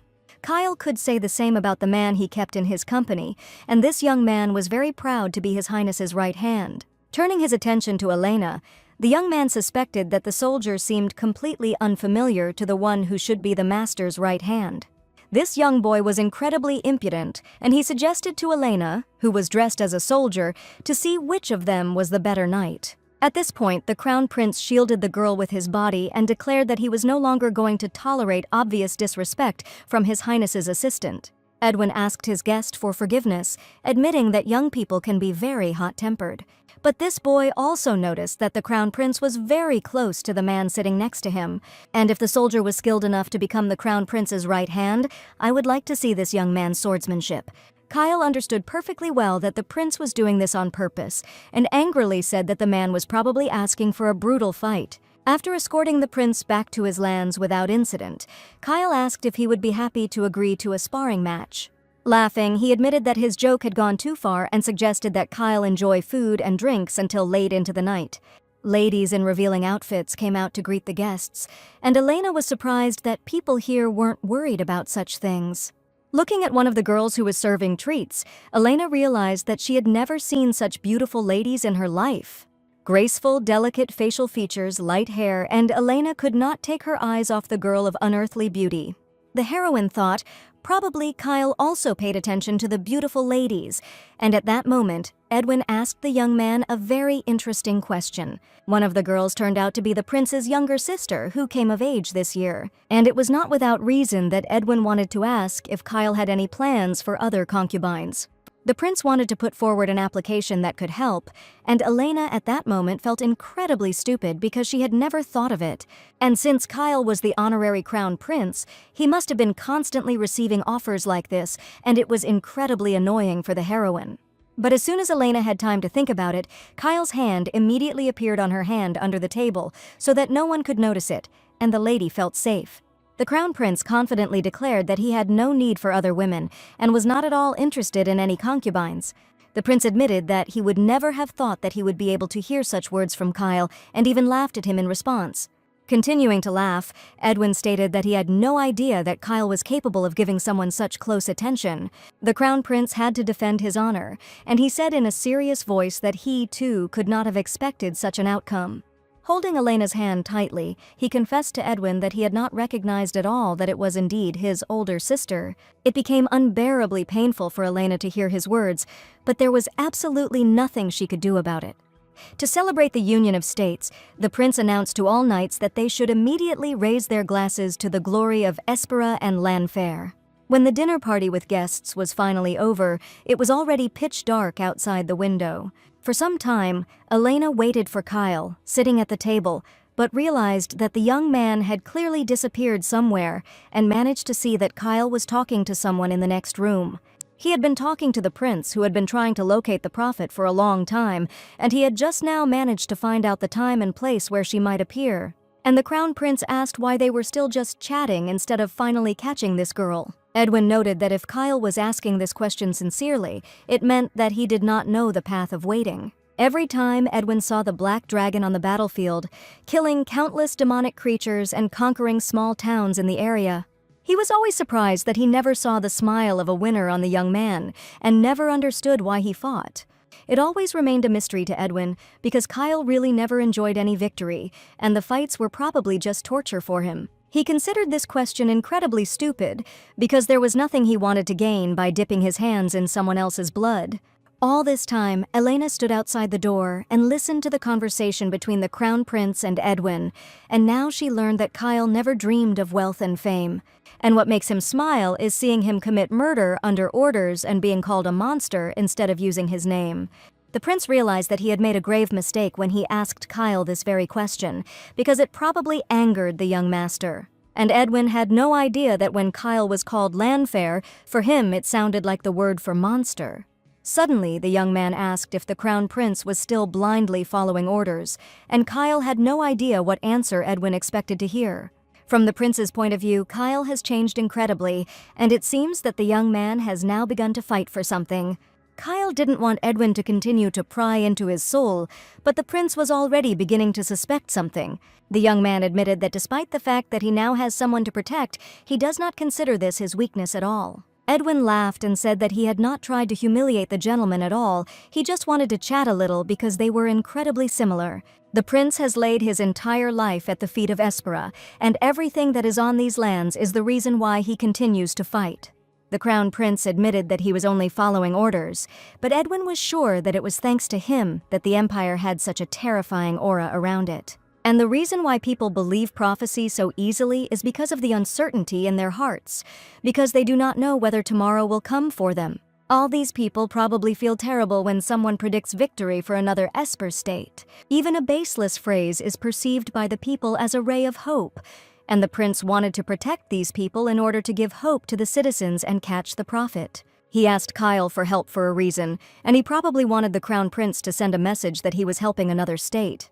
The young man realized that the prince had understood everything in advance, and still dared to ask him this question. Kyle just wanted to offer his best efforts to catch the prophet, and Edwin's help was absolutely essential. This was probably the answer Edwin wanted to hear, and it turned out to be the right one for him. Having shaken hands, the young men finally concluded an important deal that was supposed to help the entire state. Edwin placed his complete trust in Crown Prince Kyle, hoping that luck would be on their side. After talking with the prince, Kyle went out into the corridor and immediately met Elena, who had changed into a soldier and had been waiting for him there all this time. Now the heroine thought that she should have at least once asked the young man what thoughts visited him on the battlefield.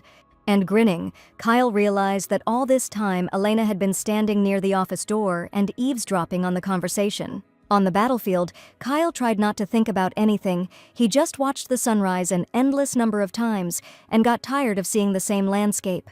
Every night the young man prayed that the sun would never rise and that he would no longer see all this horror in which he was forced to live. Elena understood perfectly well the reason why Kyle valued the promise made by Layla more than the memories of her.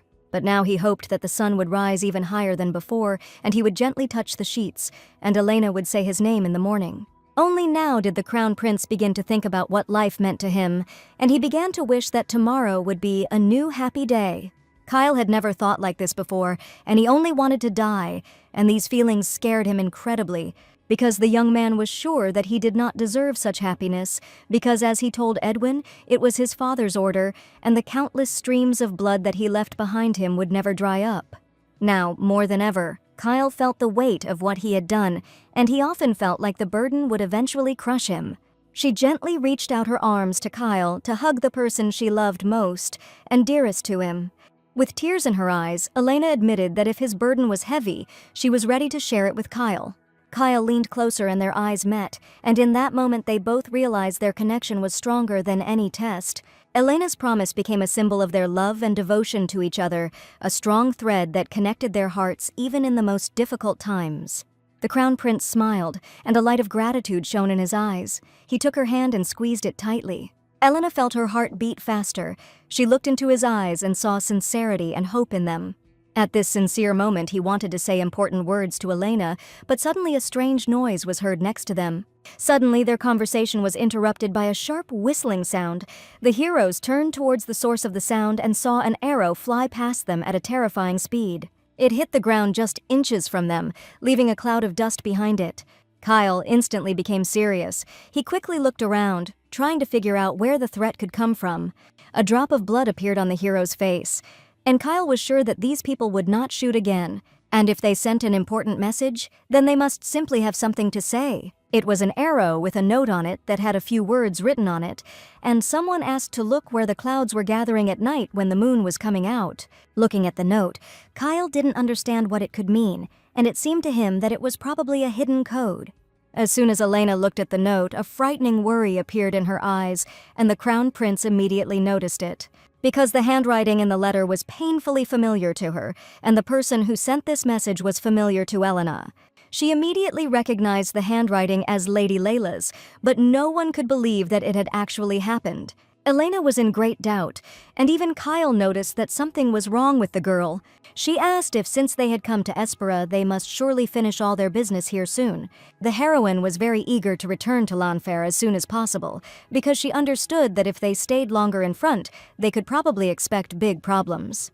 Kyle could see that Elena was very worried because her missing sister had suddenly appeared and called herself a prophet.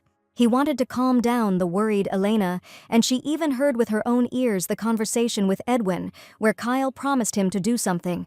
Fully aware of the whole situation, Elena understood that this was an extremely important promise given to the prince of the state. But with tears in her eyes, she insisted that this was not more important than his life, and that the crown prince should think about himself first. The young man insisted that this was not the only reason why he should stay here. And indeed, the prophet showed up in Esper and said that he could clearly see the future of the two states.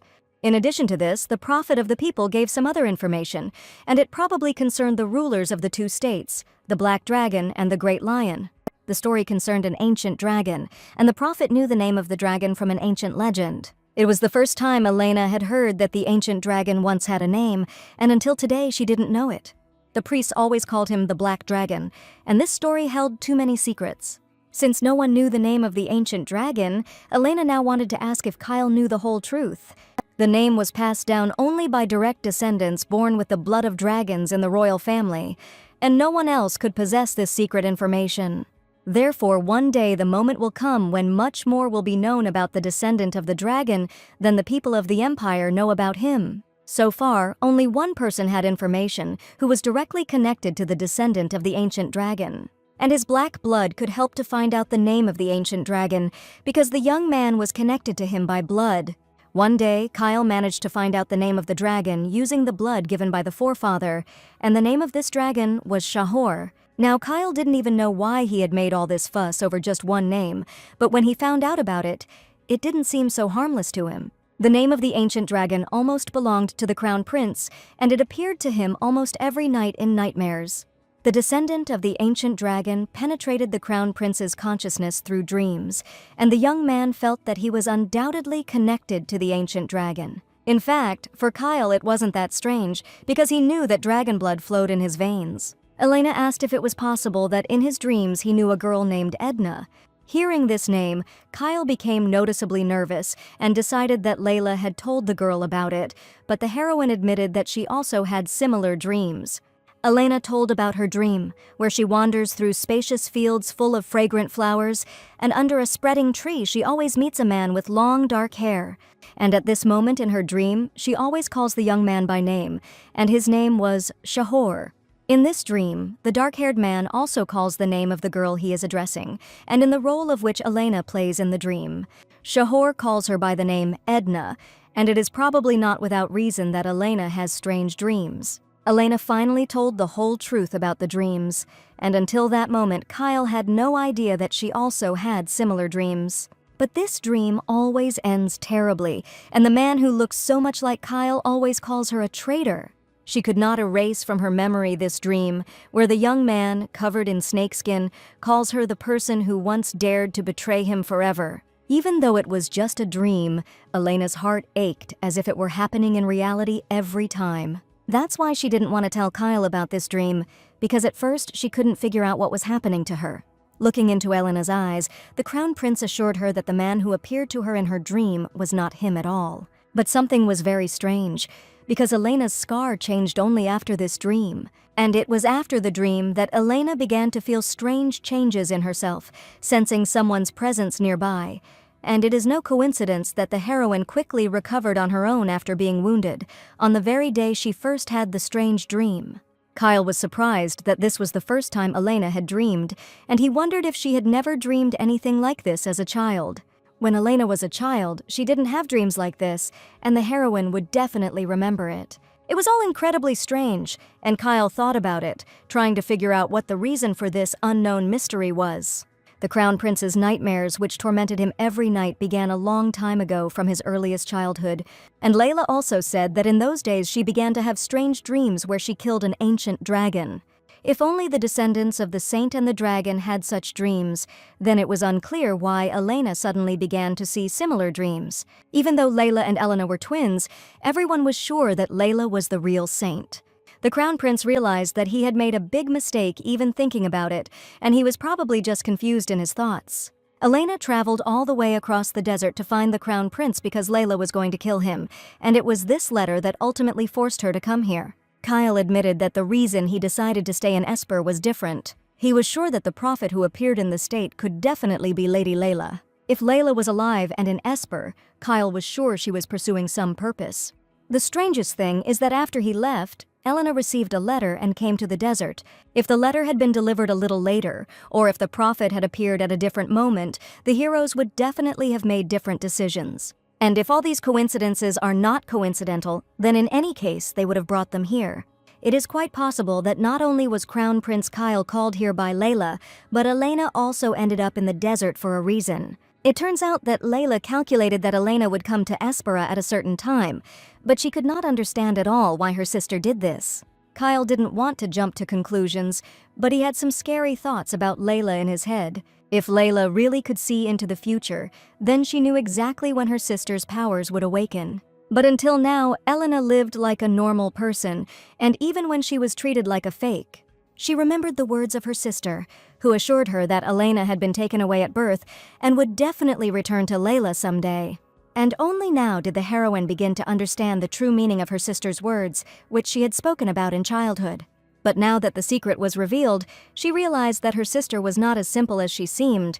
Layla kept many secrets from her true intentions to dark connections with people Elena never suspected. Layla once said that Kyle had a cold-blooded look, like an animal, but at the same time as quiet as a corpse. Then Layla suggested that perhaps Elena saw something else in the Crown Prince, and there was a good reason for it. She was sure that Elena had simply taken away her weak side, but at that time the heroine had absolutely no idea what her sister was talking about.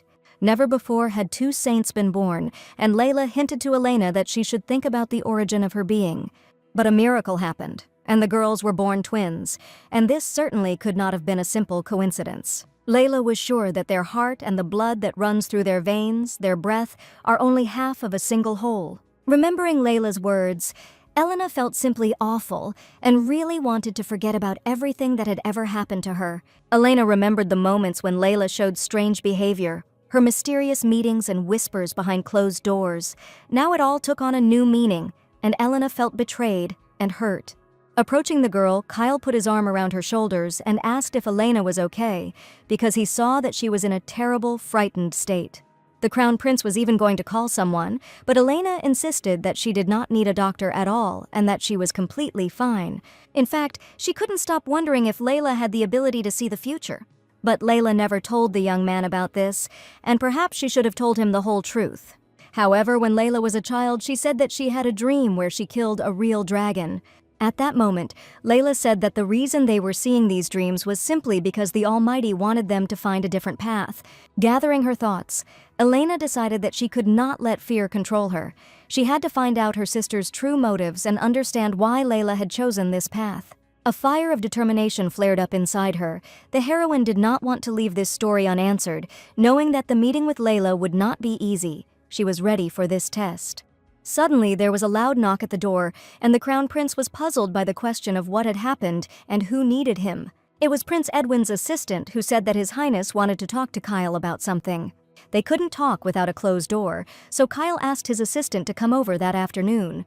He only asked Kyle to get up as soon as possible and promised to return exactly at noon. After talking with Kyle, the prince spent a long time thinking about their conversation, which made him think about a lot of things. And now he wanted to show Kyle the majestic port of Espera and also tell him some very important information. Spring had just begun and the weather was not too hot yet, so it was the perfect time to admire the sea.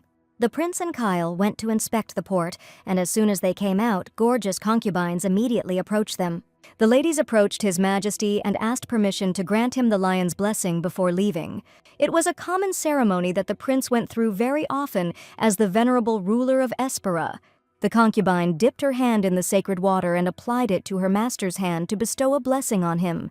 It was just an ancient farewell tradition in their country, and the prince's assistant asked not to worry about anything. Everyone without exception had to undergo the procedure, and suddenly Elena noticed a pattern in the form of a strange wing on the concubine's hand. She had definitely seen this tattoo before, and now Elena could not be mistaken, because strange memories surfaced in her memory. Kyle asked if something was bothering Elena, but Elena exhaled and replied that she was fine. The prince turned to the dragon of Lanfair, noticing his tense state, but Cal tried to remain calm. The crown prince was ready to go and inspect the port, and he confidently told Edwin about it. The rulers, accompanied by their loyal assistants, emerged from the palace gates to finally see the state of Esper in all its glory. Despite the fact that deserts occupied a fifth of the land, the state had access to the sea, which served as a reason for good trade. Most of the goods in Lanfair passed through this port, and Espera was the main state to which goods arrived by sea. Ruler Edwin looked with special respect on the state which he had ruled for many years. He believed that Espera would develop over the years and one day become the most magnificent state in the empire. and he very much hoped that the support of the Crown Prince could significantly strengthen their position. The Crown Prince did not know at all whether he would be able to live up to all the prince's expectations, but he also needed to be on friendly terms with him. All this time, Elena closely followed the communication between the prince and Kyle, being in the role of a disguised personal knight. It wasn't her imagination at all, but she noticed that many people here had the same black wing pattern on their hands. Perhaps getting a wing tattoo was some kind of local tradition, but something was known about Esper Elena. The prince's assistant approached Elena and asked if she liked the new state, and the girl admitted that she was very surprised by one observation. The heroine had previously heard that the symbol of Espera was a majestic lion, but today she noticed that many here had wing tattoos on their bodies. The lady was not afraid to ask this question to the prince's assistant because now she wanted to know the truth. Kyle noticed that the prince's assistant was paying too much attention to his personal soldier and asked if the young man wanted to challenge his subordinate. Elena insisted that the young man was simply answering the questions asked, but the prince did not understand whether it was really necessary to stop so close for this reason. The assistant admitted that the knight only wanted to ask about the tattoos. The prince chuckled, considering it a straightforward question, and now he understood why the master kept this particular subordinate close to him. In truth, Edwin had brought his guests to the port today for a specific purpose, so that they could see for themselves the people who called this place home before they began discussing the prophet. The fate of the state of Espera was not determined by some magical deity or fortune teller, and the people who live and breathe on this earth, and the prophecy that has captured their minds, is quite simple. The prophecy said that the dragon of Lawnfair would burn his country to the ground, and then when the bird gave the lion of Espera wings, the fates of the dragon and the lion would switch places. At that moment, Elena remembered the words of the note, where Layla asked to look where the clouds gather at night when the moon comes out.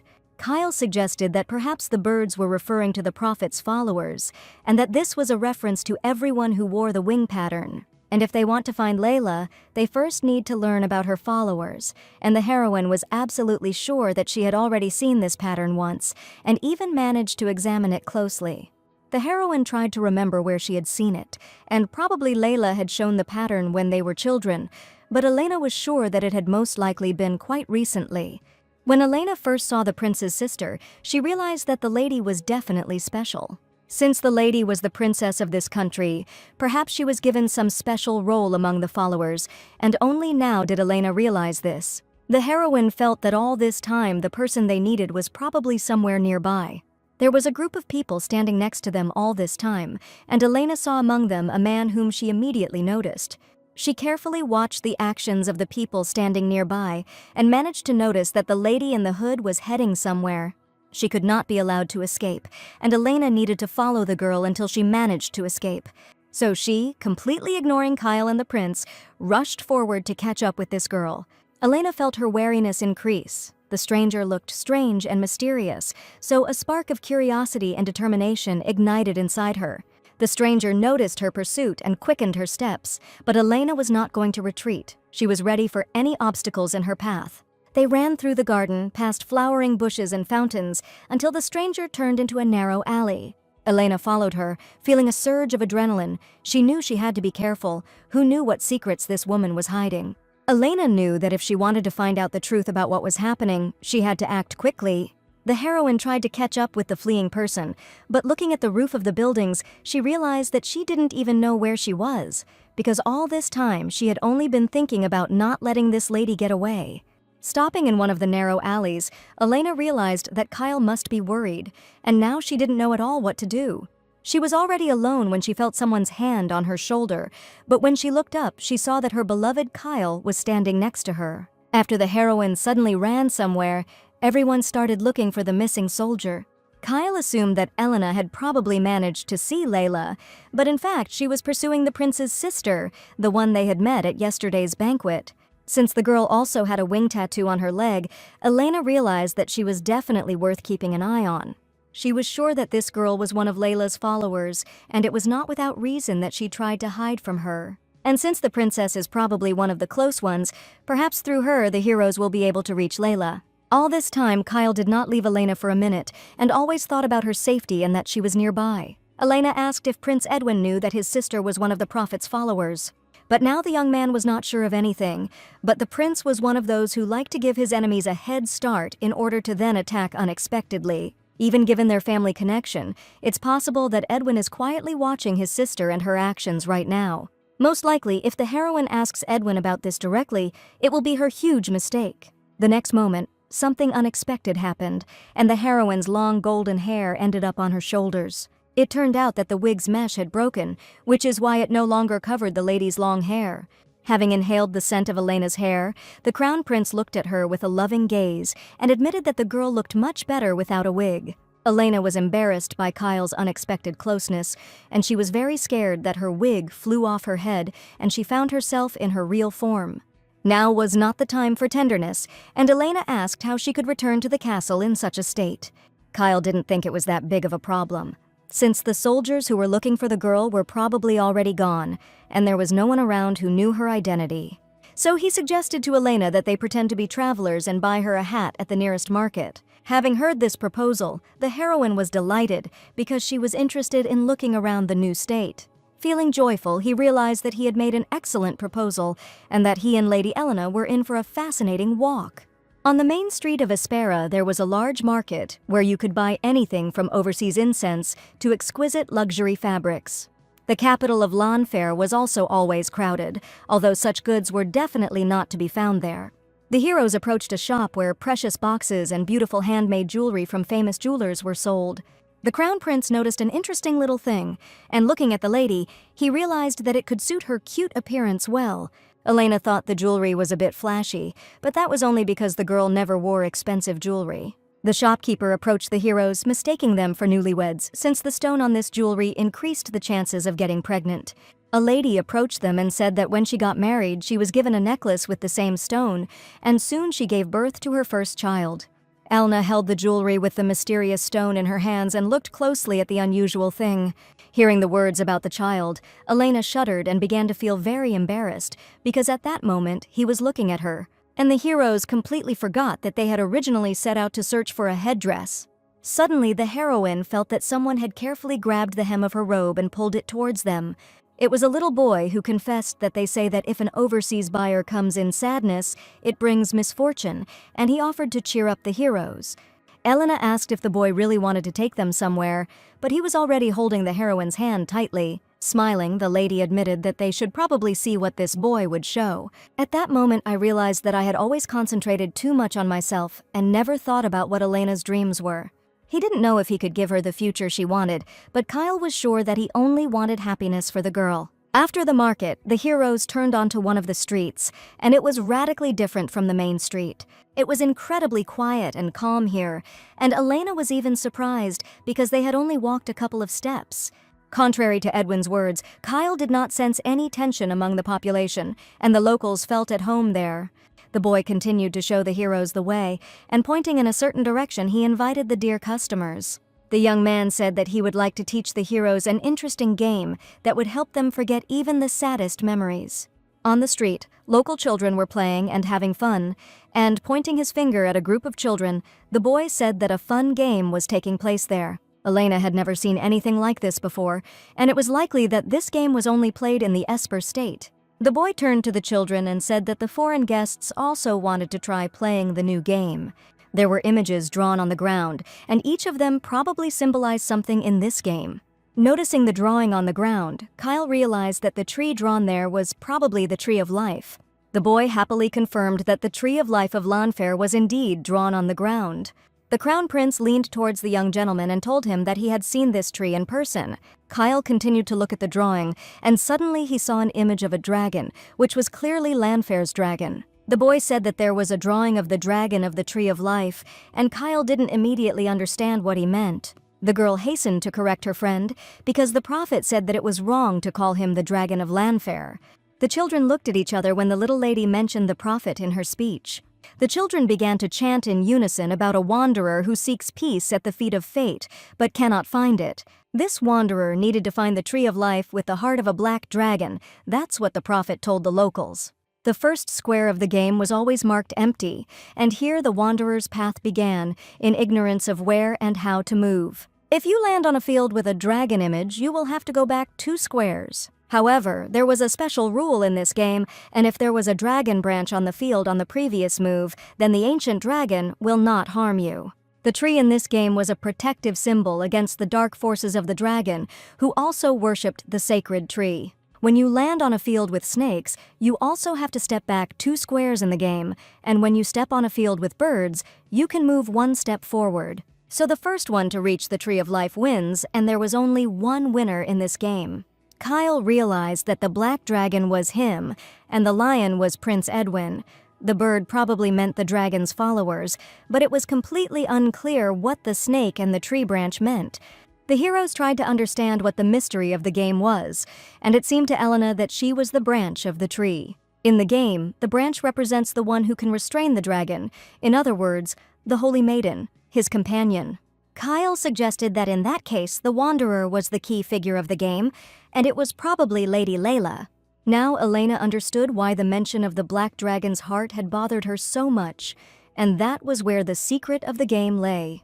In a sweet voice, Elena asked the boy about the person who taught children to play this game, because he probably told something else about it. He said that the story behind this game would soon begin, and it would all happen when some changes happened to the Tree of Life. The Tree of Life must bloom with great shining flowers, and this must happen very soon. And after this, all people will find true peace at the feet of fate, and this was probably the prediction of the prophet, which all the local children knew about. Night was slowly falling outside, and an elderly woman came for the boys and asked them to return home. The woman looked at the heroes and noticed that they were probably the overseas guests. She also saw that anxiety was splashing in the heroes' eyes, and they seemed to be wandering in a thick fog.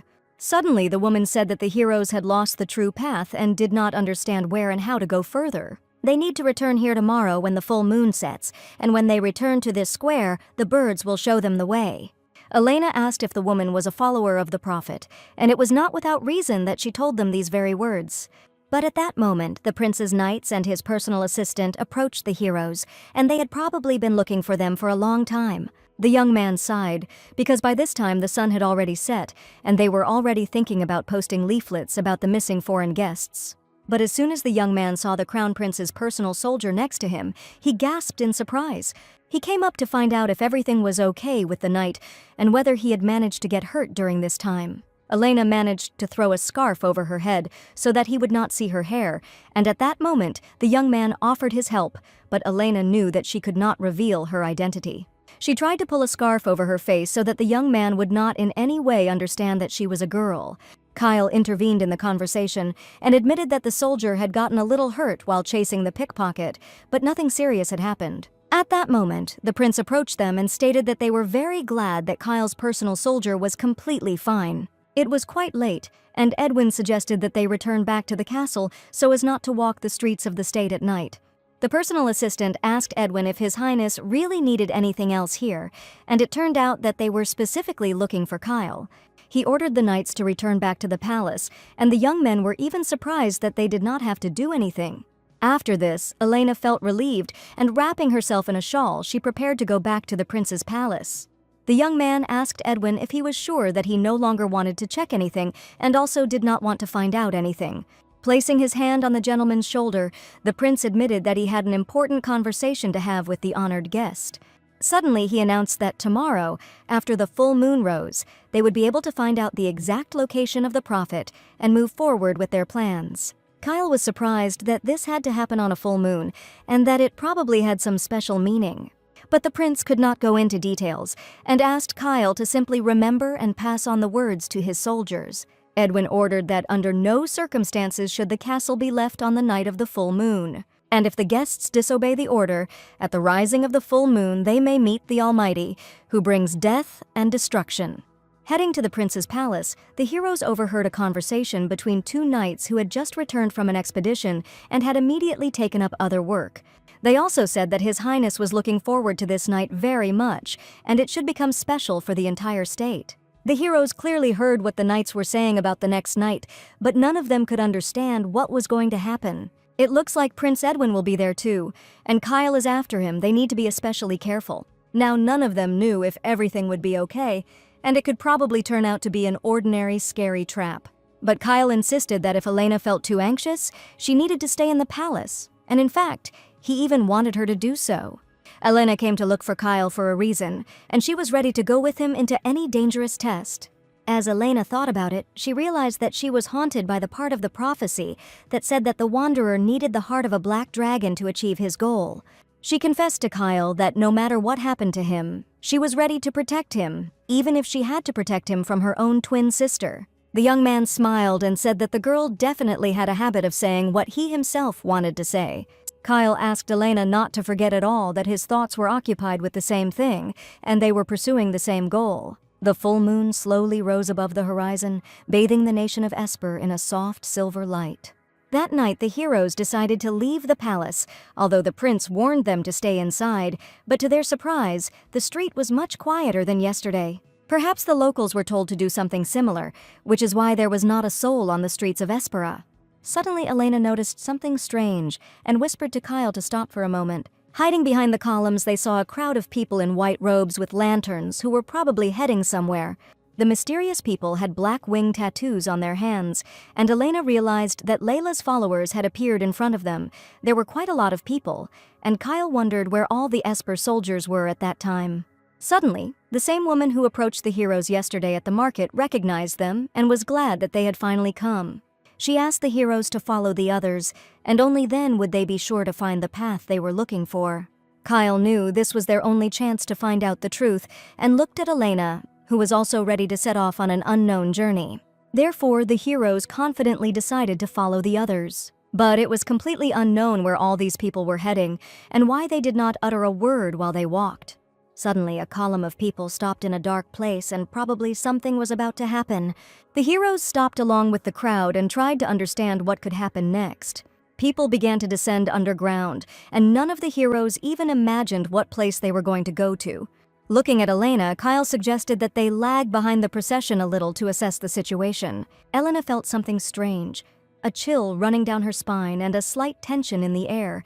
As if out of nowhere, the image of Sister Layla appeared in her mind, and Elena couldn't explain why she felt her presence so acutely now. The entire crowd descended into the dungeon, and looking at the open hatch cover, Elena knew for sure that her sister must be there, and gathering all their determination and overcoming their fear of the unknown, Elena and Kyle continued to move forward.